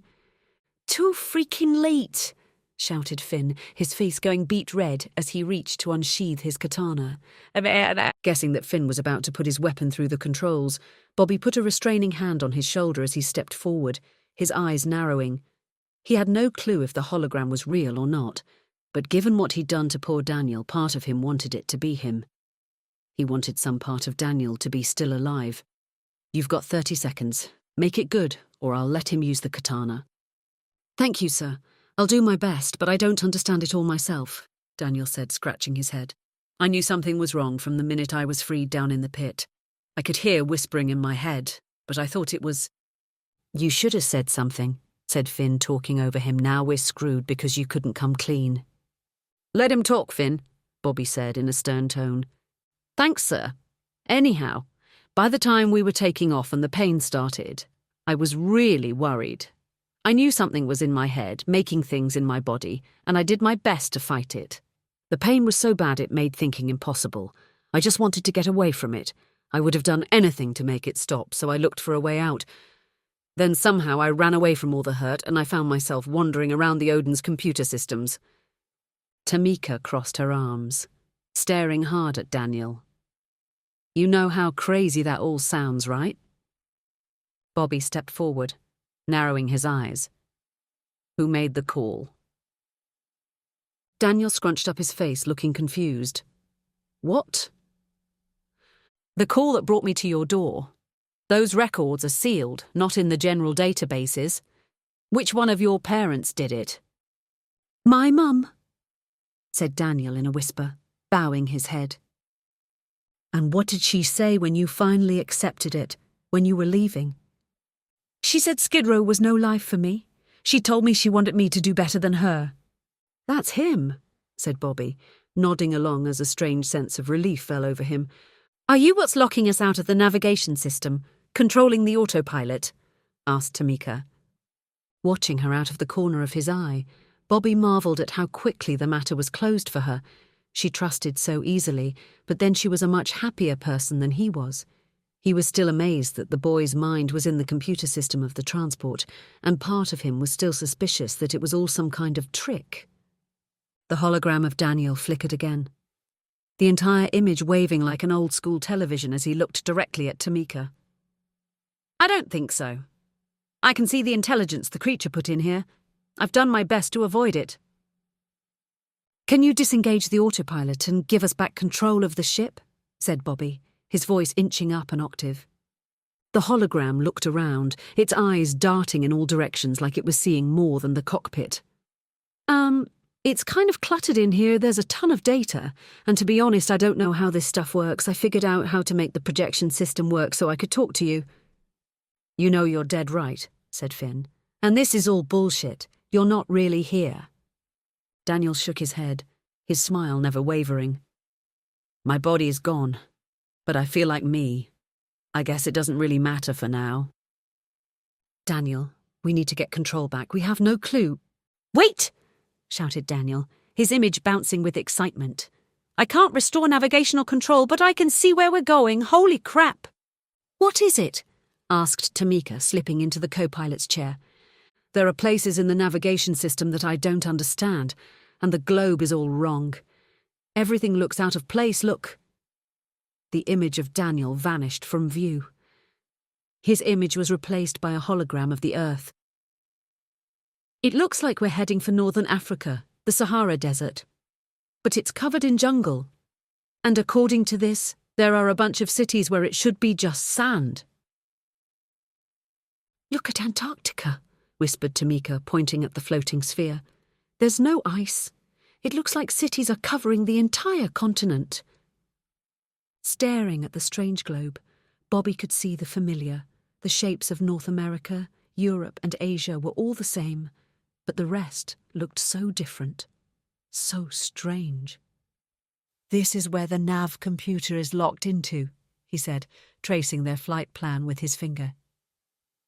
Finn returned to the pilot's chair, never taking his eyes off the image floating above the controls. "There's nothing but desert there. Why in—" "If there's a city there, we're going to find it," said Bobby, his worry growing. If there was a city like the one buried in Utah, he wanted to know. He was tired of being led around by the nose. He wanted to figure out what was going on with these visions.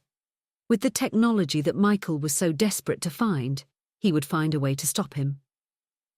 One way or another, he would put an end to it all. Chapter 28. A Village by the Sea, 2063. Bobby took a deep breath, trying to calm his racing heart as he held Rodrigo's hands in his. The opulent leather-clad interior of the Lincoln was a far cry from the downed transport where he'd done this the last time with Carter. Bobby had ordered the driver to find a quiet spot along their route, and they'd ended up in the parking lot of a motel that had seen better days. The driver had headed off to get some food, and Bobby was alone with the nervous boy, his mind full of doubt. "This is the part that's going to be painful," he began, looking deep into Rodrigo's dark eyes. "I'm going to take a part of your energy, your life force." Rodrigo tried to pull his hands away, his eyes going wide. "Please, I'm not sure about this." Ignoring him, Bobby gripped the boy's hands tighter and focused, his nostrils flaring as he built up his rage. He knew he had to find the right balance. If he took too much from the boy, he might kill him. Too little, and the process might not work. "Close your eyes," Calm yourself. Faint tendrils of dark smoke snaked out from Bobby's hands, drifting towards the other man's hands.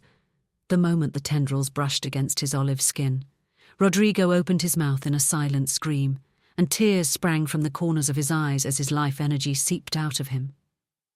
At the first taste of his life force, Bobby shuddered in ecstasy, hungry for more. He wanted it all. He wanted to savagely drink until there was nothing left. Drawing in a slow breath, he controlled his worst impulses and tore his hands away quickly, shoving them under his thighs to stop them from shaking. The boy before him had started fresh-faced and full of youth, but his appearance quickly changed to one that was worn out and faded, like an old piece of clothing that had been washed too many times. The skin along his forearms was emaciated like the skin of a mummy, and his face was ashen grey. "Dios mío," he muttered in a halting breath, clutching at his chest. "I can't breathe. Please, whatever you need to do, do it fast." Bobby flinched at the pain in the boy's voice and swallowed hard, praying that this would work, and that he wouldn't have another innocent life on his conscience. Falling into himself, Bobby searched his soul for the fire that he knew so well now. That fountain of power that burned deep within him, that rage barely constrained. This was the power he consumed when he drew on someone's life force, the power that grew with each taking. Now he had to do the opposite. He caged the energy, wrapping his arms around it, leashing the beast of rage that had driven him for his entire life. His face became a mask of pain, as every inch of his flesh scalded like it was on fire and freezing all at once. With a grunt, he brought the power to heal, and in the same breath channeled it outward like a river, flooding Rodrigo's body with energy, slowly at first, and then like opening the valve of a fire hose, releasing the power into him until every cell in his body was about to explode. Rodrigo's eyes shot open, his head rolling back as he clawed at Bobby's hands holding his. Bobby smiled as he watched the boy's transformation. His skin, which had been ashen and grey, was now a healthy olive colour. His eyes, shining bright as a smile, creased his face. Without a word, he pushed Bobby's hands away, a deep sigh escaping his lips. Stupefacente. Amazing. "You might want to take a little bit of time to recover from all this," said Bobby, pinching the bridge of his nose, pain throbbing behind his eyes. "I've never felt so alive I could fly." "If you can fly, I'll kill you," muttered Bobby under his breath, trembling like he'd just run a marathon.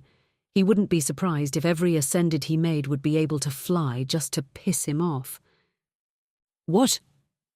"Never mind," Bobby answered, waving him off. "How do you feel?" "Strange." "No urge to fly?"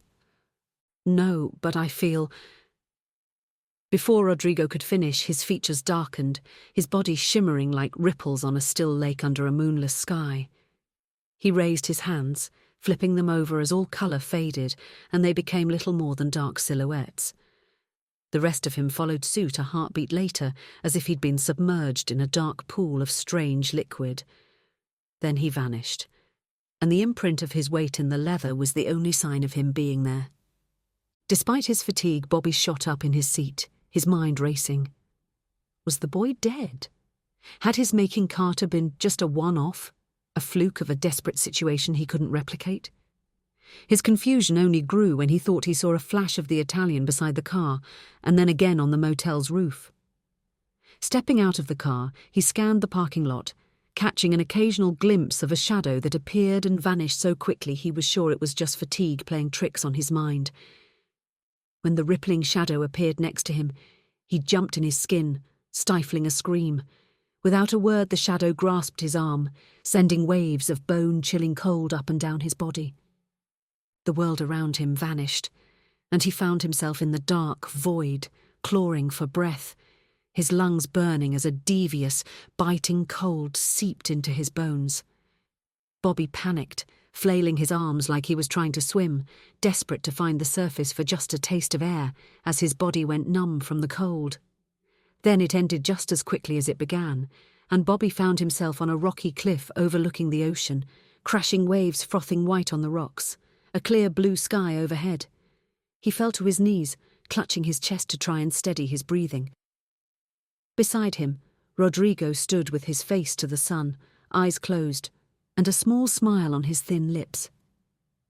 In the distance, Bobby could see a clutch of once colourful homes, the paint old and faded, most of them little more than shacks that looked long abandoned. "This is the village where I was born," Rodrigo said, looking down at him with dark eyes. "It was a popular place for tourists, and life was easy until the war came. We managed to flee the invaders just in time. My parents later heard stories of the Russians killing everyone, our friends and neighbours who stayed behind, slaughtered." Staggering to his feet, Bobby breathed deep the salty ocean air, his eyes going wide.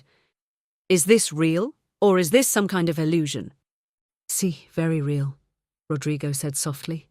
A slow smile stretched across his face as he reached down to pick up a rock and throw it into the ocean. "This was my favourite spot as a boy.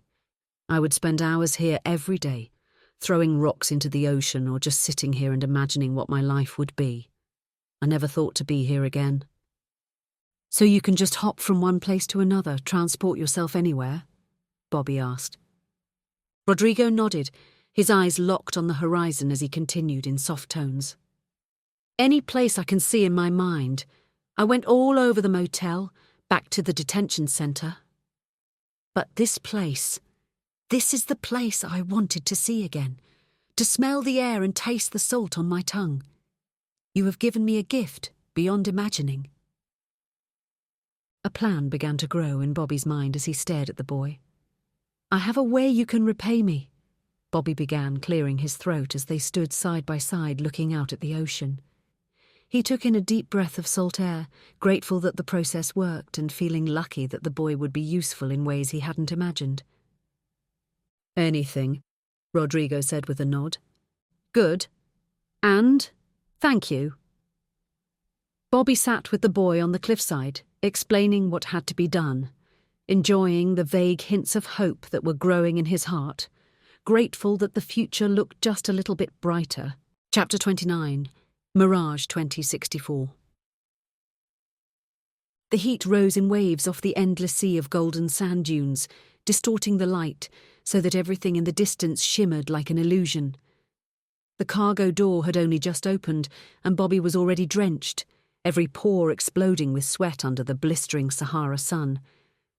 The autopilot on the Odin had dropped them here without a word of explanation.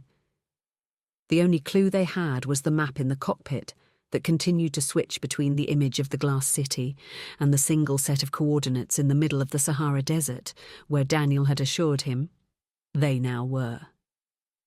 Finn appeared at his side, wearing a combat helmet equipped with a full tactical visor he'd fished from one of the many cargo containers on the transport. He had switched out his typical red and black armour for Arctic camo. "You're going to stick out like a sore thumb dressed like that," Bobby said, smirking as he looked him up and down. Finn snorted, adjusting the katana on his back.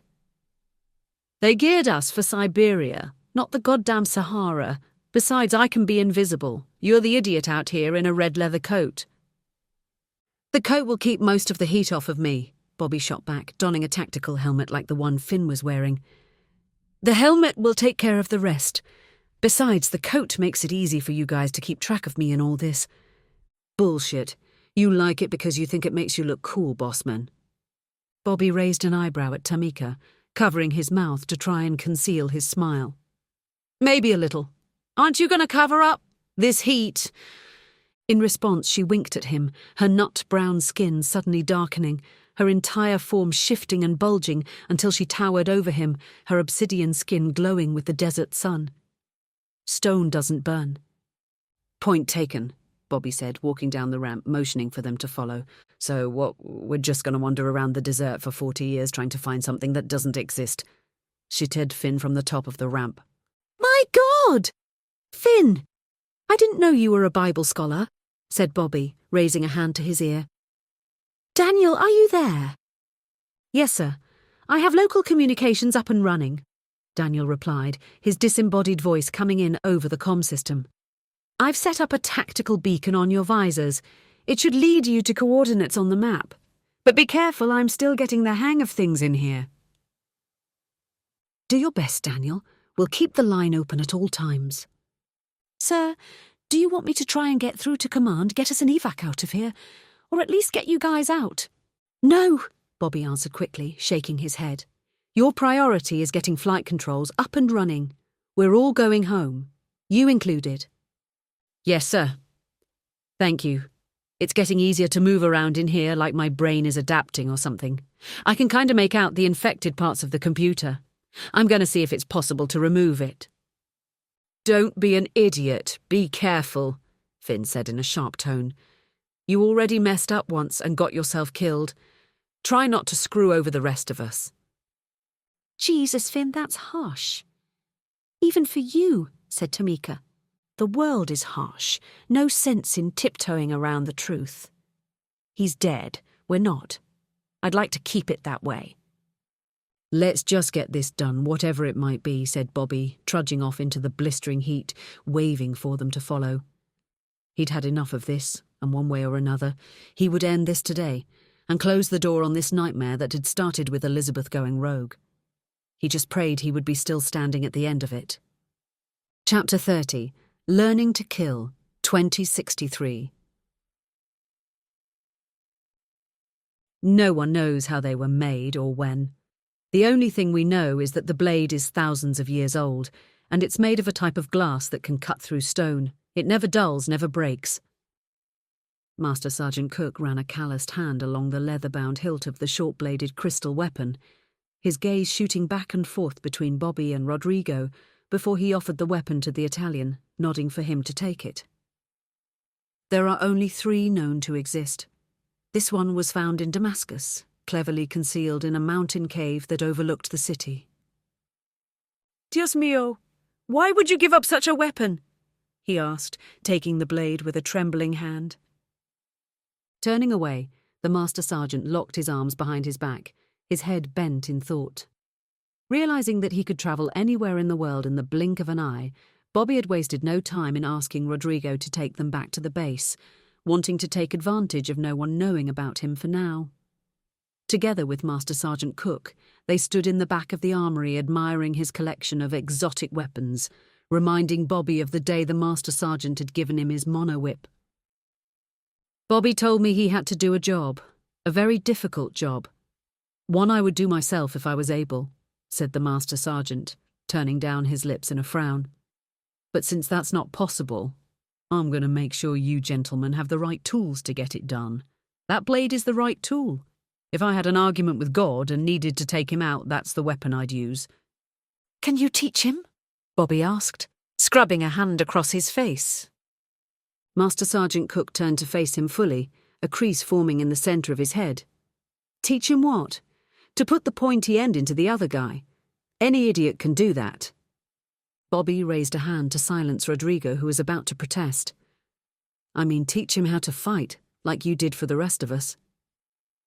And how the hell am I supposed to do that without everyone finding out about your little secret here? Just the basics. Enough that he won't kill himself with the thing, Bobby said. Listen, Bobby, I think you're a good kid, with good intentions. God knows you got the short end of the stick here. But if I get caught, that's my career. Rodrigo cleared his throat, drifting between the 2 men. With the gifts I've been given, I can be anywhere. I can come in the night if you want. No one will see me come and go.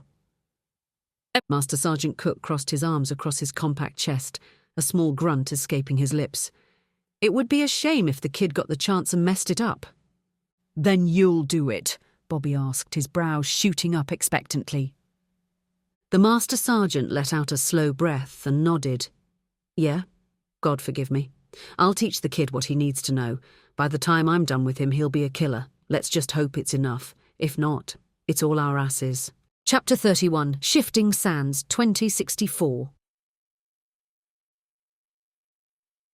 I'm freaking done, Finn shouted, slumping down on the hot sand. There's nothing here. We're wasting our goddamn time just walking in circles.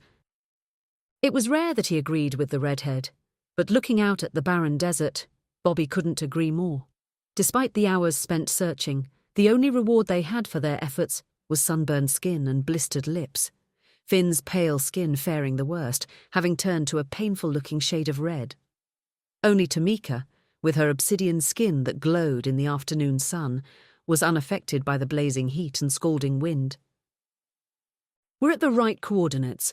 We must have missed something," said Bobby, taking a deep pull from the canteen off his hip, a sour look coming to his face as he swallowed the lukewarm water. "Man, you're a sucker," said Finn with a snort, stomping back to his feet to dust off the grit. "Do your job and get us an open comm line so we can get the fuck out of here." Tamika stepped forward, motioning for him to calm down. "Daniel said that. Daniel's dead. That thing isn't Daniel, so I don't give a shit what it has to say, don't you remember?" "Bobby here killed him," he sneered, waving a finger in his face. "And if we stay out here much longer, the same thing's going to happen to us." "If you know what's good for you, you'll get out of my face, Finn," said Bobby in a low voice, clenching and unclenching his jaw. They stayed like that, staring hard, neither of them daring to back down or give in. "Enough!" shouted Tamika, elbowing her way in between them, the smooth stone of her skin blistering hot to the touch. "Finn's right, Bobby. There's nothing here, so let's go back to the transport and regroup. Let's see if Daniel's made any progress in getting the flight controls back online, or at the very least, gotten the comms working so we can call for help." Exhausted from the heat, Bobby relented with a brief nod. "It's not like we're getting anywhere standing in this heat," he said, trying to convince himself as much as them. "We'll figure out a way to get the comms up and running. Call in an extraction." "About time," Finn spat, trudging off toward the Odin and not bothering to look back.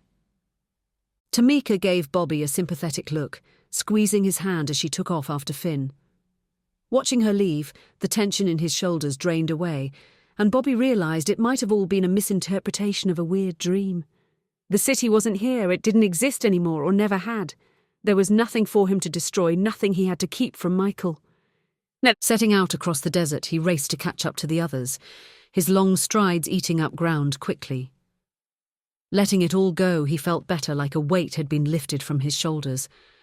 Falling into a steady rhythm, his mind began to wander, and foremost on his mind was Tamika. She was only a few years younger than him, and while he found her massive obsidian form intimidating, in her normal form she was perfect for him. Beautiful, small and petite in a way that made her look younger than she was, and while part of him wanted to stay loyal to Elizabeth's memory, he had to be honest with himself. She was gone. She was gone, and Tamika was right here and interested from the looks of things. Pushing thoughts of her from his mind, Bobby increased his pace, trying to catch up to the others. He pushed hard up a particularly steep dune and was just about over the crest when something caught his foot, and he fell hard, knocking the wind out of himself as he tumbled head over heels down the slope, landing face first with a hollow thud, his lips and skin burning against the hot sand. Rolling onto his back with a groan, he tore off his visor to clean out the sand when he noticed the ever-so-subtle shifting colours in the sky above, tiny flashes that would have been impossible to see with the light filters active. Not taking his eyes off the sky, Bobby rose to his full height, his whip-thin frame casting a narrow shadow against the golden sand. Following the pattern, he watched it flow like a winding river, narrowing at some points, widening at others. Without thinking, he placed one foot in front of the other, his steps taking him up a steep dune and then down another, searching for the source of the strange light. A burst of static in his ear was quickly followed by Tamika's panicked voice. "Bossman, we can't see you. Your internal tracker isn't responding. Where are you?" Bobby ignored her, removing his earpiece as he continued to search. He lost track of the number of times he climbed and descended, following the shifting colours until he found himself in a narrow space between two dunes, completely hidden from view. The light was brighter here, with the sand constantly shifting from cobalt blue to crimson red, then onward to an almost invisible amber gold and emerald green. Narrowing his eyes, he could just make out the source of it all, a bright patch of desert floor. Shuffling forward, he fell to his knees and began to dig with both hands, hurriedly removing a layer of sand, to find the tip of a protruding crystal that was in constant flux of shifting colour. Bobby threw himself into clearing around the crystal, his breath rasping in his ears as he dug like an animal, clawing and scratching at the sand, concealing the thing. He didn't know how long he dug, and he'd lost all track of time until a light touch on his shoulder snapped him back to reality. With a start, he realised the sky above had darkened, the bright blue sky of the day fading to twilight, hints of the moon and stars appearing in the blanket of night. He marvelled that he had dug and cleared away a man-sized space around the protruding crystal. "Boss man, are you okay?" Tamika asked, looking down at him with an air of worry. "He looks like he's lost it," said Finn at her side, his blistered skin almost as red as his hair. "I'm fine. I saw something and decided to take a minute. I think this is what—" Finn leaned in a little closer, his eyebrows coming together. "A minute? You've been gone for hours." Blinking in confusion, Bobby shook his head. "No. It was just a minute." Brushing a hand across his face, he tried to shake off his stupor. "It doesn't matter. This crystal, it's still active, which means that the city is most likely buried under our feet." "Well, you have to call it in now," said Finn. "There's no way you can hide an entire city, or worse, try and blow it up." "Did you hear that?" Bobby demanded, cocking his head. "It's like a humming." He squeezed his eyes shut, trying to listen to a sound that wasn't there a moment ago. The sound was rhythmic, increasing and decreasing in tempo, like someone was playing with the volume of a song. "I don't hear anything," said Finn, narrowing his eyes. "I do. It's like a pulse," said Tamika, cocking her head to listen. Without thinking, Bobby reached out to the crystal, the humming growing as he ran a hand along the smooth, multifaceted surface, a sudden smile coming to his face as he understood. "I don't think we're going to have to dig," he said at last. The vibrations grew, passing through his body like a wailing guitar chord, his every atom vibrating with the pulse. Even knowing what was about to happen, the look on his face was one of wide-eyed astonishment. The entire area trembled and shifted, desert sand shooting high into the air as the world around them shook to its foundations, and as if by magic, tall spires punched through as the city rose like living things from the depths of the desert. It wasn't a figment of his imagination, it was real, and he had no clue what he would do about it. Chapter 32.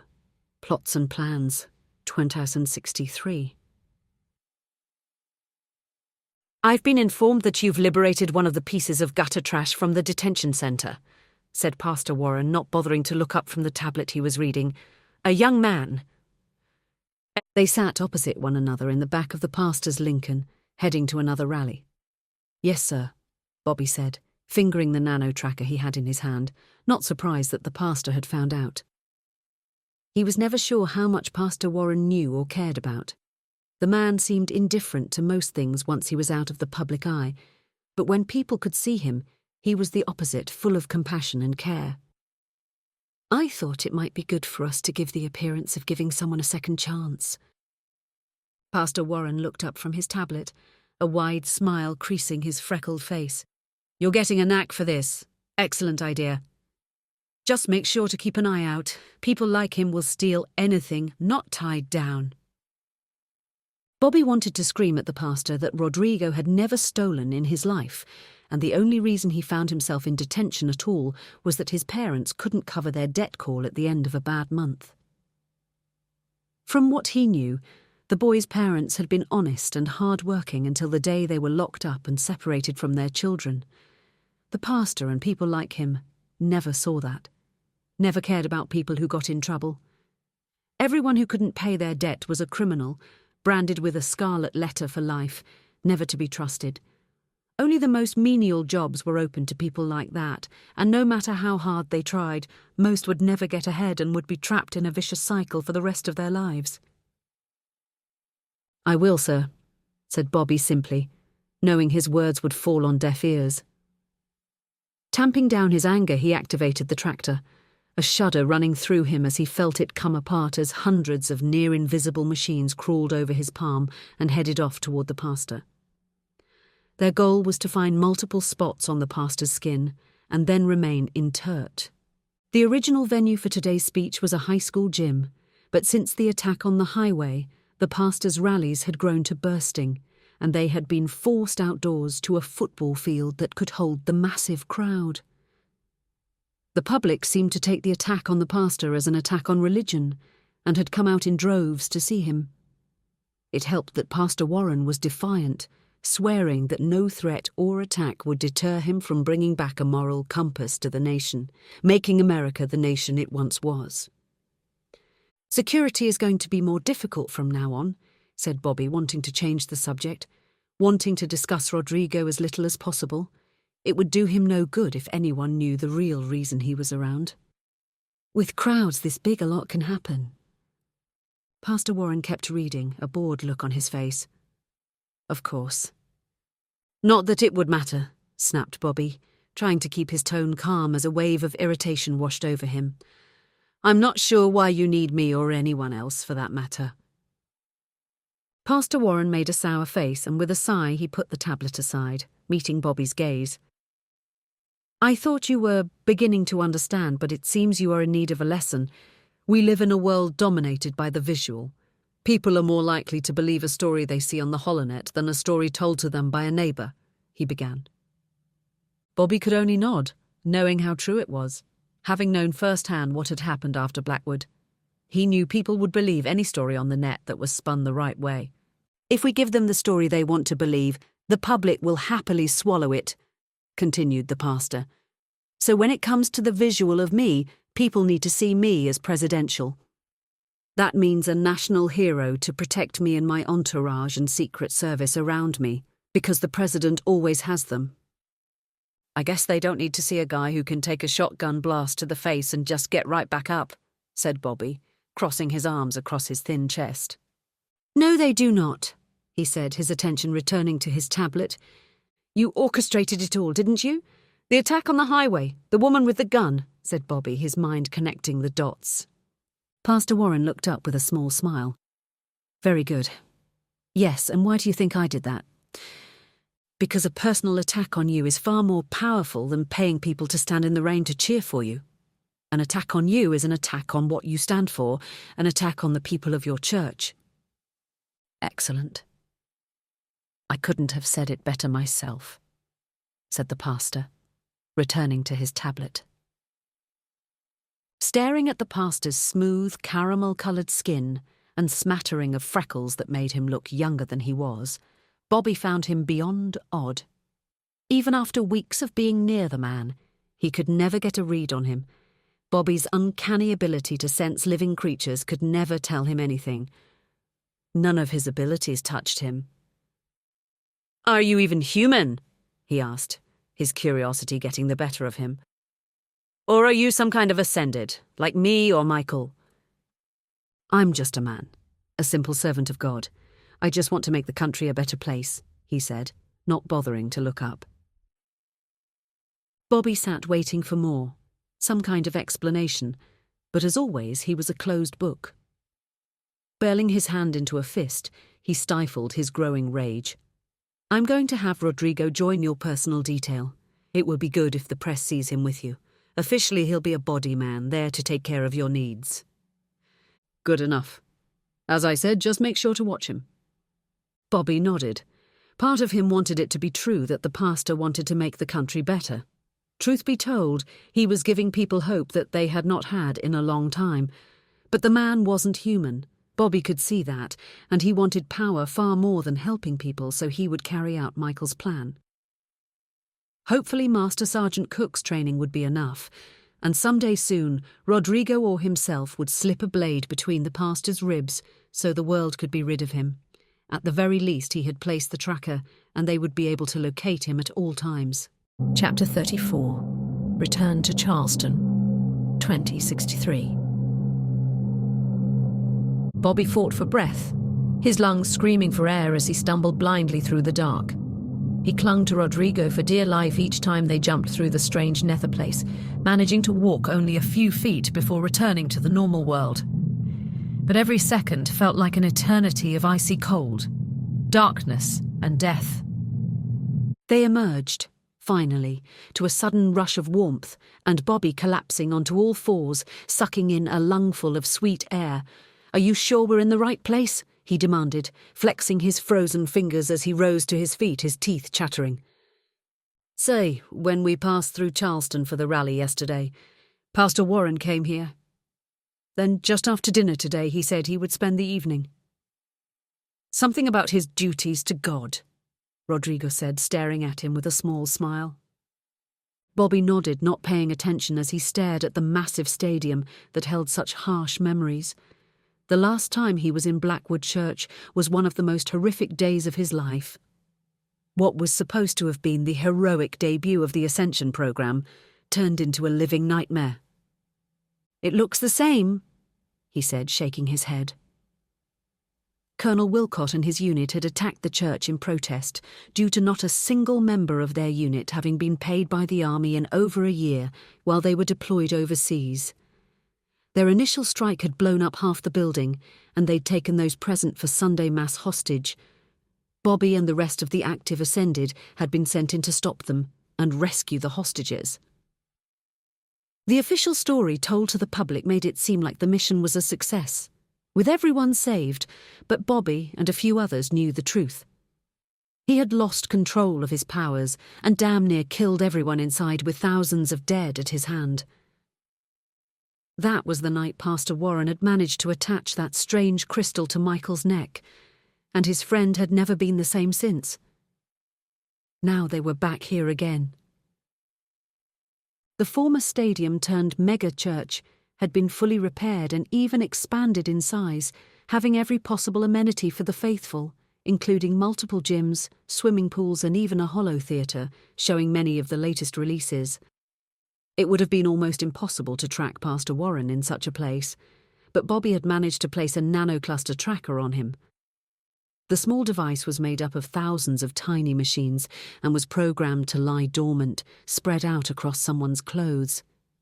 It was virtually undetectable until it reformed into a tracking device for a few moments and then returned to its dormant state, tracking the most recent signal with his phone. Bobby and Rodrigo took one final, terrifying leap through the nether space and then appeared in an empty office deep in the windowless concrete complex. "It is safer if we walk from here," Rodrigo said. Exiting the office, the Italian led Bobby into an endless maze of offices and open administrative areas. Bobby couldn't help but notice the stark difference between the grandeur and luxury of the church upstairs and the drab subterranean areas. The offices themselves were merely functional, with little in the way of warmth or personality of the people who worked there.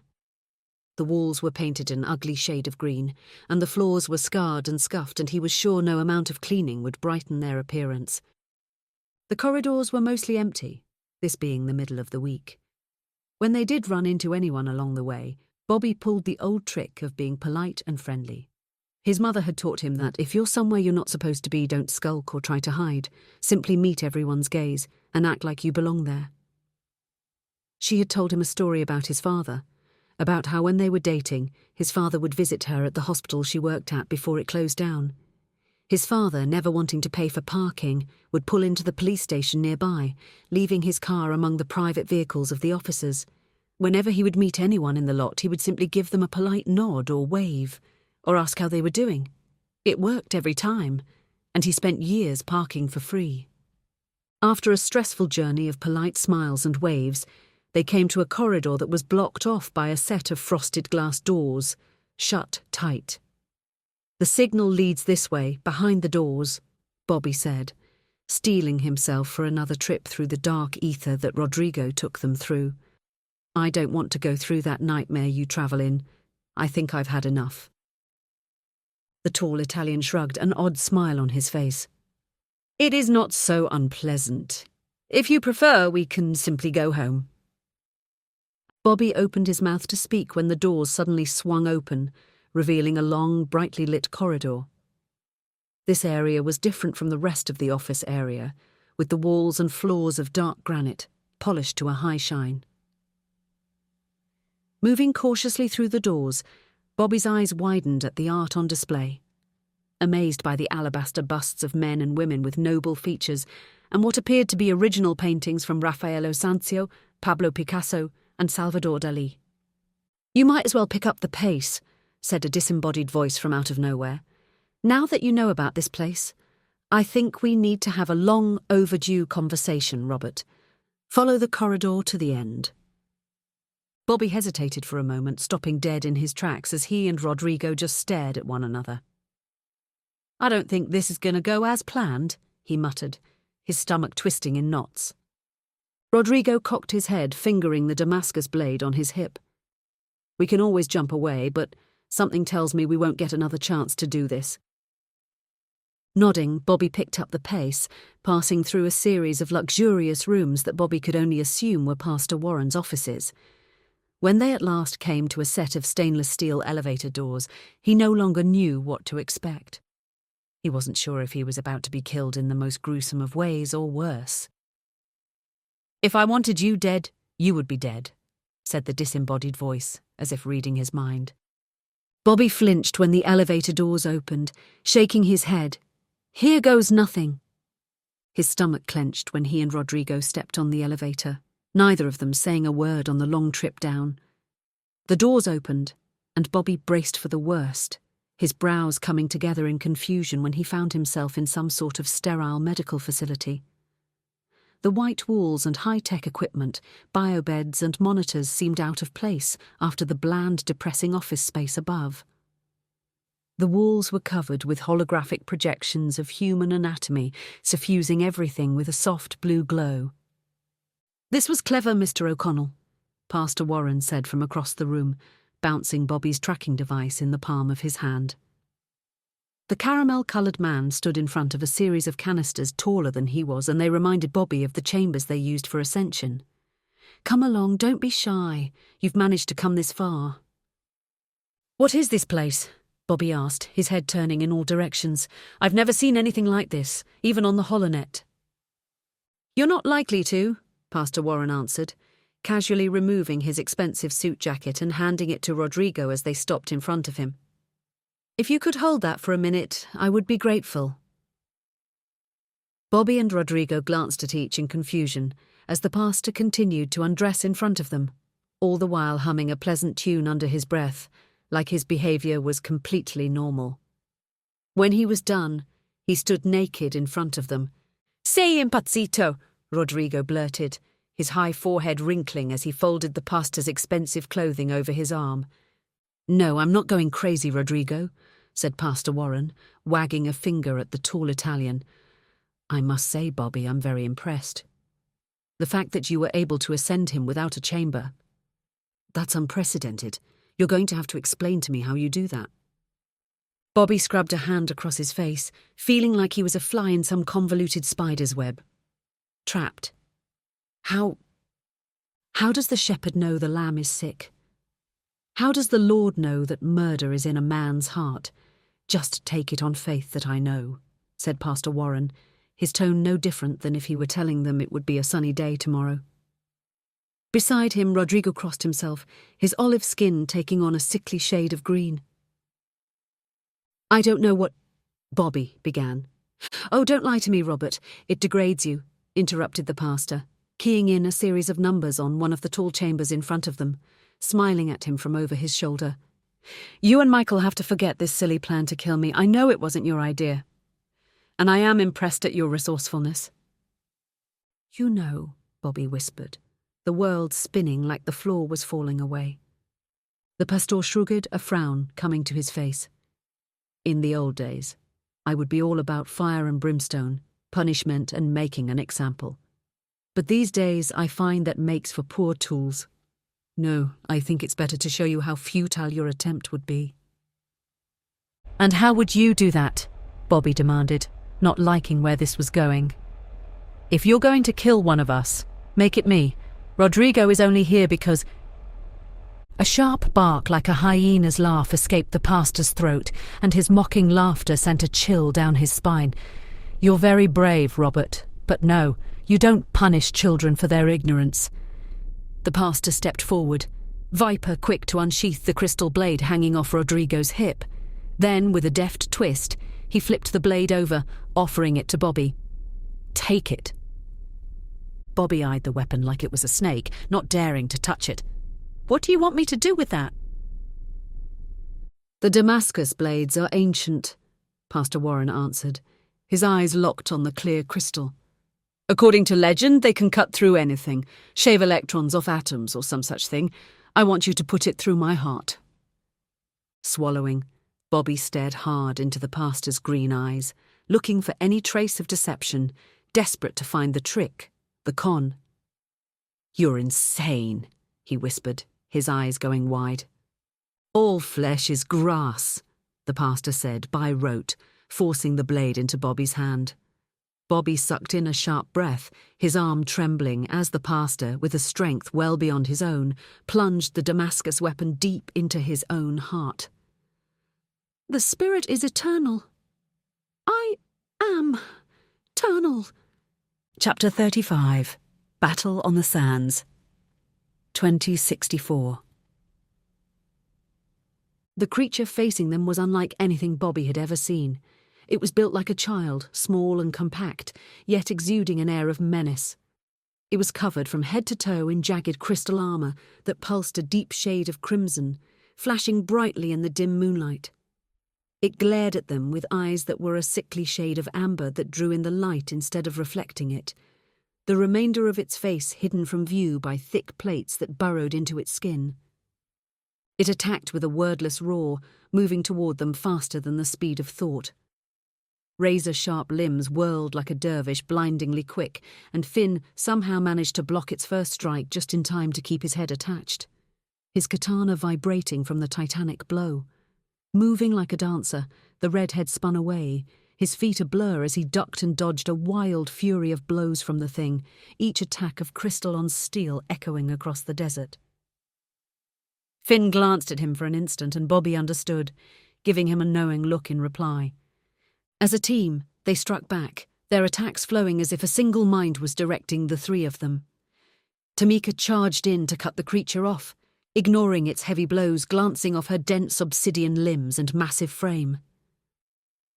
Finn took the opening she provided, a look of concentration crossing his face as he vanished with a crackle of blue and yellow sparks.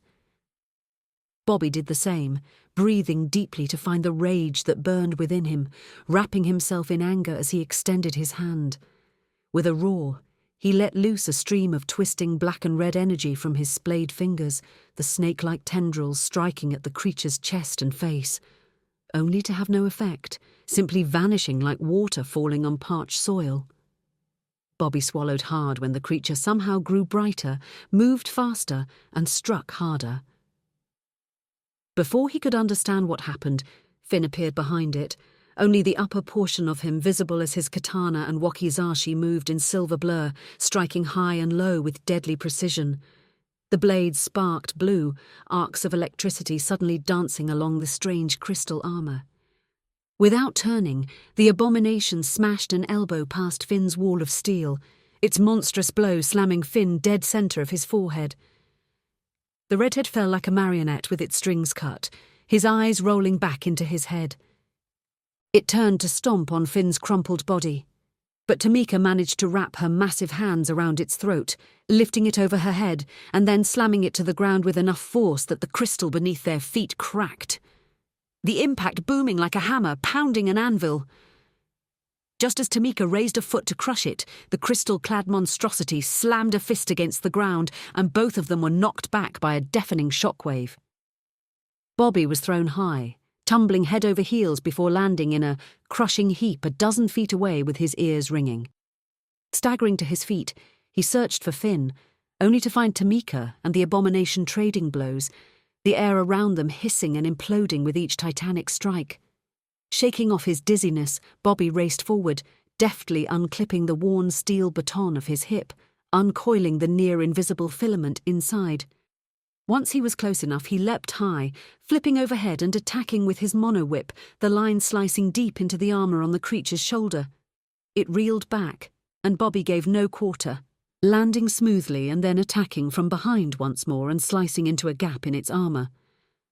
Bobby pivoted, hunting for another opening, but the creature spun on its heels. ducking low to avoid a wild punch from Tamika and then slamming a double-handed blow to her chest. The obsidian giant was knocked back like a ragdoll thrown by an angry child, and Bobby swallowed hard when the crystal-clad monstrosity turned its amber eyes on him. Taking a deep breath, he steeled himself, somehow controlling the fear boiling in his gut as it came at him. His powers had done nothing against the creature. If anything, it seemed stronger, and given the way it had just manhandled Tamika, he knew he couldn't face the monster on even terms. Bobby managed to avoid the first wild haymaker, instinctively falling back to his hours of training with Master Sergeant Cook. He began to react without thought, by reflex alone, falling into a trance-like rhythm with each attack, parry, and dodge. Seeing an opening, he countered, using his height and superior reach to his advantage, leaping and dodging away while lashing out with the monofilament line with viper-quick speed. He targeted only vulnerable areas, aiming for the creature's eyes and the gaps in its jagged crystal armor, forcing it to defend itself. Seeing the hesitation, Bobby became the aggressor, using the whip to cleave off bits of crystal, cutting deep under the armor and slicing into the thing's soft flesh. Reeling back, and on the defensive, it crouched low to duck the near-invisible line, only to spring forward and take to the air like a rocket, the air in its wake hissing. Craning his neck, Bobby followed the creature's flight path as it circled above, its glowing armor bright against the dark curtain of night. "Why do they get to fly?" he muttered as he saw Tamika rising to her feet, racing over to check on Finn. "When do I get to fly?" "What's it doing?" she asked, watching the thing circle from above. "Maybe it's had enough," he said, glancing at her, wincing at the deep cuts and vicious grooves on her forearms, her stone skin having broken away in chunks in some spots from the creature's fists. "We have to get the two of you back to the Odin. We're too exposed out here." "Don't worry," she said, resting a hand on his shoulder. "It looks worse than it is. I'll grab Finn." Bobby's gaze never left the circling creature as they slowly backed away from the monument, the crystal obelisk atop the pedestal still projecting a signal high into the cloudless sky. They withdrew back to the Odin while the creature circled above them, Tamika trudging along in front of him with Finn in a fireman's carry. They were almost to the edge of the risen area when his heart caught in his throat. The thing stopped circling, and he could almost feel its yellow-eyed gaze falling on them. Bobby cursed under his breath as the thing plummeted like a falling star, aiming directly at them, the glow of its blood-red armor cutting against the night sky like a bleeding wound. "Tamika, run!" he screamed, his heart beating out of his chest as he turned heel and followed as fast as his legs would take him, pushing her ahead of him. They had only managed a few feet when the creature plunged into the desert sand like a missile, its impact sending a shockwave exploding with enough force to drive the air from his lungs and sending them face first into the sand. Bobby rolled over just in time to see a wave of earth rolling over them, the world around them going pitch black as they were slammed hard, leaving them buried alive beneath the desert sands. Chapter 36, The Eternal Soul, 2063. He blanched in horror, his jaw hanging open when the blade slid from Pastor Warren's chest without any resistance. "Dios mío," whispered Rodrigo, crossing himself. Bobby let the clear crystal blade fall from his shaking hand, clattering to the floor as he took a clumsy step back from the naked pastor, his breathing coming in fast. He opened his mouth to speak, only to snap it closed as he rubbed the heel of his palm against his forehead, trying to drive away his confusion. "I think I've made my point," Pastor Warren whispered, giving them a tight-lipped grin as if a sword hadn't just gone through his chest. "So enough of this nonsense." Pulling tight the edges of his red coat, Bobby hunched his shoulders, his eyes darting around the room like he was a trapped animal. "What are you?" he blurted out finally, stepping up to one of the tall canisters that lined the wall and running his hand along its smooth metal surface. "And what are in these things?" Pastor Warren's smile widened as he eyed him, his fingers dancing along the control pad on the side of the container. "The next thing you need to see, so you can understand your place in all this." He waved his hand across the front of the cylinder. The stainless steel surface was suddenly clear. When he saw what was inside, Bobby had to grip the sides of the capsule to hold himself up, his knees almost buckling. There in the chamber, with its eyes closed as if sleeping, was a perfect replica of Pastor Warren, so exact he couldn't tell which was which. They were identical down to the caramel colour of his skin, even the pattern of freckles across his nose was the same. Then, before he could fathom what was going on, Pastor Warren's skin began to darken, thin lines of red and orange appearing across his entire body in a chaotic web, making him look like he was burning from the inside. Putting out his arms defensively, Bobby backed away as bits of ash flaked off the man, his flesh disintegrating slowly at first, then faster. The pastor's fingers crumbled to dust as he raised a hand, an odd smile dancing across his lips. Then, like dust carried away by the wind, he was gone, leaving only scant traces of particles floating in the air, vanishing as if he never was. "What did we just witness?" asked Bobby, crossing himself as he scanned the room, wondering if it was all some sort of magician's trick, and the pastor would appear suddenly elsewhere. Rodrigo only shook his head, falling to his knees, and thumbing a set of rosaries around his neck, muttering words of prayer under his breath. "You need to get us out of here," said Bobby, grabbing Rodrigo by the shoulders and trying to pull him up from his knees. The tall Italian gave him a blank stare, blinking as if the room were too bright.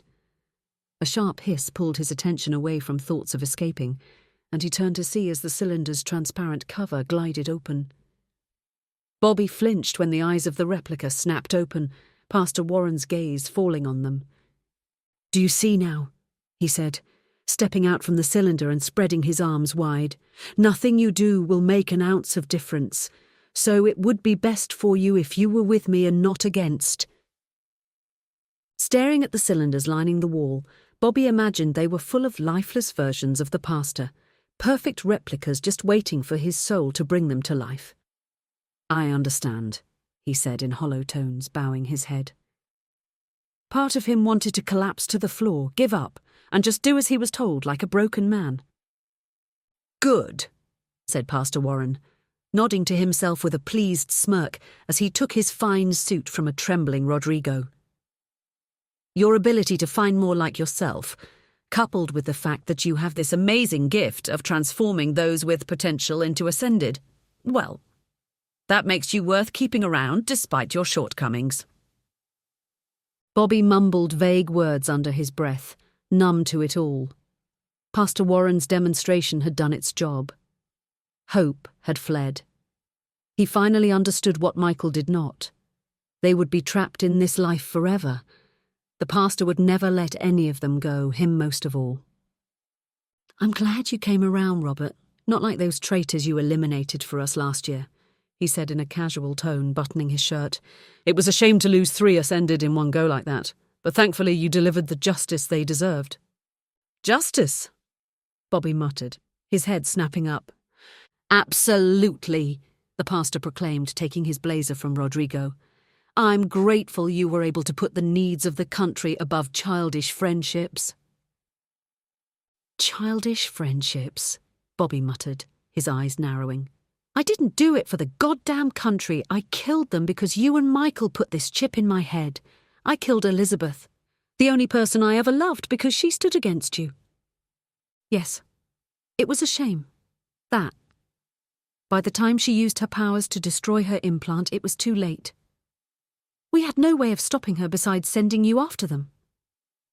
The pastor pulled his phone from his breast pocket, activating the mirror function and using the flickering image of himself to smooth down his double-breasted blazer while patting down his tightly curled hair. Adjusting his belt, he continued. "But let's be honest, Robert. If she really loved you, she wouldn't have left without you. I mean, she removed the implants from everyone else, didn't she?" Bobby hesitated, chewing back his words as his face grew hot, flushing a deep shade of pink. I don't... The pastor looked away from his mirror image, raising an eyebrow. "It was a rhetorical question, Robert. We know why. I've never done anything wrong. My only sin was confessing. And I've been paying for it ever since, said Bobby, balling his hands into fists. And let's be honest, it was probably for the best given how she left with those two boys.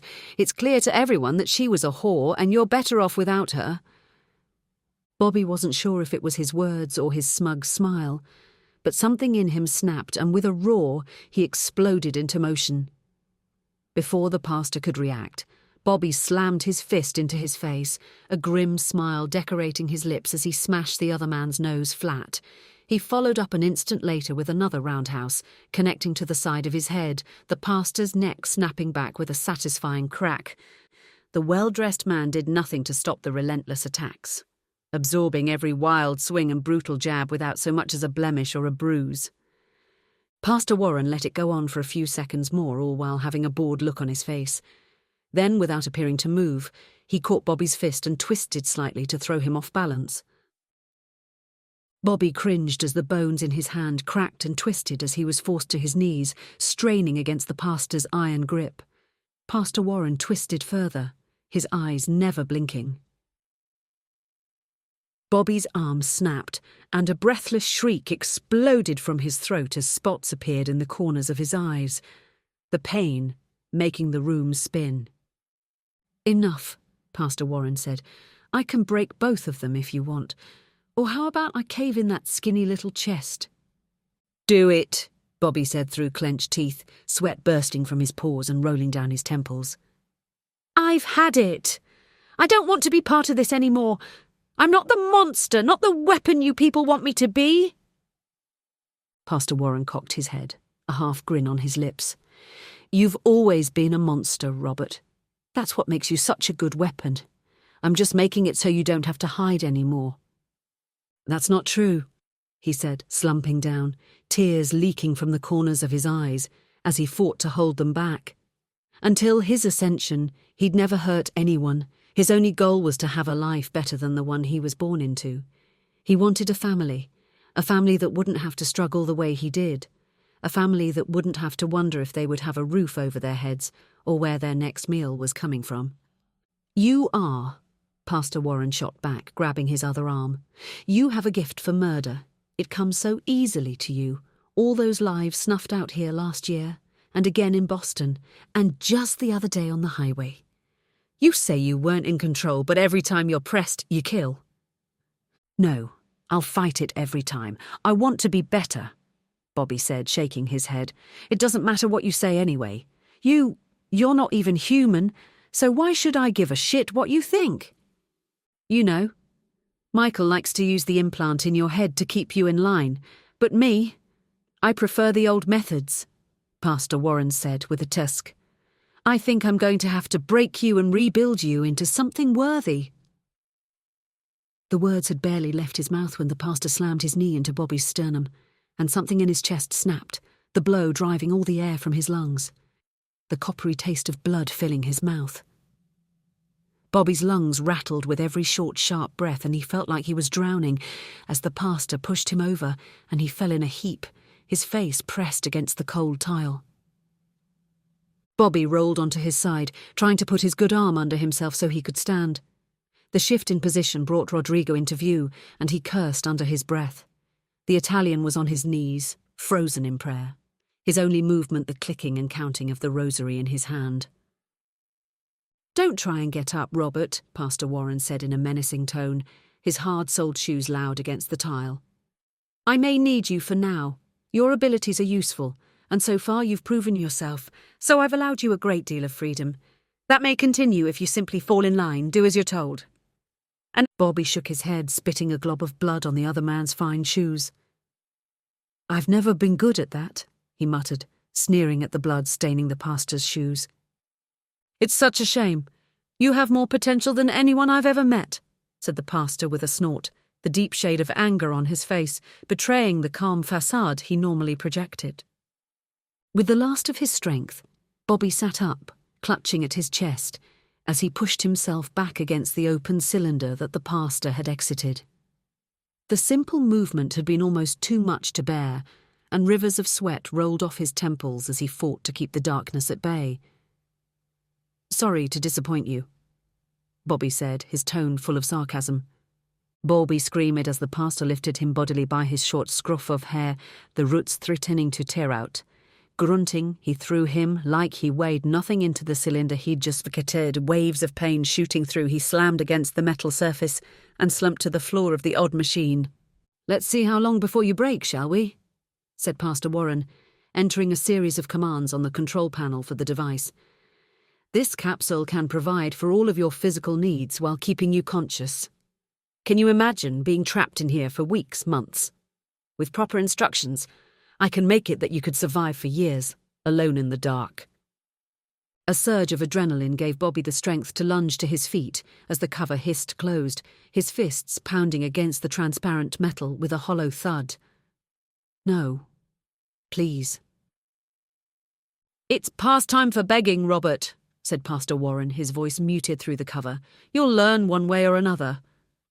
Despite the pain in his chest, Bobby slammed his fists against the cover as the pastor keyed in some final command, and the translucent material began to darken, blocking all light and leaving him alone in the dark, his heart pounding out of his chest while panic set in. He screamed with what little breath he had left when he felt something cool and wet against his feet, his frenetic pounding only growing faster, more desperate.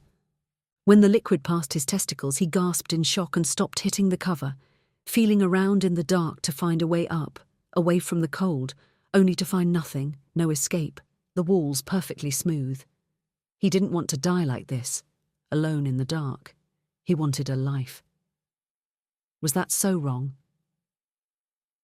When the icy cold liquid covered his nose, he slumped in defeat. His thoughts of the life he could have had, of Elizabeth's dark eyes, of her smile. Holding his breath, he imagined how their children would have looked, dark-haired like her and light eyes like his. When the pain in his chest grew too unbearable, he breathed in the cool liquid, stars exploding in his head as he choked. Then, like a guttering flame that had run out of fuel, it all faded to darkness, and he was gone. Chapter 37. The Weight of the World, 2064.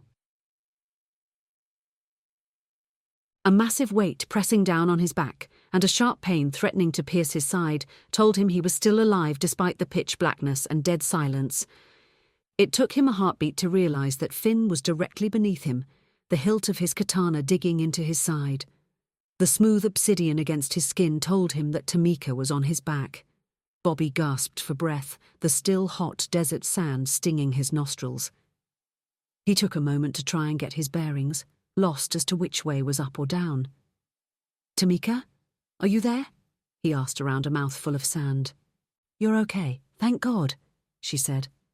"I was trying to wake you for so long. I thought you were dead."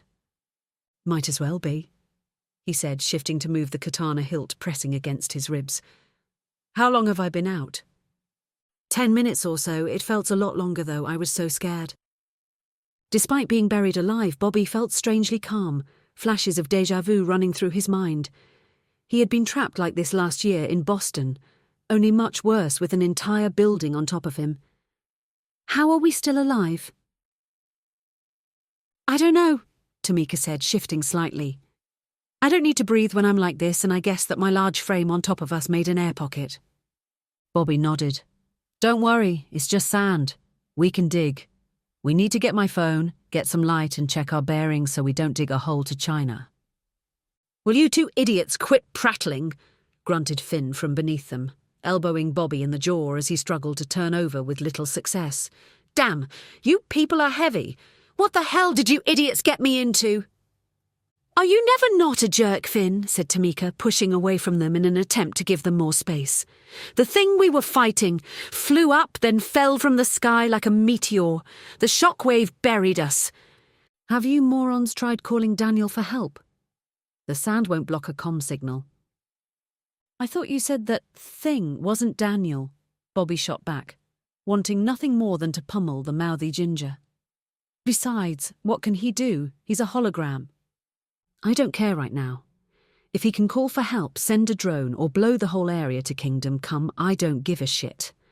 Anything is better than just freaking lying here waiting to suffocate." "Calm down, I'm trying to get my phone," said Bobby, struggling to reach into his pocket. Once we know which way is up, we can dig our way out in no time.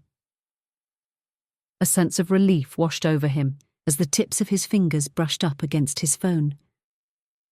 Pushing a little deeper, he was finally able to pull it from his pocket, and using his thumb, he managed to activate the flashlight, bathing all of them in a cool white light that nearly blinded him. "Make it quick, I'm having trouble breathing," said Finn, his voice inching up an octave.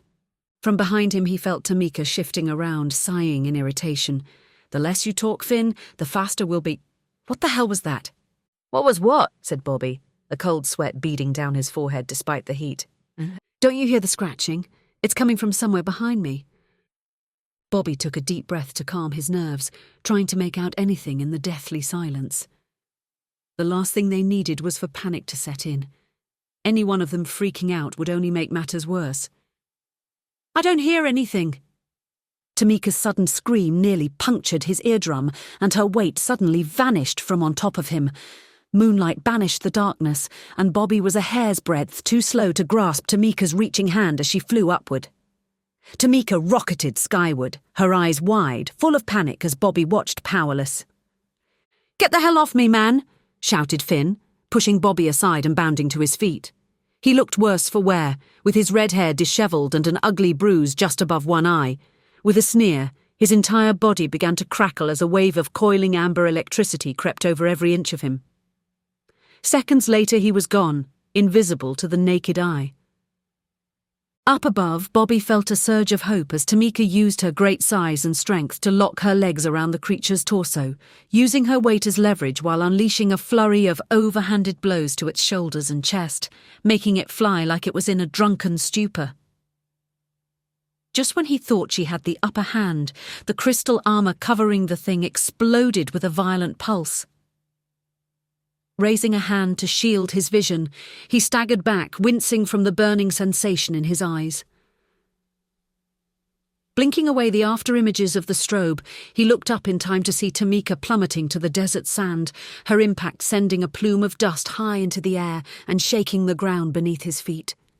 Cursing, Bobby broke into a sprint, bounding over the uneven sand to where she fell, praying that she was all right. He was almost to her when he was knocked from his feet from behind, a massive weight snapping his neck back and driving the air from his lungs. Acting on instinct, he rolled away, summoning the burning rage that lived within, blindly projecting a torrent of dark energy from his splayed fingers, the twisting streams of power hungrily digging into the creature as it tried to stomp him into the dirt. Bobby pulled back his hand, cursing himself as the crystal-covered thing drank in the tendrils, the deep grooves he made earlier in its crystal plating stitching back together before his eyes. Knowing he could never fight the thing on equal footing, and his fists and heels would be near useless, he bounded to his feet, reaching for his monowhip, only to find his belt empty, the familiar weapon missing. The delay cost him dearly, and the monstrosity was on top of him in a heartbeat, the jagged, razor-sharp plates of its armour slicing into his coat and leaving deep grooves in his flesh. His only defence was dodging and weaving like a boxer, his feet moving with the grace of a practiced dancer. Desperate to keep it away, Bobby flexed his legs, feinting to his left and then jumping high into the air, trying to put some distance between himself and the creature, only for the thing to catch his foot, pulling him down and slamming him hard into the dirt. Bobby felt like his luck had run out as another blow tore into his shoulder, opening a bloody gash that stained the golden sands crimson. It raised its arms to strike at him. Looking into its dead yellow eyes, he had a moment of insight, a flash of inspiration flooding his panicked mind. The dark energy he'd already pumped into the creature only seemed to make it stronger, doing the opposite of what normally happened when he used his abilities. Having nothing left to lose, he caged the rabid power that burned within him, desperation allowing him to do it faster than he thought possible. The pain of holding his power sent waves of sharp agony through him, every nerve ending burning as if they were on fire. Bobby clenched his teeth to stifle a scream and released a torrent of white-hot energy into the horror, the stream of life suffusing the creature, the deep red glow of its armour vanishing and becoming clear like glass. The creature stumbled back, falling to its knees as it clutched its head, making it appear small and feeble, the skin beneath its armour sickly and pale. Despite the lancing pain coursing through him, Bobby's face split into a feral grin as he pushed himself to his feet and managed a few steps toward the creature. They locked eyes as he stood above it, relishing in its screams, taking pleasure in the sheer terror on its face. This was a monster accustomed to inflicting pain, a master of cruelty that had never known hurt or fear. But now it was afraid him. Impulsively, Bobby reached out to touch it, and the moment his hand brushed against its head, a wave of cold burrowed deep into his bones, freezing his flesh and turning his blood to ice. He held on to the creature for dear life as he was buffeted back and forth, his entire body pushed to the extremes, frozen to the core. He didn't know how long he stayed like that, trapped in a world of anguish, riding on a wave of intense pleasure and pain until his world faded to black. Bobby heard his name spoken from far away, an echo that he couldn't quite make out. He came back to himself with his mind a complete blank, not remembering the last few moments. Desert sand stuck to his sweat-soaked skin and his chest rose and fell like he had just run a marathon. Groaning, he rolled onto his back and found Tamika kneeling over him, her large brown eyes bright with tears. The new moon had risen behind her, making her nut-brown skin appear to glow in the dark. Seeing he was awake, she smiled, shuddering as a look of relief spread across her face. Then in a flash, her face contorted into a mask of fury, and she pounded her small fist into his shoulder, her small hands making him feel like he was being attacked by a child. "That's the second time today I thought you were dead," she shouted, falling back on her haunches a moment later. "You're only allowed to die when I kill you." She managed to look serious for a moment before she broke down laughing and crying at the same time while she buried her face in his chest. Not knowing what else to do, he wrapped his arms around her slight frame. "I'm sorry," he whispered in confusion, drinking in her smell, her warmth. It took him a moment to realize his body was reacting to her, his heart pounding and shaking like a leaf as her small breasts pressed against him. A wave of guilt ran through his mind, guilt that he was being unfaithful to the memory of Elizabeth. But part of him knew why he held on so dearly to her memory. It was a coping mechanism so he wouldn't do in the real world the things he thought of, the things he spoke of in confessional. The very fact that he was excited and aroused told him that he didn't have to cling to the memory. He could have the normal life he wanted with someone who cared for him. "You dropped this," said Finn, coming up behind them, handing Bobby the slim metal baton that held his mono-whip. Pushing her away with a pained smile, Bobby took the weapon and rolled to his feet, stumbling like a newborn foal, every inch of him aching like he'd been beaten by a meat tenderizer. Dusting himself off, he frowned at the empty crystal armor that lay a few feet away. The physical form of the creature was nowhere to be seen. "Is that all that's left of it?" Finn rubbed an angry-looking bruise on his forehead with the palm of his hand. "Yeah, I was coming around to flank it when you did what you did. That was a hell of a thing. I thought I'd seen all your tricks. What was that all about?" Bobby shook his head, leaning against Tamika as a wave of dizziness washed over him. "I'm not sure. It was reacting really strange to my—" A burst of static in his ear silenced him, followed by Michael's harsh voice. "Washington to O'Connell. Report. Is what I'm hearing true? Have you gone insane?" He pressed his lips together, his eyes darting from Finn to Tamika. "I'm not sure where you're getting Daniel!" shouted Michael in his ear. Knowing his former friend, Bobby could imagine the twisted mask of rage on his face, flaring nostrils and grinding teeth. "You destroyed the target you were supposed to secure. You then did the same to a secondary base that was probably more valuable than the original." "Michael, I can explain," Bobby began, the lie coming easily to his lips. "Major Washington, and don't bother. Your usefulness was coming to an end anyway. This just makes things easier. As of now, you are relieved. Finn, are you there?" Finn locked eyes with him, his hand touching the comms unit in his ear. "Yes, sir. From this instant, you're in command. The obelisk you discovered at your location sent a signal to another one we've tracked to somewhere in the Amazon basin. We're sending coordinates now. You and the rest of the team are to take the Odin and locate and secure the area. Once you've done that, wait for my instructions before you do anything." Finn hesitated for a moment, a frown coming to his face. "What about Bobby? I mean, Lieutenant O'Connell?" "He stays on the transport until I can send another one to arrest him. If you have to chain him to the airframe to keep him in line, do so." "Yes, sir," said Finn, closing the call, his hand fingering his katana. "Sorry, Bobby. Please don't make this any more complicated than it already is." "I don't think I could hurt a fly right now," Bobby replied, eyeing Finn's sword, understanding that he would be happy to do more than chain him to the Odin. Given what he'd done, he was surprised Michael hadn't found out sooner. "Lead the way, sir." The redhead smirked, extending his arm. "You first. Tamika, keep an eye on him." Bowing his head, Bobby headed toward the Odin, his shoulders slumped in defeat. Michael would get what he wanted, access to the tech he wanted so badly, and Bobby would be arrested. All in all, a bad day, and he had a feeling it was about to get much worse. Chapter 38, Thunderous Applause, 2063. The entire stadium shook, the crowd's cheers and stomping feet vibrating through his whip-thin frame like a living thing. Bobby shuddered in revulsion as they chanted the man's name over and over again. What had started as a long-shot bid for the presidency a few months ago had caught fire, and Pastor Warren, with his populist message of restoring the moral fibre of the country, had become the most popular man in America. And, unless something drastic happened in the next few months, he would be president come November. If only the people knew who they planned to elect, what kind of monster they were about to put into power.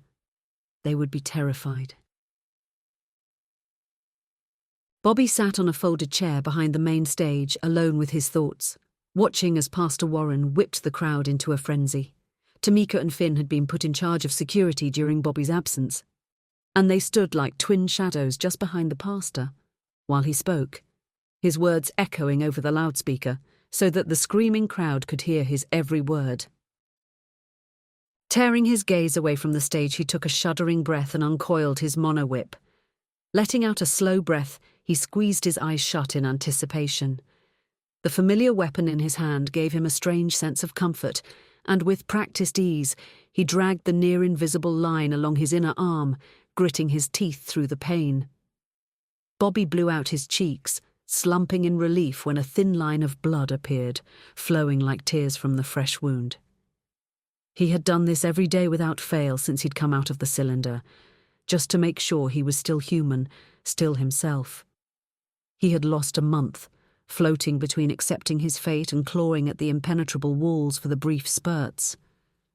He thought he would be trapped forever, floating in a vile chemical stew that was doing something to him. What? He couldn't tell.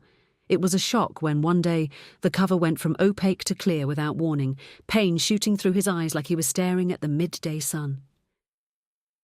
When the cylinder opened and he tasted the cool air of the lab, he fell bodily to the floor, heaving and thrashing as the vile liquid he had floated in spewed out of his nose and mouth. By the time he was done turning his insides out, the pain in his eyes had subsided. Bobby was left trembling on his hands and knees and finally noticed Pastor Warren towering over him, Rodrigo obediently at his side like a well-heeled dog. "Well, it looks like you made it through," said the pastor, squatting in front of him and using a rough cloth to wipe away the slime dripping from Bobby's chin. "How did you enjoy your time in purgatory, Robert? Did you learn your lesson, or do you need to go back in for a few more months?"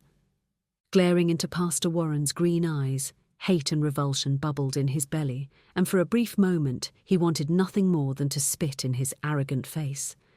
He wanted to do what the heroes did in the movies. Raise his chin in defiance, puff out his chest and tell the good pastor to go screw himself. But he couldn't. He was terrified of going back in the cylinder to be alone in the dark again, clawing his fingers down to the bone for weeks and months.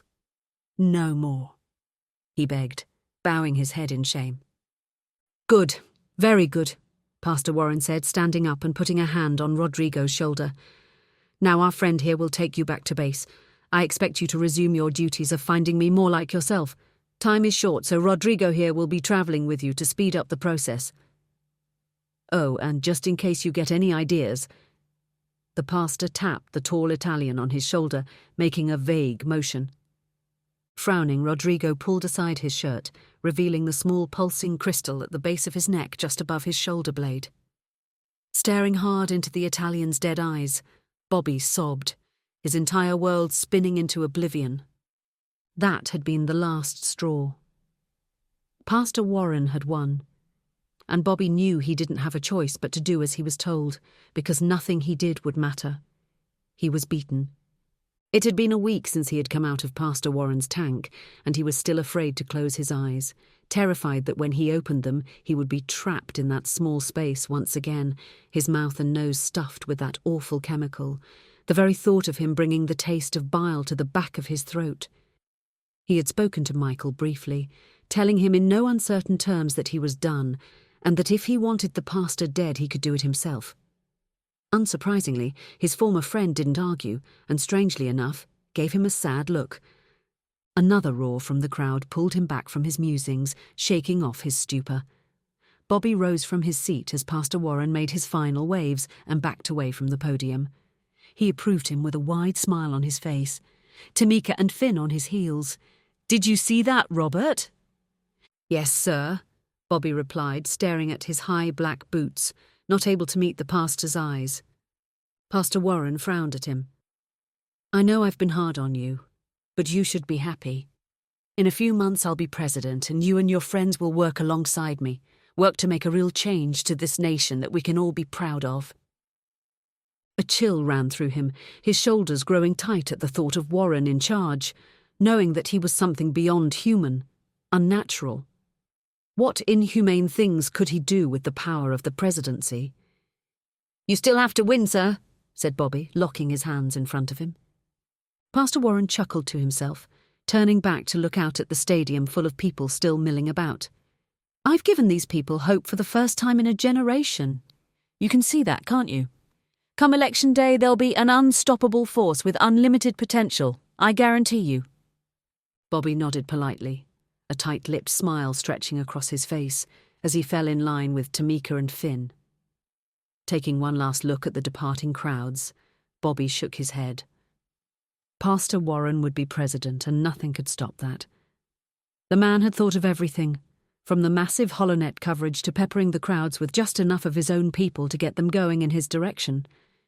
Millions of people watched on the net every time he spoke and hung on his every word all across the country.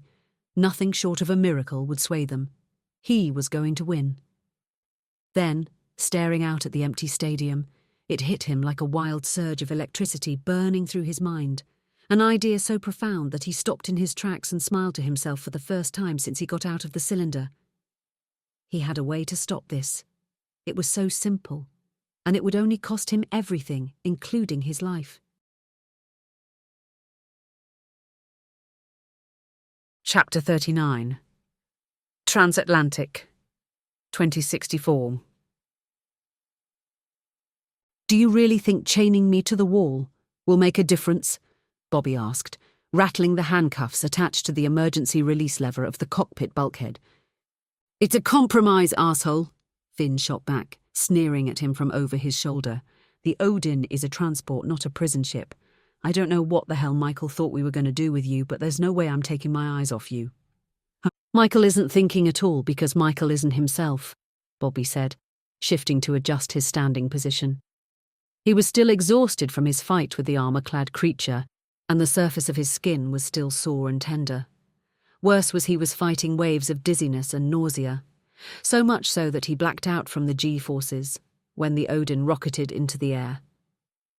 By the time they had returned to the transport, Daniel had managed to purge out most of the virus and return control of overall systems.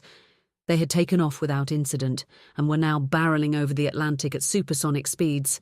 Their target, the Amazon basin. He found it strange that Daniel was still with them, and hearing his excited voice over the comms system lessened his guilt. "I'm sure we'll be able to figure this out," said Tamika, swiveling in the co-pilot's chair to face him. She was in her normal form, her large brown eyes full of warmth. "Besides, this is awesome. This will change the world, or at least turn the HoloNet upside down with conspiracies." Finn snorted loud enough that it sounded like paper tearing. No one, not even the trolls on the net, are going to believe a thing we've seen. So no matter how much we try to convince the world, no one wants to believe in anything these days. Nothing ever changes. With a burst of static, Daniel piped up, his image flickering into place just above the control console. The round-faced teen looked more like himself, his dark hair standing on end and his face painted with a beaming smile. You could almost swear he was real. "But we have pictures," he said, speaking quickly, excitement bubbling from him, "and the armor from the thing. Not to mention we have the coordinates for everything." "All of which can be faked or made up," said Finn. "It's so easy now. Any idiot can make a hollow image of anything they want." Bobby nodded along, not needing to be reminded of how they tricked the world at Blackwood. "Yeah, but Michael will make sure the world never knows anything about what we've found. He wants to keep it all for himself. That's the reason he sent us on this mission to begin with." "We don't have any proof of that," said Finn. "All we have is your word about some crazy visions and a story from your dead girlfriend. A goddamn traitor. So why don't you just shut the hell up and let us finish this thing?" Bobby opened his mouth to speak when a sharp pain in his chest silenced him, his heart convulsing like someone had driven a spike through it. He tried to draw in a breath and his knees buckled, leaving him limp and hanging from the cuff around his wrist. "Bossman?" Tamika muttered in a small voice, bounding to her feet to hold him up. She placed a cool hand on his forehead, her lips pressing together in worry. "He's burning up." "His biometrics are all over the place," said Daniel. "And the data his implant collects and forwards is fluctuating. It's like something is interrupting the flow of information." Bobby leaned against Tamika, grateful for her presence as he shook his head and tried to blink away the throbbing pain in his temples. "I just pushed myself too far. I'll be fine." The only time Bobby had ever felt this way was after he had used his abilities to transfer power, his energy to Carter. He had done the same for Rodrigo, but it had been easier. Fighting the creature, it had been different. The energy he had poured into the monster had destroyed it, but it was more than he'd ever dispersed at one time. Thinking back on it, he had given as well as taken, taking in some of the monstrosity's life force. "I need to lie him down," said Tamika, tearing open the handcuff around his wrist like it was nothing. "Open his armor. He can't breathe." He wanted to argue with her, tell her not to worry, but he couldn't find his breath, and the sharp spikes of agony in his chest grew by the minute. Bobby closed his eyes as he lay back on the floor, not resisting as Tamika pulled open the buckles and zippers that held his armor in place, his mind strangely focusing on the clinking of metal, the ripping sound of the zipper. His eyes shot open when cool air danced across his exposed chest, and a smile came to his lips when he looked up to see her dark eyes staring down at his naked flesh. "You're being really forward. At least buy me a drink before you get me naked." "Don't be silly. No one wants to see your skinny chest," she said, as a small hologram of his vitals appeared above him, showing the data points his implant recorded. Tamika frowned at the deep shades of red in the image, indicating that many of his organs were overly taxed and in danger of shutting down. "It looks like he's having a heart attack and a stroke all at once," Daniel indicated, his voice distant and faint. Every inch of him burned like acid had been poured over his skin, and his chest felt like a great weight was being pressed against it. In a moment of desperation, he retreated into his mind, fleeing to find the burning anger that was so bright within him, that glowing bonfire of energy he used to power his abilities. Bobby immersed himself in the torrent, hoping that it would burn through him like a cleansing fire. Deep in the heart of his power, he found something else, something that wasn't there before. A strange darkness pulsing alongside the light. Strange yet familiar. Not knowing how he grasped at it, the touch of it like winter-cold granules of ice grinding against his flesh, scraping his skin and numbing his fingers. With a start, he came back to reality for just an instant, his back against the cold floor of the transport. Tamika stared wild-eyed at him, her face pinched with worry. When she spoke, her voice was little more than a whisper as she backed away from him. "Dear God, Bobby, what did you do?" Then, without warning, it pulled him in, burying him deep in a pulsing mass of cold. He was trapped, frozen with no way out. Chapter 40, The Price, 2063. Y'all, the question you got to ask yourselves is, can we live with the consequences? This ain't a game no more. Shit's gotten real. Something about Lieutenant Young's Kentucky twang made what they were about to do sound worse. More real, more dangerous. They stood in a semicircle at the back of the armory, the dim light from Master Sergeant Cook's wall of exotic weapons serving as a backdrop for their late-night planning session. "I can," said Bobby, crossing his arms across his thin chest, eyeing the other two men, wondering if they were having second thoughts. Even in the dim light of the armory, it was clear that the big-boned officer was having trouble with what had to be done. His eyes were downcast, and his face was a mask of worry. Master Sergeant Cook looked more confident. The compact man held his chin high, his eyes never wavering. When he spoke, his voice was steady, calm. "If this bastard becomes president, it'll be worse. The entire country will be drowning in blood and the whole world not long after," he said, sticking his chest out. "It's a sacrifice I can live with." "Well, I guess the ayes have it," Lieutenant Young said, cocking his head. "Never thought I'd be doing horseshit like this, but it's better than the alternative." "What about Michael? I know Warren has his claws pretty deep in him, but is he on board?" "I trust that guy about as far as I can throw him," said the Master Sergeant. Bobby sighed, not really sure himself. Michael was the weakest link in all this, but he had given his word and hoped it would be enough. "Michael hates Pastor Warren more than any of us. He'll play his part.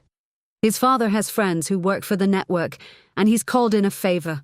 Michael plans to be in the control room during the event. It's far enough away to keep the pastor out of his head and ensure his part in the operation is covered." Rubbing a sausage-like finger under his bulbous nose, Lieutenant Young shrugged in defeat, throwing up his hands. "That's it, then. Time to suit up. Master Sergeant, will you do the honours?" Without a word, the compact man moved to a weapons locker just out of the light, pulling out a long leather coat similar to the one Bobby used in the field. He returned, stopping in front of the small group, extending his arm and raising an expectant eyebrow. Bobby shrugged off of his blood-red coat, feeling lighter without its familiar weight on his shoulders. Exchanging the old for the new, he gave the Master Sergeant a thin-lipped smile, the smell of new leather filling his nostrils. "It's heavier than the old one." Lieutenant Young helped Bobby smooth down the lapels of the coat, a Cheshire grin on his face. "This thing's got 20 pounds of C4 sewn in the seam. If you ain't careful, you'll blow your pecker off." Bobby blew out his cheeks, smiling down at the lieutenant. "I may be an idiot from Back Bay, but even I know you need a blasting cap or some kind of detonator. My Willie will be just fine, thank you." "Smart boy," said Lieutenant Young, patting him on the shoulder. "You're all right, even for a Yankee." Bobby's stomach twisted in knots as Master Sergeant Cook pressed the detonator into his hand with a firm nod. "It's not a popular thing to say anymore, but thank you for your service, son. We're all going to owe you a debt of gratitude." Both men shook his hand one last time, each of them parting in turn with tight-lipped smiles. Left alone in the dim pool of light, Bobby wondered for the 1,000th time if he could do this. There were so many ways it could all go wrong, and the worst of it was that if everything went perfectly, he wouldn't be there to see if the plan worked. But at least Warren would be dead, and everyone would be safe. Chapter 41. Memories. 2064.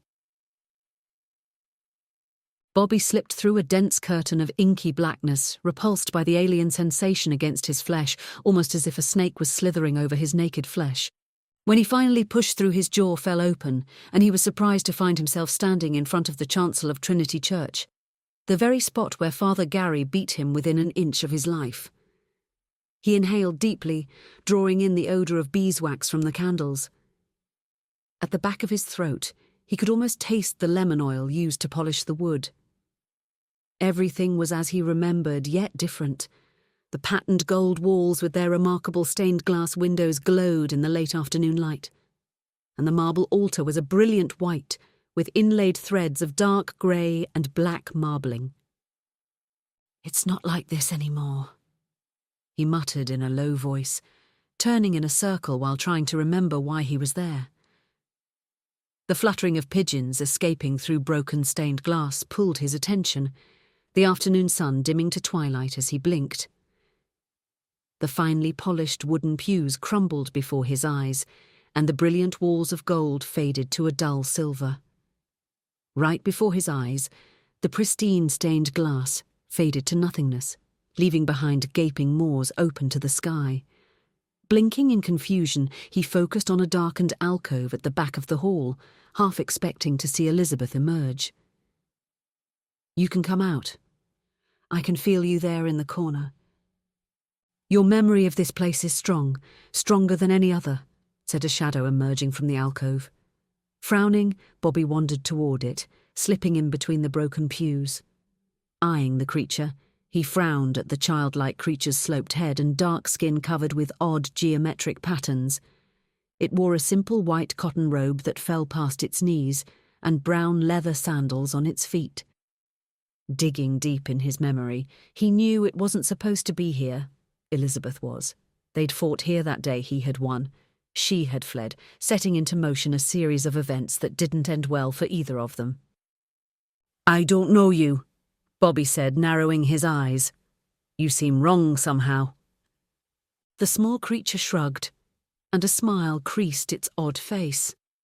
"You are the one who brought me here," it said in a deep voice that reverberated across the vaulted church ceiling.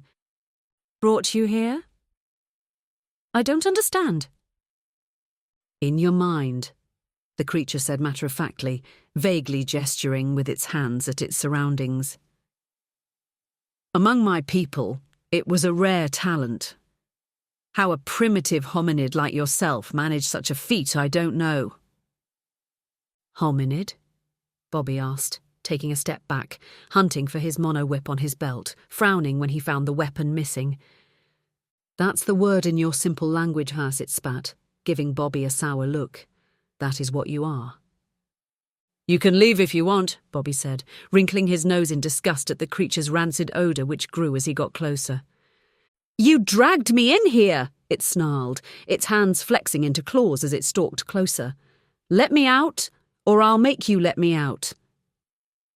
Bobby raised a hand, and a dark nimbus of energy surged around him. It was easier here. His rage was closer somehow, dancing just at the edge of his sight like a living flame. The small creature halted, a hungry look glimmering in its dark eyes. Bobby lowered his hand, the darkness around him fading. "You want me to do this, don't you?" "Yes," it sneered, shaking its head. "Your kind should not have such power. We came before you. When your kind was living among the trees, we were building grand cities across the world, ruling all we could see."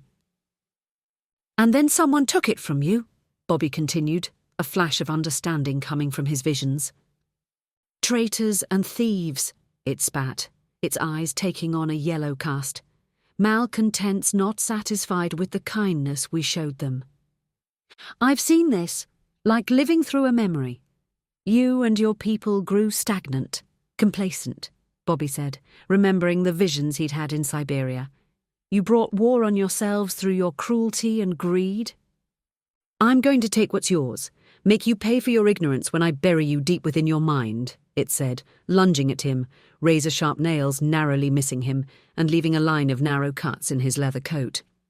Bobby ducked and weaved as the small creature continued to slash and claw at him, the tail ends of his coat being shredded by every narrow miss. He recognized the creature now, the monster he had just fought at the obelisk.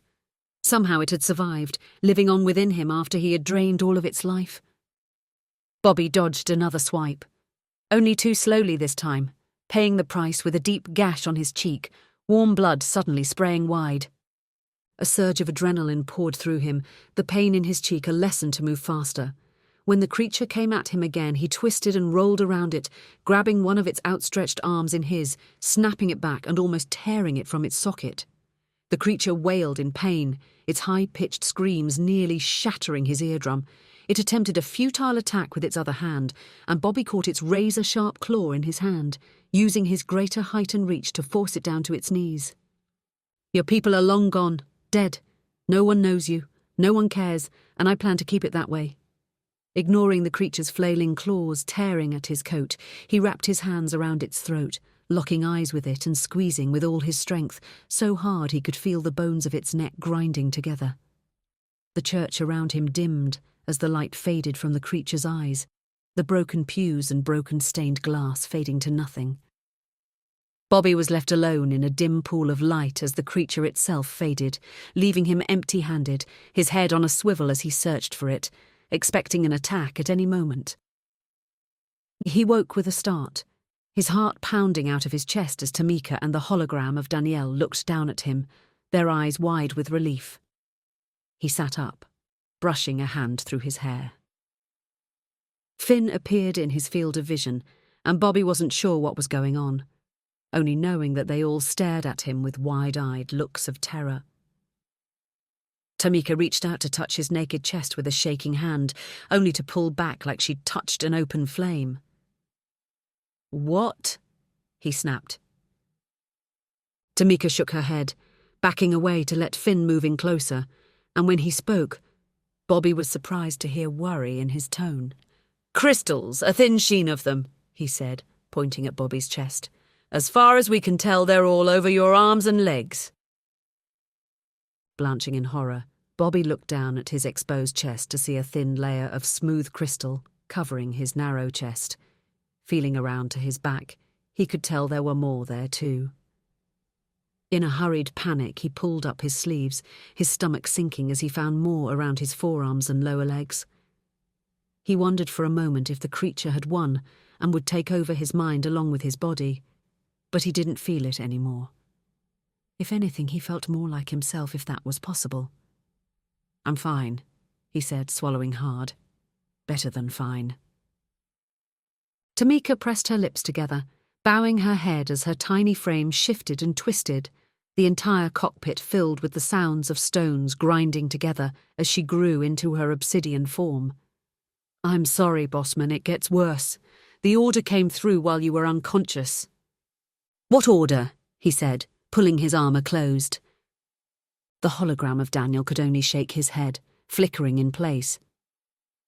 "Michael sent a message, ordering that you be terminated for gross dereliction of duty. He was pissed. He told us to toss you from the transport, said he didn't need you anymore, that you'd outlived your usefulness." His jaw fell open as he looked at the three of them, not believing what he was being told, yet knowing it was true. Tamika might blanch at a kill order, but not Finn. He was as good as dead, and in the condition he was in, there wasn't a damn thing he could do about it. Chapter 42, Deja Vu, 2063. Bobby stood centerfield with arms clasped behind his back, grateful that the 100,000-plus faces filling the stands were little more than a blur. From this distance, he wouldn't have to look any of them in the eyes. The crowd was abuzz, a joyous cacophony of voices raised in unison, debating, laughing, drowning out all other sounds. They came for the words of one man, Joseph Warren, or Pastor Warren, as he was commonly known by his adoring fans. If you asked anyone with a pulse, they would say that the good pastor would be president-elect come November. His campaign had become an unstoppable juggernaut for change, for hope, and he had breezed through the primary season with little real opposition. Bobby was going to put a stop to that, here and now. He had to make sure Warren never took the oath of office. He knew that the pastor wasn't human, and the caramel-coloured man had confirmed what Bobby had already suspected, and that the office of the president was a means to an end for him, and not the grand crusade he pretended it to be for the crowds. He would drain America's strength to remake the world into a theocracy, and would wage a holy war against all who opposed him. There was not an empty seat in the House despite Michigan Stadium being one of the largest venues in the country, home to the Wolverines, the all-time winningest team in college football history.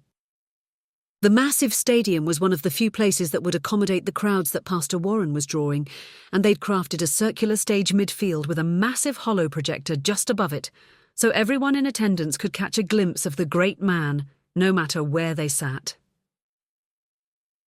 Standing in the wings of the constructed stage, Bobby glanced out, grateful that he had limited security to himself and a few members of the Secret Service.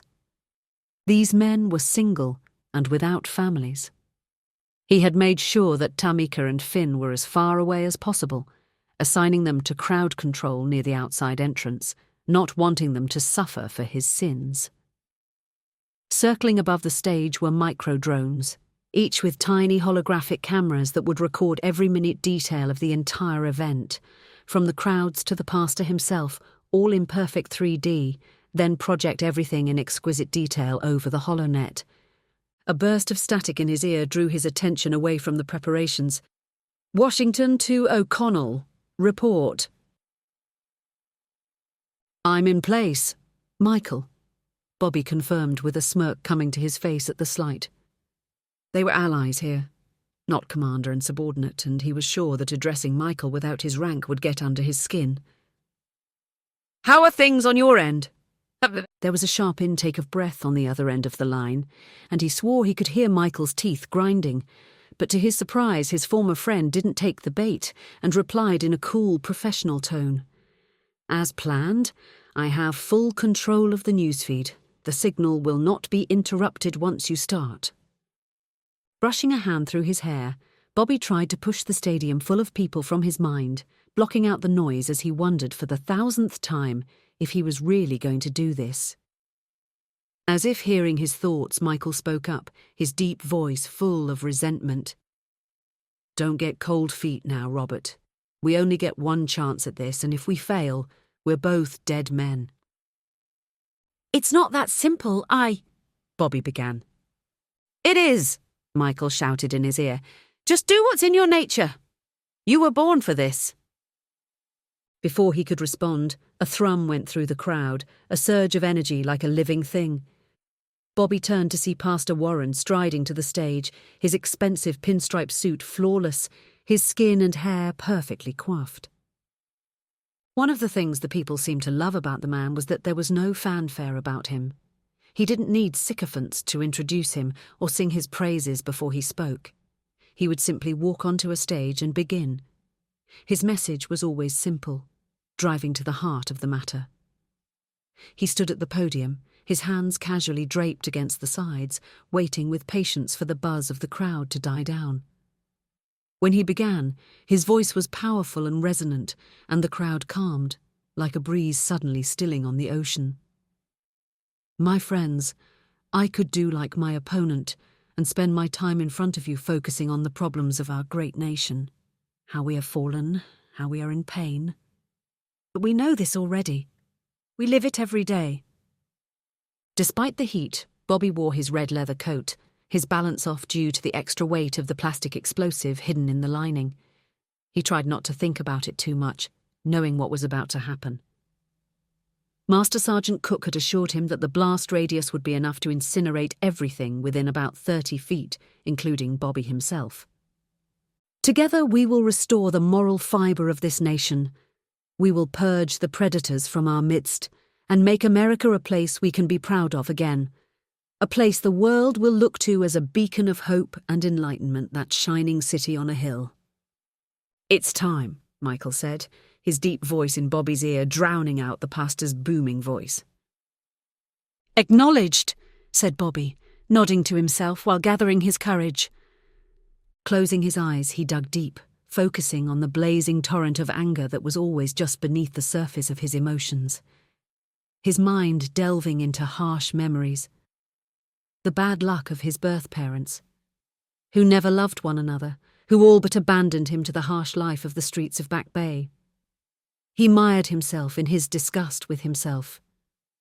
He revelled in seething hatred of those who had crossed him, like Michael and Pastor Warren, Father Gary, and all the nameless others who'd made his life difficult.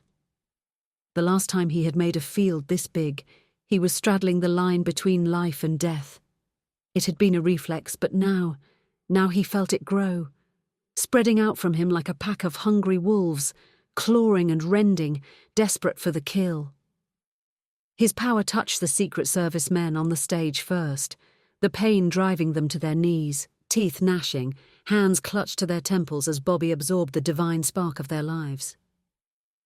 "We can end debt slavery," continued Pastor Warren, still not seeing anything was wrong. "We will take back our nation from dishonest corporate vultures who are bleeding us dry. We will break those companies that take everything for themselves and leave good, honest, hard-working people with nothing but pain and misery." Bobby pushed his field outward, touching the VIPs closest to the stage, the rich and powerful, who could buy their way into being so close. An icy shudder ran through him as gusts of power poured through his veins, his breath catching in his throat as the life force of so many worked to multiply the strength of his power, expanding the field exponentially. The more energy he drank in, the bigger the wave of dark energy became. "When I am president..." Bobby smiled to himself when Pastor Warren, completely unaffected, went silent, the caramel-coloured man's voice catching in his throat when he saw the pained faces in the crowd. The switch happened in an instant, his smiling, handsome features twisted with rage when he realised the screams were from pain and not adoration for him. "Slow down, Robert," Michael's strained voice said in his ear. "This will do no good if it's over quickly. The world has to see, has to think. It's him." Swallowing hard, Bobby pushed away the pure joy, slowing the gushing waves of power coursing through him to a trickle.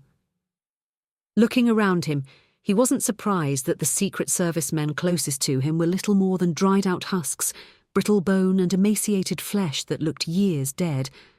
Those who were farther away had grey waxen skin and hollow cheeks, like they had been starved for weeks on end. Bobby pulled back somewhat, weakening the field enough that those touched didn't immediately collapse and wither away, and the stadium exploded into chaotic screams. Those with the strength to flee exploded into action, selfishly pushing aside those too weak, kicking, punching, and trampling over the fallen as they tried to escape the pain. Many stopped for a moment, their eyes focusing on their hero, on the man who was meant to save them. Pastor Warren was unaffected by the unnatural effect. Bobby watched as Pastor Warren realised what was going on, his eyes narrowing when he glanced up at the circling drones still active, their hungry lenses capturing every moment. Broadcasting a stadium full of people in pain, dying, and him, immune, unaffected. With a growl, he was suddenly in front of Bobby, clutching at the lapels of his coat, shaking him roughly. "Stop this," he screamed through gritted teeth, "or I'll break every bone in your skinny body." Bobby did nothing, simply putting up his arms and eyeing the circling cameras. "Go ahead, kill me in front of the entire world, along with a stadium full of people. It will do wonders for your campaign, for your reputation." The pastor's green eyes darted back and forth, a wild look on his face. "Turn off the damn cameras, or I will put you in a tube. You'll spend every day trapped in darkness, in pain." Bobby shrugged, a bored look on his face. "Do what you want. I don't care what happens to me. It only matters that it will be reported that you were responsible for this. You'll never be president." Bobby bowed his head as Pastor Warren let go of his collar, backing away slowly, his hands shaking. He opened the valve to his anger once more, the strength of the field returning with a vengeance, his dark energy sapping the life of every man, woman and child still in the stadium, promising death to all. "As you wish," Pastor Warren muttered, his gaze turning inward for an instant. "If you think this is over, you're sadly mistaken. I still have tools at my disposal. I will fix this." A rippling man-shaped pool appeared in front of him suddenly, Rodrigo emerging from its shadowy depths, the Italian's handsome face twisting in pain the instant. Before Bobby could react, Rodrigo grasped him by the collar and dragged him into the strange realm that he used to jump from place to place. Bobby found himself in pure darkness, gasping for air, his energy field collapsing as he clawed for breath. Part of him wanted to lash out at Rodrigo and drain every last ounce of his energy, but he was terrified that without him, he would be trapped in this place forever, gasping and wheezing, dying from the terrible cold. Then it was over just as quickly as it had begun, and Bobby found himself on his hands and knees sucking in great lungfuls of air. A sharp heel slammed into his jaw, lifting him off the ground and spinning him over onto his back. Another blow to the belly had him see stars, and he tasted blood on his tongue. Bobby opened his eyes to find himself in Pastor Warren's lab, the man himself standing over him, his emerald green eyes glittering with rage. The place was the same as he remembered, a soft blue glow suffusing everything, along with holographic images of human anatomy projected along the wall panels. When Bobby saw the tall metal cylinders behind the seething pastor, he smiled to himself, a wave of relief washing over him. "Go get the other traitor," Warren said, motioning to Rodrigo, who vanished in a shimmering wave of shadow. "You idiots couldn't leave it alone, could you?" he shouted, kicking Bobby in the ribs with the force of a truck, the blow sending him flying across the lab and smashing him into one of the wall panels on the far side of the room, a shower of sparks and glass falling over him as he landed hard on the concrete floor. "Don't you understand? You can't hurt me. You can't stop me. You've only gotten in my way.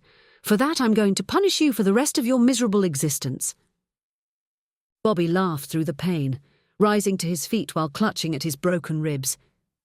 "My existence is about to come to an end," he said, pulling his mono-whip from his hip, uncoiling the razor-thin nanowire hidden within. "Yours too." Pastor Warren's eyes narrowed, a smirk coming to his face. "You think that little thing can hurt me?" "You'd be surprised," he said, striding forward while lashing out with the near-invisible line. The pastor was faster than he looked, casually ducking past the first strike, and then leaning back to avoid the second so quickly that Bobby felt like his attacks were in slow motion. Bobby managed 2 more strikes with the whip before Pastor Warren closed the distance. The first he managed to avoid, dodging to his left with more speed than Bobby thought possible. The second attack was more telling, the mono-whip shredding the pant leg of his fine suit and slicing a deep, bloodless cut in the pastor's calf, slowing him a hair's breadth. Pastor Warren's face contorted in a rage as he fought with a style Bobby was unaccustomed to, crouching low and leading with one hand that almost seemed to float. Bobby realized too late that focusing on the hand was a mistake, a distraction. Out of nowhere, the pastor's leg flew out in a sweeping motion, clipping him just below the knee, the crushing blow staggering him. Reeling from the pain, he was forced to dodge a series of quick jabs, the pastor again using his leading hand to distract and conceal where his attacks were coming from. Sucking in a deep breath, Bobby refocused and adapted, falling into the defensive Krav Maga stance Master Sergeant Cook taught him. He worked to turn Warren's attacks against him with a series of defensive blocks, counter-striking with quick short jabs that put the other man off balance and allowed Bobby to knock him on his back despite his greater strength and speed. Not wasting a moment, Bobby was on top of the fallen would-be president, pinning him with his knees as he pounded him with a series of brutal jabs to the face. Pastor Warren roared and pushed him off like he was nothing, sending Bobby crashing against the tall cylinders lining the wall. Before he could get up, the pastor was on him, gripping him by his throat and raising him bodily over his head. "You're going back in one of these for the rest of your days. I'm going to relish coming down here and making you suffer." Shaking his head, Bobby gripped tight to the detonator secreted up his sleeve. "I'd say that's not going to happen. I'm about to die, and so are you," he squeaked, fighting for breath. "But I'm glad I'm going to see the look on your face when you blow up." "What? No!" Pastor Warren spat, understanding finally dawning in his eyes. Bobby smiled when he clicked the switch, relishing in wide-eyed shock on the pastor's face as his entire world went white with pain, the C4 in his coat exploding with enough force to blow everything in the room to atoms and end both of their miserable existences. Chapter 43, Freebird 2064. "Guys, please, not like this." Bobby's words caught in his throat as Finn wrenched him to his feet. He was still weak from his battle in the desert, his mind mired in the fog of exhaustion as he stumbled behind him. It's about goddamn time. I've had enough of your shit, Finn spat, his face flushed a deep red. This would have been simple if you just followed orders, but you wanted to go on some vendetta started by your dead girlfriend. Bobby clawed at Finn's iron grip, fighting to stay on his feet. Behind him, Tamika followed with her arms crossed across her chest, avoiding his gaze. "Tamika, please." He shot her a pleading look, and a lump formed in his throat as she shook her head, mouthing a silent apology. He understood what Michael was doing. Bobby had gone out of his way to destroy every trace of the technology, and part of him thought Michael still needed him. He was the only one who could find more children with the spark. Without Bobby, the program would go back to the high level of failures it had in the past, killing thousands in the hope of getting one or two ascended. "Daniel, are you there?" shouted Finn, arriving at the closed cargo ramp and shoving Bobby to the floor. "I'm here, Finn," Daniel replied, his image flickering into place beside him, scrubbing a hand through his wild hair. Bobby found it strange he still did all those small human things, like scratching an itch or laughing nervously, despite being nothing more than a program, software trapped in the Odin's computers. "You saw the order. Michael told us to throw this traitor out of the damn transport. Open the goddamn door."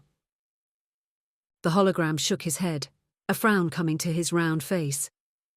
"At this altitude and speed, if we open the door it'll kill all of us.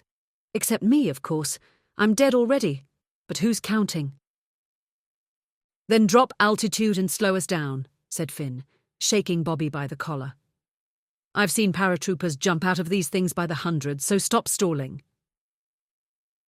The Odin slowed and reality sunk in. This wasn't an idle threat. Finn was really about to throw him out of the transport. Despite his body trembling from exhaustion, Bobby bared his teeth and balled his hands into fists, reaching for his anger, his power. The wicked scraping of metal against leather froze him in place, and Finn's unsheathed katana was suddenly a hair's breadth from his throat. "You move an inch and we make a mess here in the cargo hold," Finn whispered, his body coiled like a spring, ready for violence. "If we throw you out, you'll live a few seconds more, maybe even survive hitting the water from this height." "You don't have to do this," Bobby said, swallowing hard. "Michael? He doesn't give a damn about us. You know that." "No." "Don't waste your breath. I want to keep my head. Her too," he said, pointing at Tamika with his chin. Bobby glanced back at her, trying to catch her eye and failing, before she turned away, fumbling with the controls for the door. He staggered in a lurch as the transport door opened, hollow gusts of wind filling his ears as his long leather coat flapped wildly. Grasping his forearm in an iron grip, Finn pulled him in close, screaming to be heard over the gale. "This is for my mother and father, for my little brother, for everyone else you and your little girlfriend killed in Boston." Bobby only had a moment to react, his eyes going wide and jaw falling open as Finn hurled him one-handed into the wild blue yonder. Bobby tumbled end over end, screaming until his voice was hoarse, the Odin vanishing over the horizon as he plunged toward the dark blue of the ocean and the promise of a watery death. Chapter 44, Annihilation, 2063. He lived and died in the seconds between the ticking clock, his pain lasting a heartbeat, and then it was gone. Bobby became an observer in his death, the world around him slowing to a crawl as he watched his time in this world come to an end. Every molecule that made up his form was annihilated by the white-hot explosion of the C4, the chemical bonds holding his flesh together, coming apart in a torrent of flame and concussive force. Pastor Warren was not immune to the explosion, disintegrating before his eyes, the strange material that made up his form coming apart like dust in the wind. His form faded to nothing, leaving tiny motes of light dancing in a swarm of chaos for an instant, and then even that was gone. Bobby existed between life and death for a heartbeat, spirit and matter, outside of physical time. Then his body was gone, and he existed as a being of pure energy. Somehow he held together the power he'd absorbed, the thousands of lives he'd consumed coalescing in a swirling vortex of darkness and light. He quivered like he was about to come apart, streams of light arcing out, brilliant filaments of golden energy evaporating and vanishing. Bobby trembled, fearful that he would dissipate like Pastor Warren and leave nothing behind. Fear turned to desperation, and gathering his will, he held what was left of himself together, like trying to hold a cup fire in his hands. Then, not knowing how he channeled everything he held, forcing the vast stores of power in him into the image in his mind of self, of who he was, from his whip-thin frame to his pale blue eyes, rebuilding every cell, every atom that had been destroyed by the force of the C4. Slowly at first, but quicker with each heartbeat. He witnessed himself being reborn, long thin limbs stretching out, newly formed skin prickling with goose flesh from his nakedness, and then finally, his heart, pumping with warm blood. With a start, he found himself on his knees, naked, his skin raw and pink, smoke rising from his newborn flesh. Bobby looked around, dumbfounded at the destruction. He stared hard at the lights above, flickering, at that odd blue fluid covering the floor. The cylinders were little more than smoking wrecks, metal frames twisted and bent from the force of the explosion. Limbs that he could only imagine belonged to Pastor Warren's many doppelgangers were scattered all over the room, burned and charred. Struggling to his feet, Bobby was amazed at how empty he felt, how weak, almost like he was normal again. A surge of doubt entered his mind. Was he? Was his power gone? Before he could blink, the old familiar itch was there in his brain, and he covered his privates with his hands, knowing that someone was coming.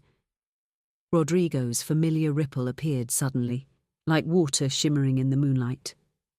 A moment later, the handsome Italian appeared with Michael on his heels. Michael spoke first, his eyes wide with awe. "You did it!" he spat, a white-toothed grin creasing his face. "He's gone!" "See," Rodrigo confirmed, pushing aside his collar and stroking the softly glowing crystal on his neck. "It feels different than before." Michael cocked his head, raising an eyebrow. "It does. I don't feel him in my head anymore. That sensation of pushing and pressing is gone." "Then why is the crystal still glowing? Shouldn't they have fallen off or something?" Bobby had a horrible sinking feeling in his gut that something wasn't right. He worried that Pastor Warren had somehow outsmarted them and would emerge at any minute to punish them all. Michael bowed his head in thought, his lips twisting into a frown. "There has to be something we've missed, a source, a control for these things that we have to turn off." "Sigh, this could not have been his only base. He had to have come from somewhere else." Bobby nodded along, his head on a swivel as he looked around for something, anything to cover up with, his limbs starting to shake from fatigue now that whatever small rush of adrenaline had faded. "We need to get out of here," he said, meeting Michael's eyes. "What happened at the stadium, with the media? Did they buy—" "They're eating it up. This country loves nothing better than to build someone up, only to see them fall," said Michael, glancing around the room, his smile widening. "But in any case, it would be best if we reassigned you to something more low-key, less visible to the public eye. We wouldn't want to arouse any suspicion." Bobby sighed, his mind a quagmire of dread and anxiety. Michael had promised to remove the implant in the base of his skull, the implant that supposedly could remove his head from his shoulders at the flick of a switch. "What about our arrangement?" he asked in a small voice. "As soon as we are sure that we've eradicated the threat, of course, I'll do as promised," he began. Bobby knew what that meant. Michael was the son of a powerful senator, and that's how he managed to be in the control booth for the event and keep the cameras rolling despite it all. He had called one of his father's friends and asked for a favor, but that also meant he knew how to manipulate and lie with the best of them. He put a hand on Bobby's shoulder, continuing, "Rodrigo will take you back to base. Get some rest, and we'll talk about this later." "Okay," he said, his body shaking from exhaustion. "What do we do with all this?" Glancing around the broken room, Michael perked up. "I'll take care of it all, make sure it doesn't fall into the wrong hands." As the room faded from view, Bobby felt the fool. He could see the glee in Michael's face as he rubbed his hands together. He was sure Pastor Warren's technology had just fallen into the wrong hands, and Bobby was the one who had delivered it. Chapter 45. Outpost Amazonica, 2064. Plummeting at terminal velocity from 15,000 feet with the wind screaming in his ears, Bobby knew he had about a minute before he died. Hitting the water from this height was the same as landing on concrete, and his body would be little more than a stain once he hit the ocean surface. He'd had only a single session of airborne training, and after he was done screaming, he decided to follow the instructions from the video. He spread wide his arms and legs, pushing out his chest and arching his back and head, knowing the friction would help him maneuver. The training videos had said that he should look for something soft to land on. Bushes, snow, trees would do in a pinch. But below him was only open water. In the distance, he could just make out the coast of what he thought was South America, but he was too far for any of it to make a difference. So he prepared for the end, praying to God that it would be quick. When the smooth crystal that had formed on his arm began to glow a light green, and his body began to slow, Bobby thought it was a trick of his panicked mind. And a moment later, when he came to a full stop, floating over the roiling Atlantic, sure he had already died and he just missed the actual instant of him going splat. Hanging mid-air with the ocean wind howling in his ears, he cursed under his breath, wrinkling his brow in confusion as he stared out at the choppy sea, waiting for something, anything, to happen. Growling, he began to experiment, shifting his weight left and right, flailing his arms and legs, flipping end over end like a gymnast. Nothing worked, and he began to wonder if he'd traded a quick death smeared against the ocean for a long and painful one starving to death in mid-air held by invisible strings. Alone with his thoughts, he was forced to deal with the reality of what had just happened, and how quickly everyone had turned on him. He wasn't surprised about Michael, given how Bobby had defied his orders, destroying the technology he was supposed to protect and acquire.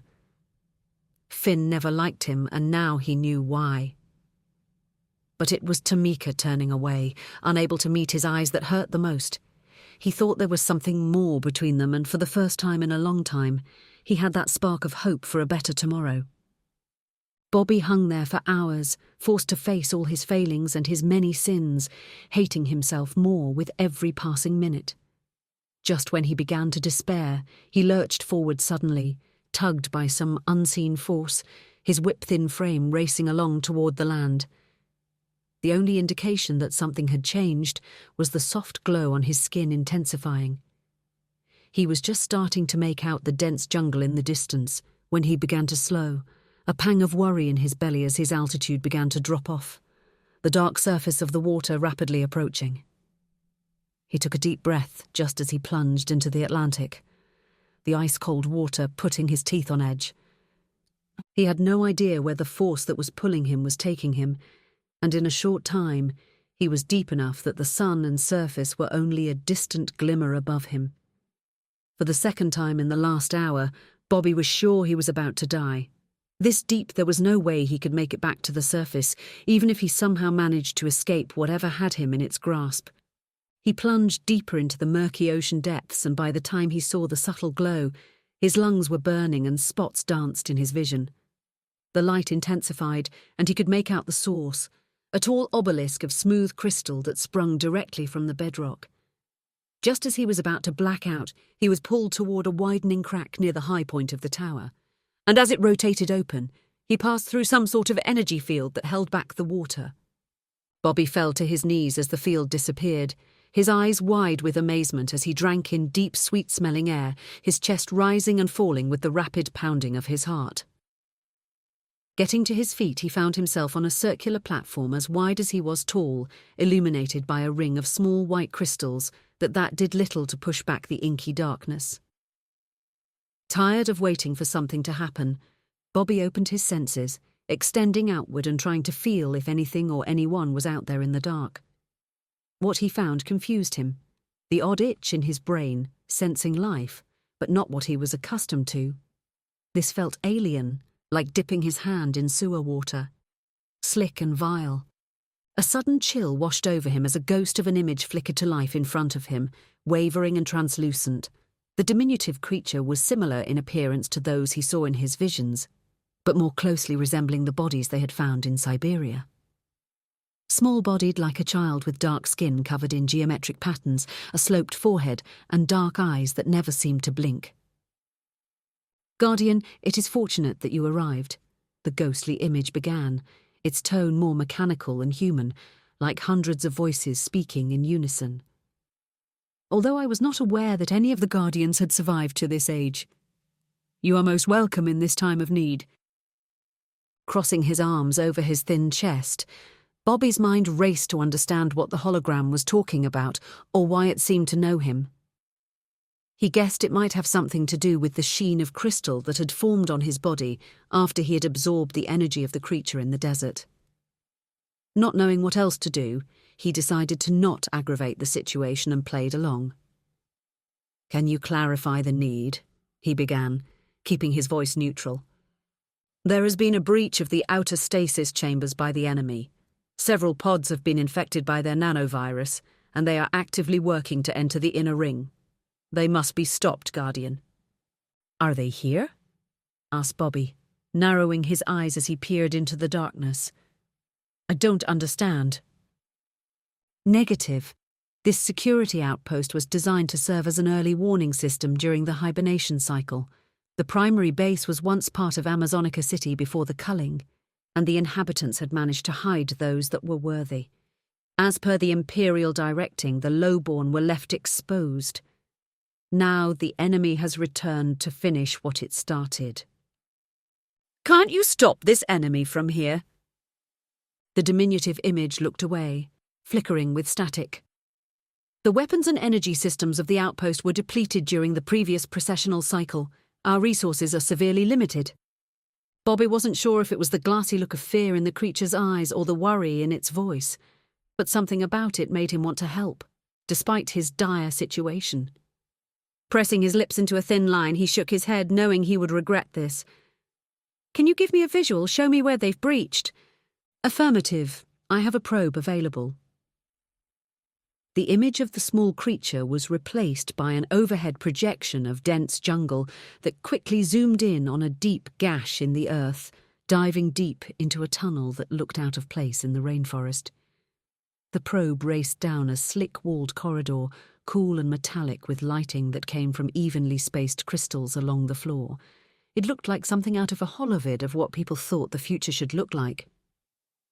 At the end of the corridor, the probe descended into darkness, following a circular path with thousands of tall, cylindrical pods neatly organized along the walls at a slight incline.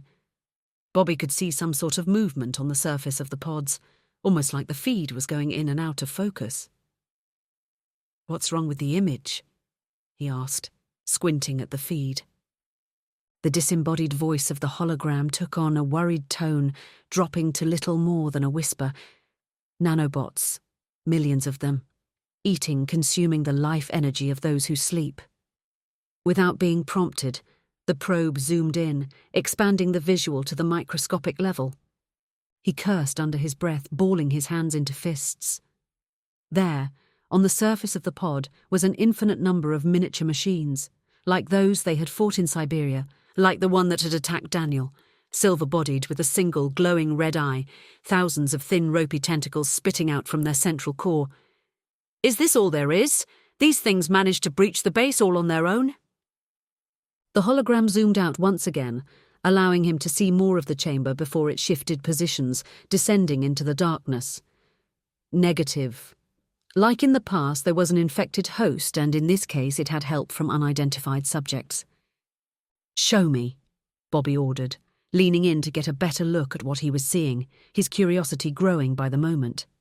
"Affirmative." The probe plunged deeper, and the images sent back were little more than a darkened blur. The image finally cleared, and Bobby had to force his face to stillness, breathing slowly from his nostrils to calm himself. 3 figures stood in front of a massive silver door covered in those odd geometric patterns.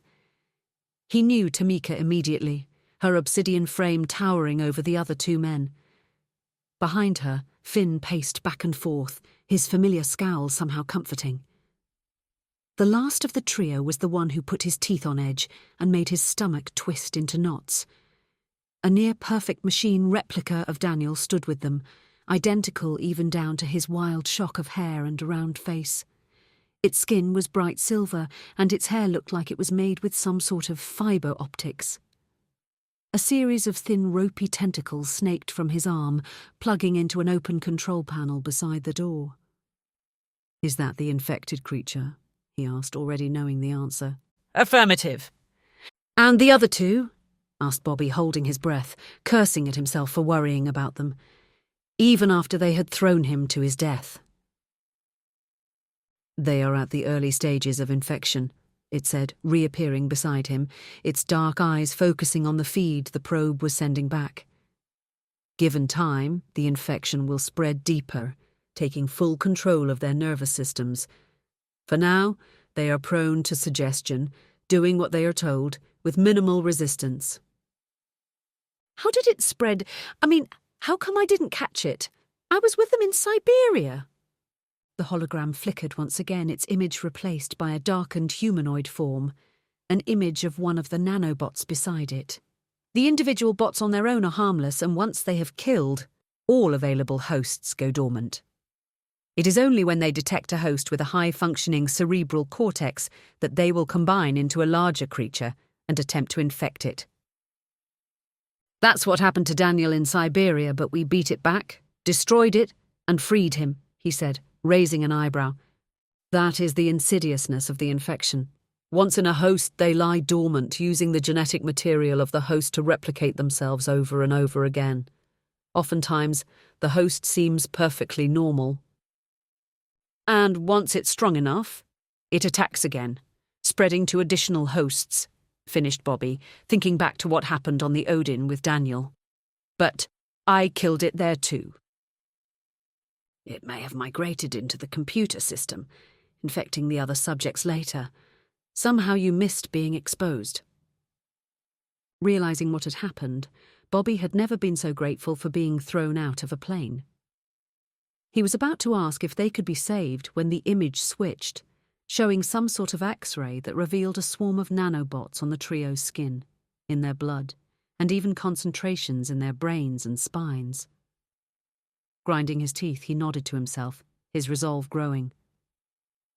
I need to stop them, understanding that if they got in there, Michael would have what he wanted, and there would be no stopping him. "How long before they get through the door?" he demanded, his nostrils flaring. The system has quantum encryption, however. The enemy adapts quickly. I estimate 12 minutes to breach. "How far away is that base?" whispered Bobby, his pulse quickening. The ghostly image flickered, its dark eyes blinking for the first time. 1,200 miles. "I'll never make it in time," Bobby said, squeezing his eyes shut in frustration. "False," said the flickering ghost, extending a holographic arm as a glowing path suddenly extended from the circle he was standing in, leading deeper into the base. "The pod system can have you on site in 7 minutes. "Really?" The hologram nodded. "Follow me."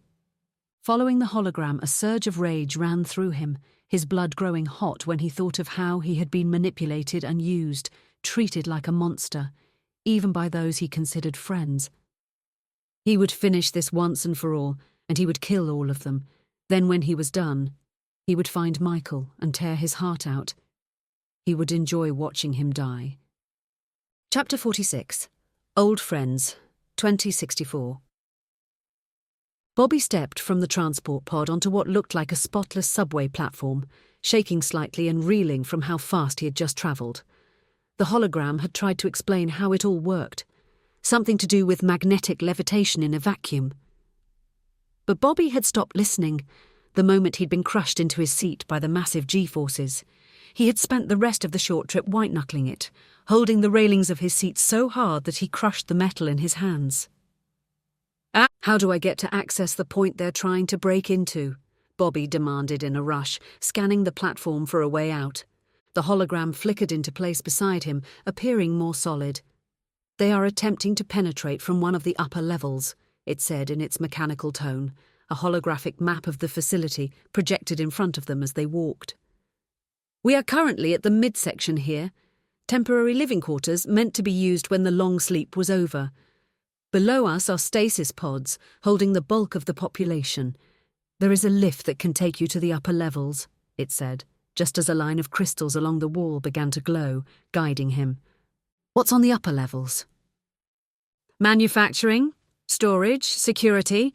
The compromised pods on the upper levels formed the bulk of the military personnel that were meant to wake first. Weapons? Bobby asked, breaking into a sprint, then stopping in front of a near-invisible door that he only noticed because of the glowing crystal highlighting it. Affirmative, directed energy weapons. I will open a security depot along your path and use the marks to guide you. You're not coming?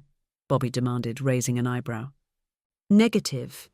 If the enemy virus penetrates the security matrix on the upper levels, I could be exposed if I transferred my program to that area. I will maintain limited vocal communications from here. I understand, Bobby said, stepping onto the lift. 4 minutes to breach. Bobby took a deep breath as the door closed, scrubbing a hand through his hair. He did his best to try and remember the layout of the place as a plan formed in his mind. He wondered if he was cursed or just unlucky given his situation, forced to fight his own teammates, people he was supposed to be able to trust, yet they just blindly followed orders. He wondered if he was the problem, if he really was the monster, and not them. When the door slid open, he pushed aside the dark thoughts and followed the path at a brisk sprint that the hologram had laid out for him. He passed through dimly lit areas full of bulky grey boxes covered with strange hieroglyphs, and even with the feeble lighting hardly pushing back the darkness, he could sense the place was vast, just by the echo of his footfalls.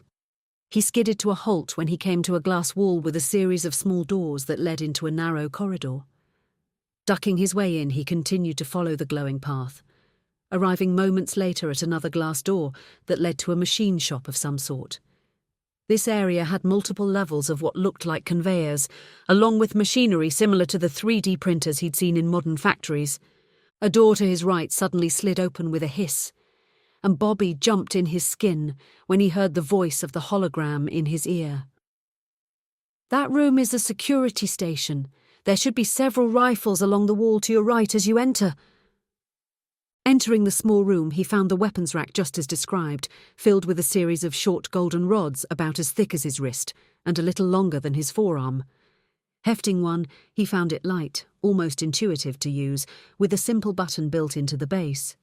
He imagined it could be used as a melee weapon as well, the material being strong enough to ward off blunt and bladed weapons. He slipped a pair of them into the pockets of his coat, then patted the battered metal baton on his hip, comforted by his monowhip's presence. Satisfied, he returned to the corridor and proceeded through a chaotic maze of large, heavy machinery that towered over him, reeking of rancid oil. 1 minute to breach, said the hologram in his ear, its worried tone urging him into a flat-out run. Arriving at what looked to be the entry gate of a security checkpoint, he fished out the pair of weapons from the security station, aiming them at the door as he waited for it to open, the inside of his skull suddenly itching when he sensed Tamika and Finn on the other side. Having only a few seconds, Bobby came to a decision. He would end this quickly, no matter the cost, even if it meant Tamika's life. Faster than he ever had in the past, he dove deep into himself, opening his heart to the burning rage that he always held back, the black anger he tried to control. With a shuddering breath, he unleashed his power, a dark wave of energy exploding outward in a circle from him the instant the door slid open, driving Tamika and Finn to their knees, writhing on the floor in pain. Despite its metallic features and inhuman appearance, the machine that was Daniel blinked in surprise when its companions fell at its feet, its jaw hanging open in shock, to find Bobby on the other side of the door. With a roar, Bobby pressed the trigger on each weapon, squinting his eyes to protect against the expected blast, only to cock his head in confusion when the weapons clicked in rapid succession, like a car battery without enough charge. "Shit," he muttered, sure that he was about to die for his stupidity. Chapter 47, New Enemy 2064. The standoff only lasted a heartbeat before Daniel attacked, unleashing a mass of disjointed silver tentacles that exploded from his torso. The metallic arms clawed and reached for him like hungry predators, slamming into Bobby's shoulder and knocking him back in a twisting, spinning spiral. Rolling with the blow, Bobby glanced down at his shoulder, a half grin on his face when he realized he hardly felt the strike due to the newly formed armor having absorbed most of the impact. Before he had time to think, he was forced to duck around the corner as another torrent of flailing metal arms tore toward him, ripping into the wall and stinging his face with a spray of splintered metal bits. "How the hell are you still alive, asshole?" screamed Finn, racing after him, his voice raw like stone grinding on concrete. Cursing his luck, Bobby bolted, retreating deeper into the maze of heavy stacked machines, throwing away the useless energy weapons. The attack from Daniel had broken his concentration, and his energy field had dissipated, forcing him to face all three of them without the advantage of surprise. Thinking quickly, he looked up, spotting an overhang on one of the larger conveyor units, and flexing his legs, Bobby leapt high, his enhanced strength taking him 4 stories up. With an easy deftness, he grasped the overhang and swung himself onto the unmoving platform, immediately falling onto his stomach and inching over to the edge so he could get a tactical view. Not surprisingly, Tamika and Finn fanned out looking for him while Daniel bolted for the security station, the writhing mass of tentacles retracting back into his body, leaving only a single tendril to punch deep into one of the consoles. Staring at the metallic features of the thing, Bobby could only see something alien and inhuman, and he wondered if anything of the happy kid he recruited was still in there. Glancing over, he managed to catch a glimpse of Finn, vanishing in a crackling arc of golden energy and quickly fading from view. He would be the most dangerous, silent and deadly, with an instinct for catching people off guard when they least expected it. Tamika was different, fearlessly striding like an invincible titan through the narrow maze of the machine shop. Watching her, he shook his head and pressed his lips into a thin line. He didn't care what Finn thought of him, but her betrayal was painful and confusing, providing ample fuel for his anger. "The enemy has begun to access the network on this level," said the hologram in his ear. "Much longer, and it will be able to infect the sleeping population." "Affirmative," whispered Bobby, grinding his teeth. Racing along with all the stealth he could muster, he leapt from the conveyor to the closest platform, bouncing precariously from the top of one giant machine to another, like he was playing a colossal game of hopscotch. He was just about to leap onto the machine above the security station when he was forced to bend backward to avoid a flash of silver. Finn's katana was a hair's breadth away from removing his head from his body. The snarling ginger appeared in a storm of crackling amber and gold, his dual swords moving in a hypnotic blur. For the second time today, Bobby was grateful for the new sheen of armor that had grown over his skin. Using his armored forearms, he was able to ward off the whirlwind of strikes that seemed to come from all directions at once. Bobby tried to deflect Finn's attacks to give himself the space to counterattack, or at least a moment's reprieve so he could attack with his dark energy. But the other man was too fast for him, easily drawing him in with a feint and making him pay with a deep gash on the exposed skin of his hand. "You're like a goddamn cockroach that won't die," Finn spat, a smile stretching across his face when he saw the blood flowing from Bobby's hand. "I got to admit, throwing you out of the plane felt pretty good. Best day of my life, good. But now it's going to be better because I can kill you personally. I'll never have to wonder if you somehow survived." "That thing isn't Daniel," said Bobby, pointing at the silver-clad creature below, ducking and weaving to avoid the onslaught of flashing blades, catching another painful slice on his cheek for being too slow. "Michael is going to use this tech to take over and control everything." "I know that. You think I care?"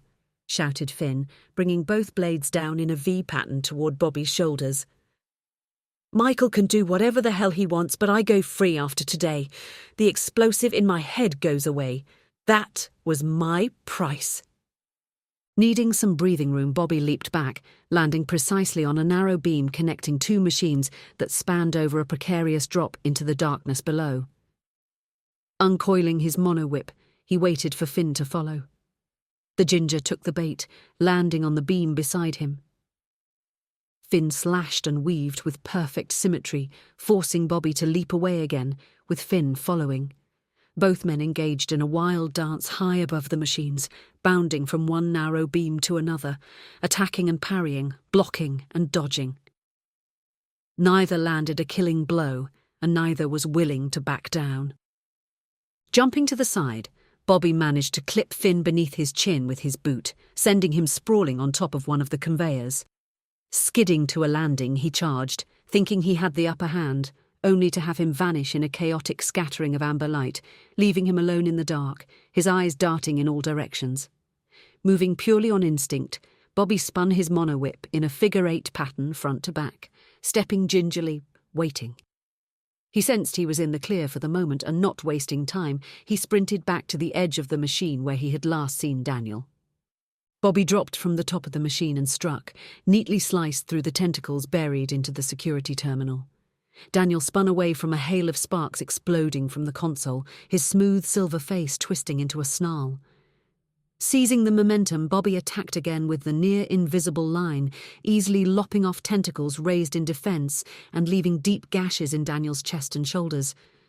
Closing in for the kill, Bobby aimed for its neck, about to remove the automaton's head from its shoulders, when he was blindsided. A massive container slammed into him from behind and knocked him into Daniel, sending both of them sprawling in a twisted heap. Bobby cursed when Daniel recovered first, the writhing tentacles from his torso pushing the container off them and propelling him to his feet. Before he could follow, Bobby was forced to roll away, dodging an appendage that nearly crushed his ribs. Flat on his back, he spun his monowhip, the deadly filament slicing away at Daniel's surplus limbs, the thin, disjointed metal falling to the floor like hail, forcing the automaton back. Bobby vaulted to his feet, his head on a swivel as he scanned for everyone, cursing when he saw only Daniel. He was about to close the distance when a titanic weight crashed into his side suddenly, the force of the impact sending his monowhip flying from his hand as Tamika appeared and lifted him like a linebacker and drove him hard through a glass wall into a corridor behind them. Bobby should have been crushed, his innards pounded to a pulp, but once again the thin sheen of armour absorbed the brunt of the impact. Tamika continued to press, her massive height and strength pinning him to the corridor wall, his feet dangling off the floor. "Tamika, stop! I don't want to hurt you," he shouted, pounding his fists against her unyielding flesh to no effect as she wrapped her hands around his throat. "This is the way it has to be, bossman. Orders are orders." Daniel appeared at her side with a hungry look on his metallic face, Finn behind him. "Hold him tight," he said simply. A disjointed tentacle snaking out from his abdomen toward Bobby's face, a needle covered in a thick viscous liquid slowly protruding from the tip. He turned away as the appendage scraped his cheek, his chest heaving as panic set in. Bobby shook his head, cringing in fear when he felt the vulgar needle press against his skin, and a hoarse scream exploded from his throat. An unconscious and uncontrolled wave of dark energy burst from his whip-thin frame, drenching them all in darkness. Drinking in the rush of power, Bobby pushed back against Tamika's weight, throwing her back through the hole they'd come through and landing nimbly on his feet. Then, twisting to avoid being skewered, he grabbed the offending appendage about to penetrate his face, snapping the needle off, then slamming an open palm into Daniel's chest and knocking the silver-clad machine flying down the hall. Bobby smiled with grim satisfaction as Finn writhed in pain at his feet, squirming and convulsing. He knew he had only seconds to decide what to do with him, whether the ginger should live or die. Part of him wanted to continue to drain every last drop. Finn had been nothing but trouble from the day he met him, cruel and selfish, but Bobby had killed his family. He was responsible for Finn being the way he was. Sucking in a deep breath, he pushed away the sweet rush of power and kicked him with enough force to send him airborne, the blow launching him deep into the shadows of the machine shop. Brimming with power, he turned to face the writhing mass of tentacles wearing his friend's face.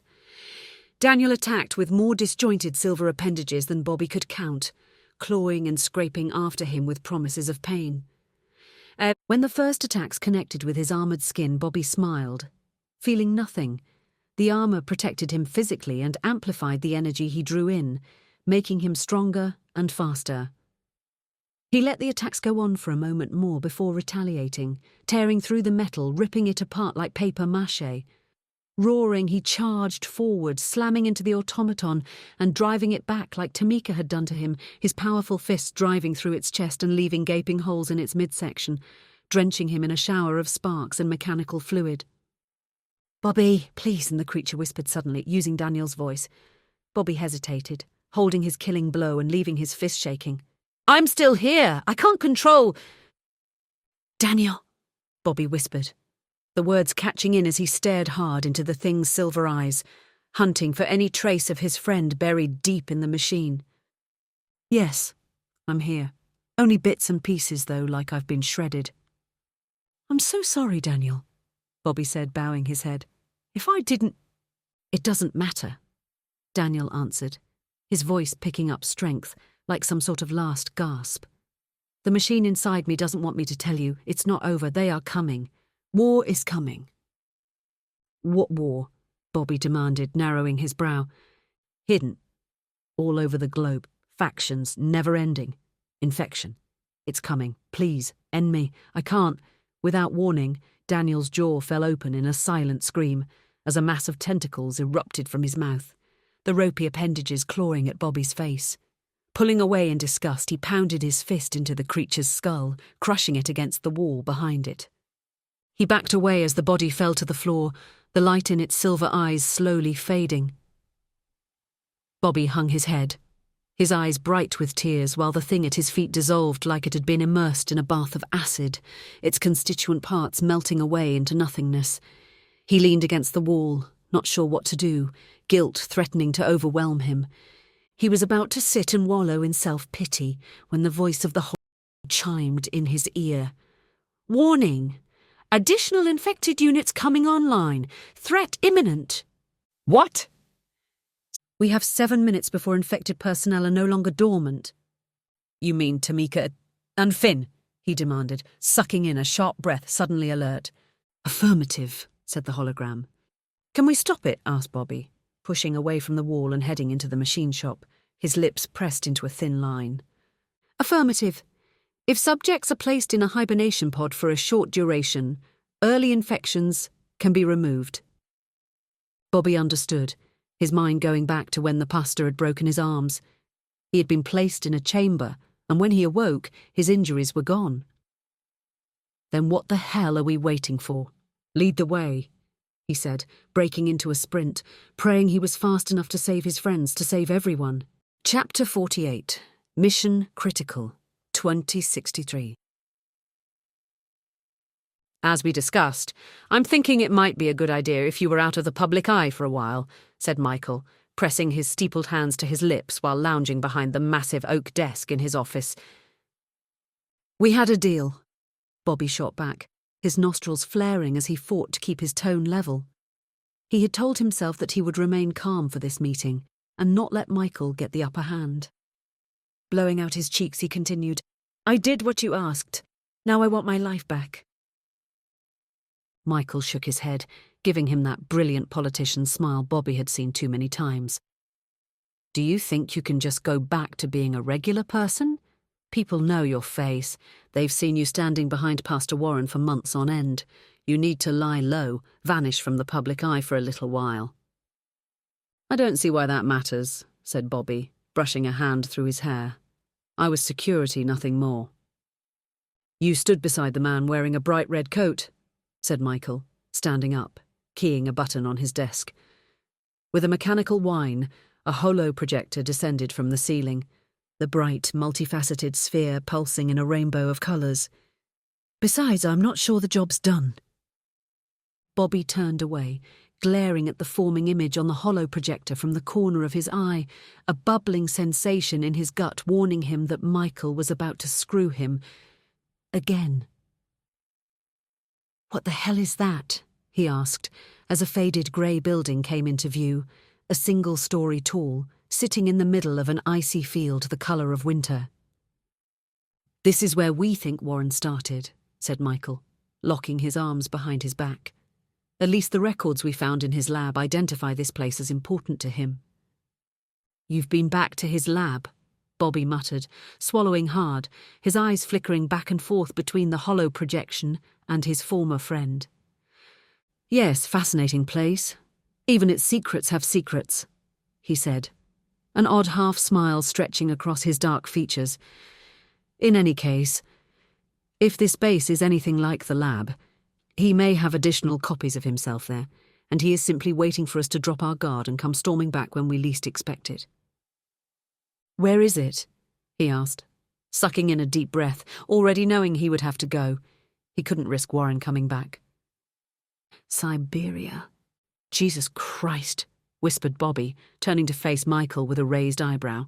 Is it even legal to go there? I mean, the embargo, the sanctions. Nothing we are about to do is legal, Michael said, licking his lips as he stared at the hologram. But we need to be sure. Bobby said nothing. He simply nodded in agreement, unable to tear his eyes off the building, wondering what secrets lay inside. Excellent, Michael replied, coming around to stand beside him. I want you to take Tamika and the boy, Finn. It's probably nothing, but better to be safe than sorry. And after that, I go free, Bobby said in a low voice, his stomach churning with worry. Yes, you'll be done, and I'll keep my word and cut you loose, mein Tiff, for me, Michael said, his face beaming with that politician's smile. Okay, I'll get it done. Let's make sure there's nothing else to worry about. With luck, it will be a short trip, Michael said, brimming with confidence that Bobby wished he felt. It's a few hours of your life, that's it. What could possibly go wrong?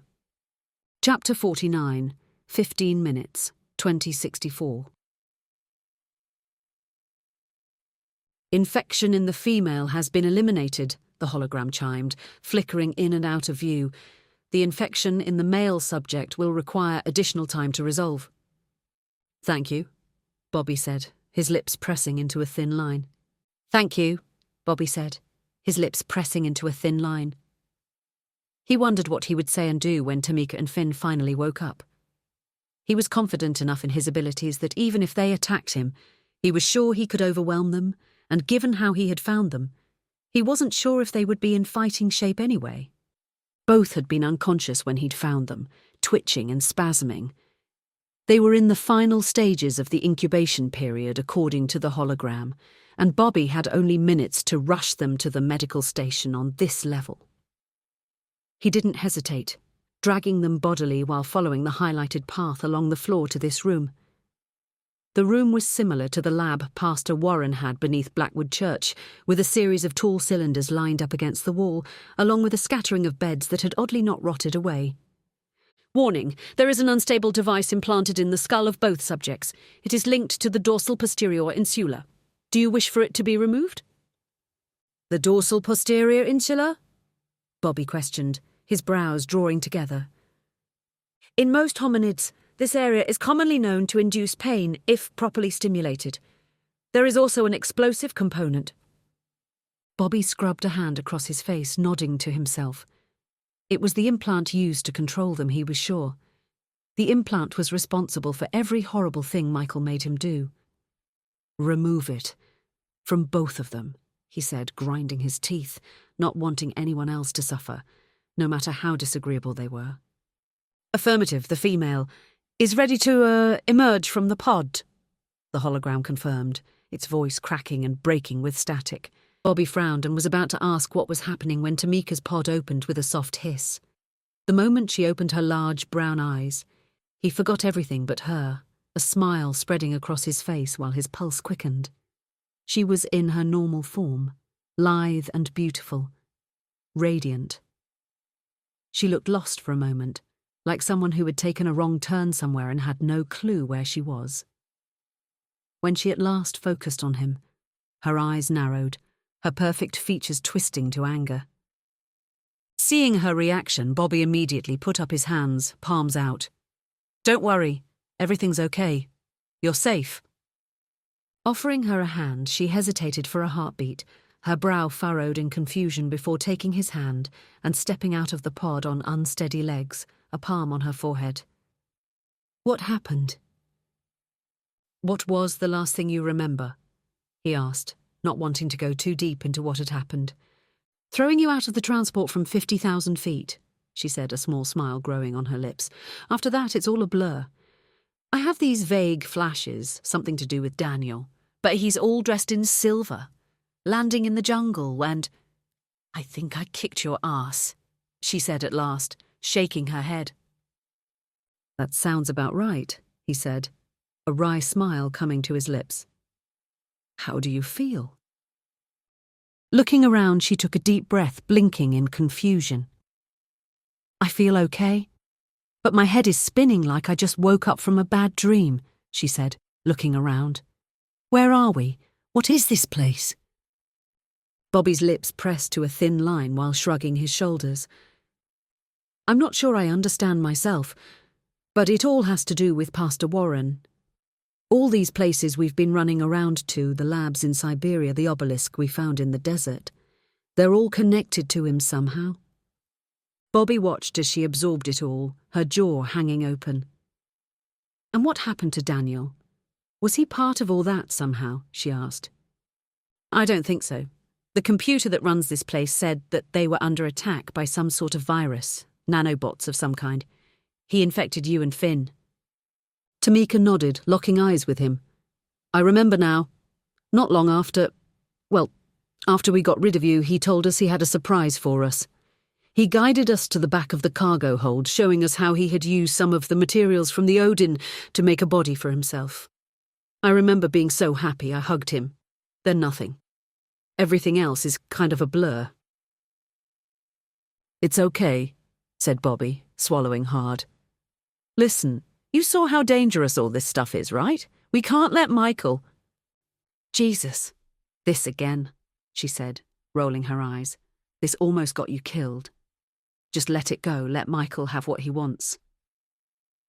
Please, just listen, he said, taking her hand. That day at Gitmo when we met, you told me what you and your mother did to that pumping station, how you sabotaged it so no one else would get sick. She pulled her hand away, giving him an angry frown. This isn't the same thing. Yes, it is, he said, pointing at the cylinders, pointing at Finn.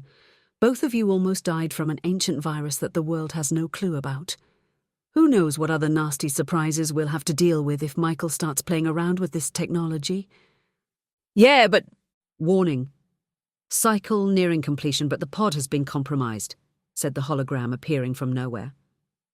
What the hell is that? Tamika asked, jumping with fright. It's okay. It's an AI of some kind. A hologram that sort of runs the place, he said, turning his attention to the pod holding Finn. He seems fine. I don't understand. The subject will make a full recovery, but virus infected pod, said the hologram, skipping like a broken record. Get him out of there! The cylinder holding Finn hissed open suddenly, and Bobby stepped back, fingering his mono-whip, hoping he wouldn't have to use it. What are you doing? Tamika demanded, looking back and forth between the two of them. He hates me, Bobby said in a low voice, tensing. To his surprise, the ginger opened his eyes and smiled when he saw him, his usual scowl gone. He looked down at himself, flexing his fingers and rolling his shoulders before stepping out of the cylinder, a hand going to the base of his skull.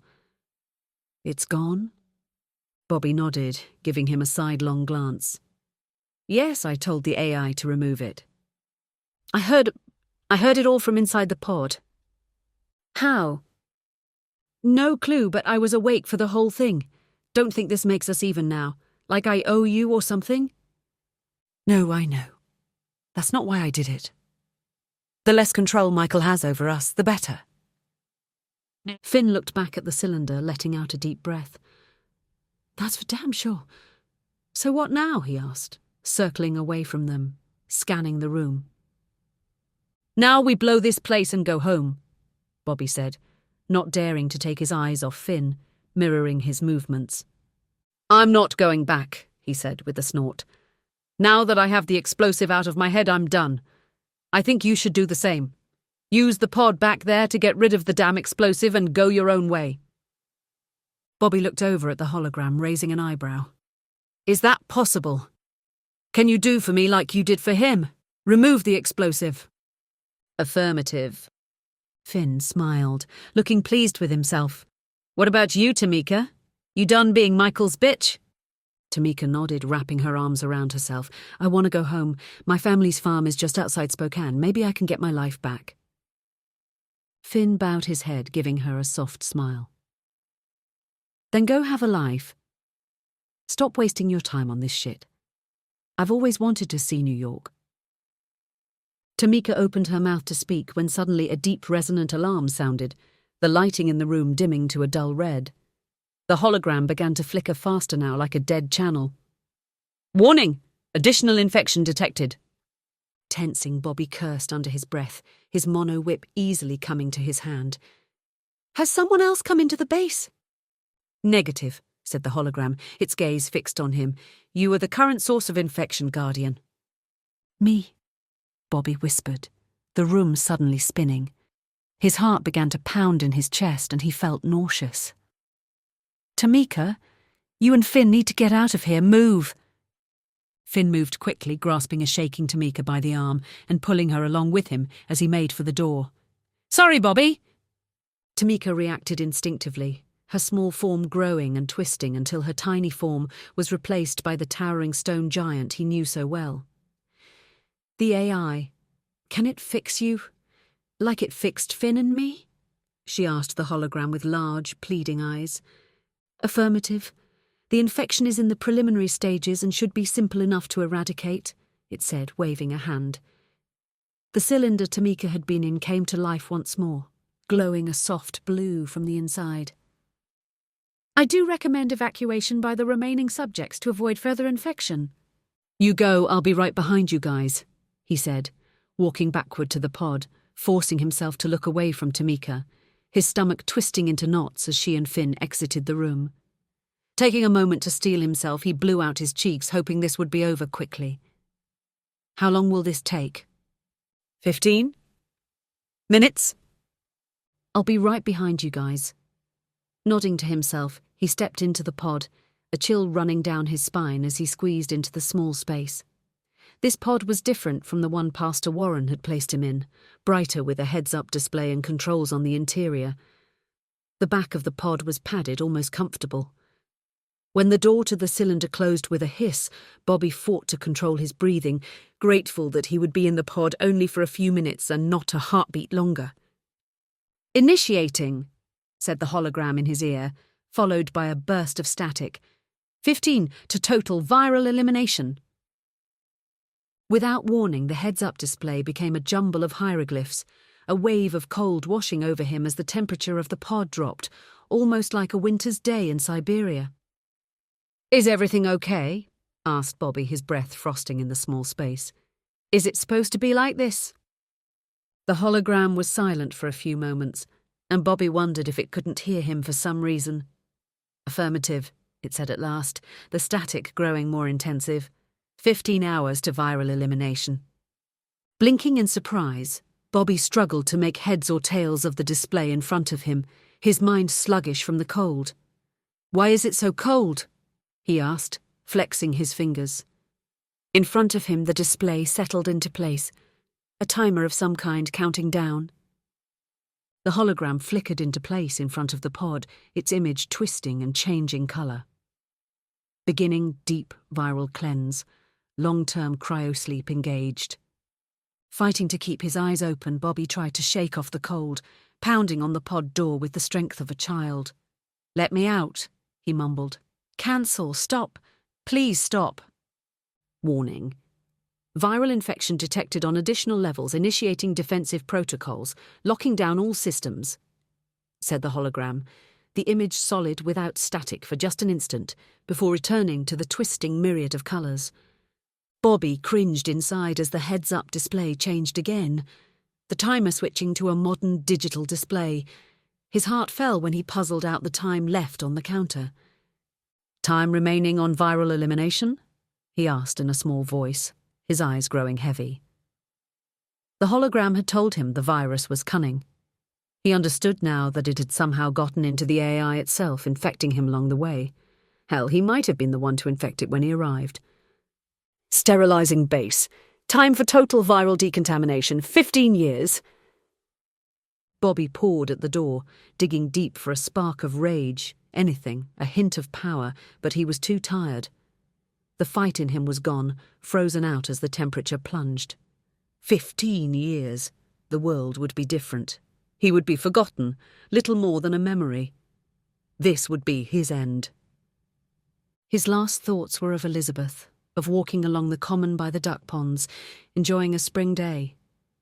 That was the last time he felt free, the last time he had hope, and then it was gone. His mind fell to unconsciousness, and all that was left was the cold. Epilogue 2065. Rolling out of his warm bed, Rodrigo cursed the day he'd met Robert O'Connell. Looking back, he wished the bastardo had left him to rot in the debtor's prison. "Hurry and get dressed. I need you tonight," Major Washington ordered, towering over his bed with a glare. The tall Negro had no sense of decorum, barging into his room at all hours of the night with no explanation, always full of demands and offering little in the way of praise or reward for his service. "Si, of course, Major. Un momento." The lab. Rodrigo hated the place. Even months later, something about it still frightened him. He dressed quickly, shrugging on a set of black and red acolyte's robes that he had been given. He ran his hands through his hair, trying and failing to smooth down his mess of jet black hair. "You don't need to look pretty," Major Washington sneered. "I don't give a damn what you look like." He mumbled an apology under his breath, chewing back a few choice curses.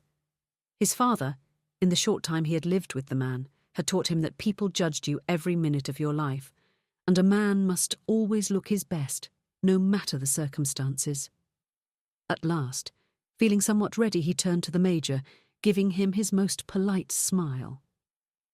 "Where do you wish to go tonight, sir?" he asked out of courtesy, already knowing the answer. "Blackwood, the lab," he said in his deep voice, tapping his foot. "It's time to see if our little experiment has borne fruit." "Bene, of course," said Rodrigo, bringing forth the memory of the lab in his mind, the cool, icy blue colour on the walls, the clean smell that permeated the place, like someone had washed it with bleach. He needed to do this when he transported into a place he couldn't see, fix it in his mind, and make himself feel like he was already there. It was always easiest with familiar places, and the first time he had done it, he had found himself in his old cell back at the debtor's prison where he'd grown up.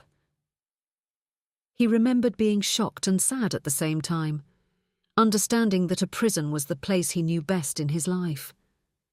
Not long after, he had gone to his home village, taking O'Connell with him, trying to pretend that the old place was the most familiar, was home. "Are you ready, sir?" Major Washington nodded, pressing his lips together. After the first time, Rodrigo had learned to ask before transporting the man. For him, transporting across the country was the same as walking across a room. He simply walked a few steps and everything shifted. He would find himself in the new place as if nothing happened, but the people he took with him, every last one of them, described the most horrible things: darkness, cold, their lungs burning like they were drowning. Pushing those thoughts from his mind, he laid a hand on the Major, taking a step forward, and then another. He hadn't walked more than a few feet when the room shifted, his tiny bedroom vanishing and replaced by the cool brightness of what was once Pastor Warren's lab. Looking around, he marvelled at the changes. After the explosion, everything had been in a shamble, most of the pod-like cylinders shattered and broken, but Michael had managed to salvage 2 of them. In the intervening months, they had brought in a vast array of hardware and computers that the Major used to mine data from Pastor Warren's experiments. A hollow rasp pulled his attention to the floor beside him. The Major was on his knees, clutching his chest, his dark skin beading with cold sweat. Without saying a word, he helped him to his feet, doing his best to look away. Once on his feet, Major Washington pushed him away, straightening the black cassock he wore and rushing to the console that controlled the pods. Scanning the controls, his fingers raced along the panel, a wide smile appearing on his face. "Well, this looks promising," he said finally, nodding to himself. "Do you wish for me to go?" asked Rodrigo. The Major almost always dismissed him when they came here. It was clear he didn't want anyone to know what he was working on, but tonight the dark-skinned man shook his head, motioning him over to the controls. "I want you to witness this." Curious, he moved to stand beside him, drawing a blank when he looked down at the jumbled images on the screen. Before he could say more, the Major keyed in a sequence of commands, and the front of one of the cylinders became transparent. "Dios mío," he muttered when he saw what was in the pod, his heart skipping a beat. "What evil is this?" Backing away from the Major, Rodrigo crossed himself, fumbling for the rosary at his neck with a trembling hand. "This is the future, a future we can control," Major Washington proclaimed, puffing out his chest with pride. "How is this possible? Did you find the body somewhere? The message from Tamika and Finn said he was dead, thrown in the ocean as ordered." "No, this is a copy, grown from the original here in the lab." Rodrigo stepped around the console, moving to stand directly in front of the cylinder while brushing his fingertips along the transparent cover. The body in the pod looked exactly like Bobby's, down to the bend in his nose and high cheekbones. "Will he be like himself or someone new?" he asked, looking back. Major Washington moved to stand beside him, sucking in a deep breath. "According to the data we found in the system, he will be a perfect match, down to his abilities. Even his memories will be intact," he said, raising his chin. "But the technology does allow for modifications to be made. I have removed some of his memories and added some things." "Why change him? In fact, why would you bring him back at all?" Major Washington cocked his head, looking at him from the corner of his eye. "Well, for one thing, his ability to find people like you, people with the spark, makes him critical to the Ascension program, but I can't have him knowing that he can make people like you. That, and his odd sense of morality, his desire for family can be a pain in the ass, so I have eliminated it, given him a taste for power." Taking the rosary between his thumb and forefinger, Rodrigo began to pray under his breath, his mouth dry as he looked at the vile thing in the pod. The Major gave him a smirk, shaking his head, as though laughing at the ancient ritual. Rodrigo didn't care. His devotion to God was more important than what the Negro thought of him, the vile creature that he was. Rodrigo was halfway through his second Hail Mary when his voice caught in his throat, and for some reason he couldn't help but stare at the other pod. "Who is in the other cylinder?" he blurted out, looking back at the Major. "I thought you'd never ask." Keying in another sequence, he looked up from the console, motioning for him to look. Seeing who was in the cylinder, Rodrigo fell to his knees, his stomach threatening to empty. There, dressed in all his finery, was Pastor Warren, looking like he'd just lay down for a nap. "Why? Dios mío! You bring the devil back. Are you mad?" "It's not really him," Major Washington said, admiring his handiwork. "Whatever force that animated these bodies that he had hidden here is long gone, but I managed to cobble together this from the bits and pieces left over." Struggling to his feet, he stormed over to the controls. "This does not matter. Why have this thing made? To what purpose except for insanity?" Major Washington sighed, giving him a look like he was about to lecture a child. Pastor Warren, here, was a hair's breadth from becoming president. He also controls the largest ministry in the country, so although he was evil, the things he represented were not. This body will be completely under my control, and given time, so will everything he had. I will use him to change this country. But people think he is responsible for all those deaths in Michigan, at the stadium. People will believe what we tell them. I will find a patsy for all this and they'll love him again. It will just take a little bit of time. Mark my words, you'll see, in time. This golem here will be president and I will be in control of it, and the country. The end.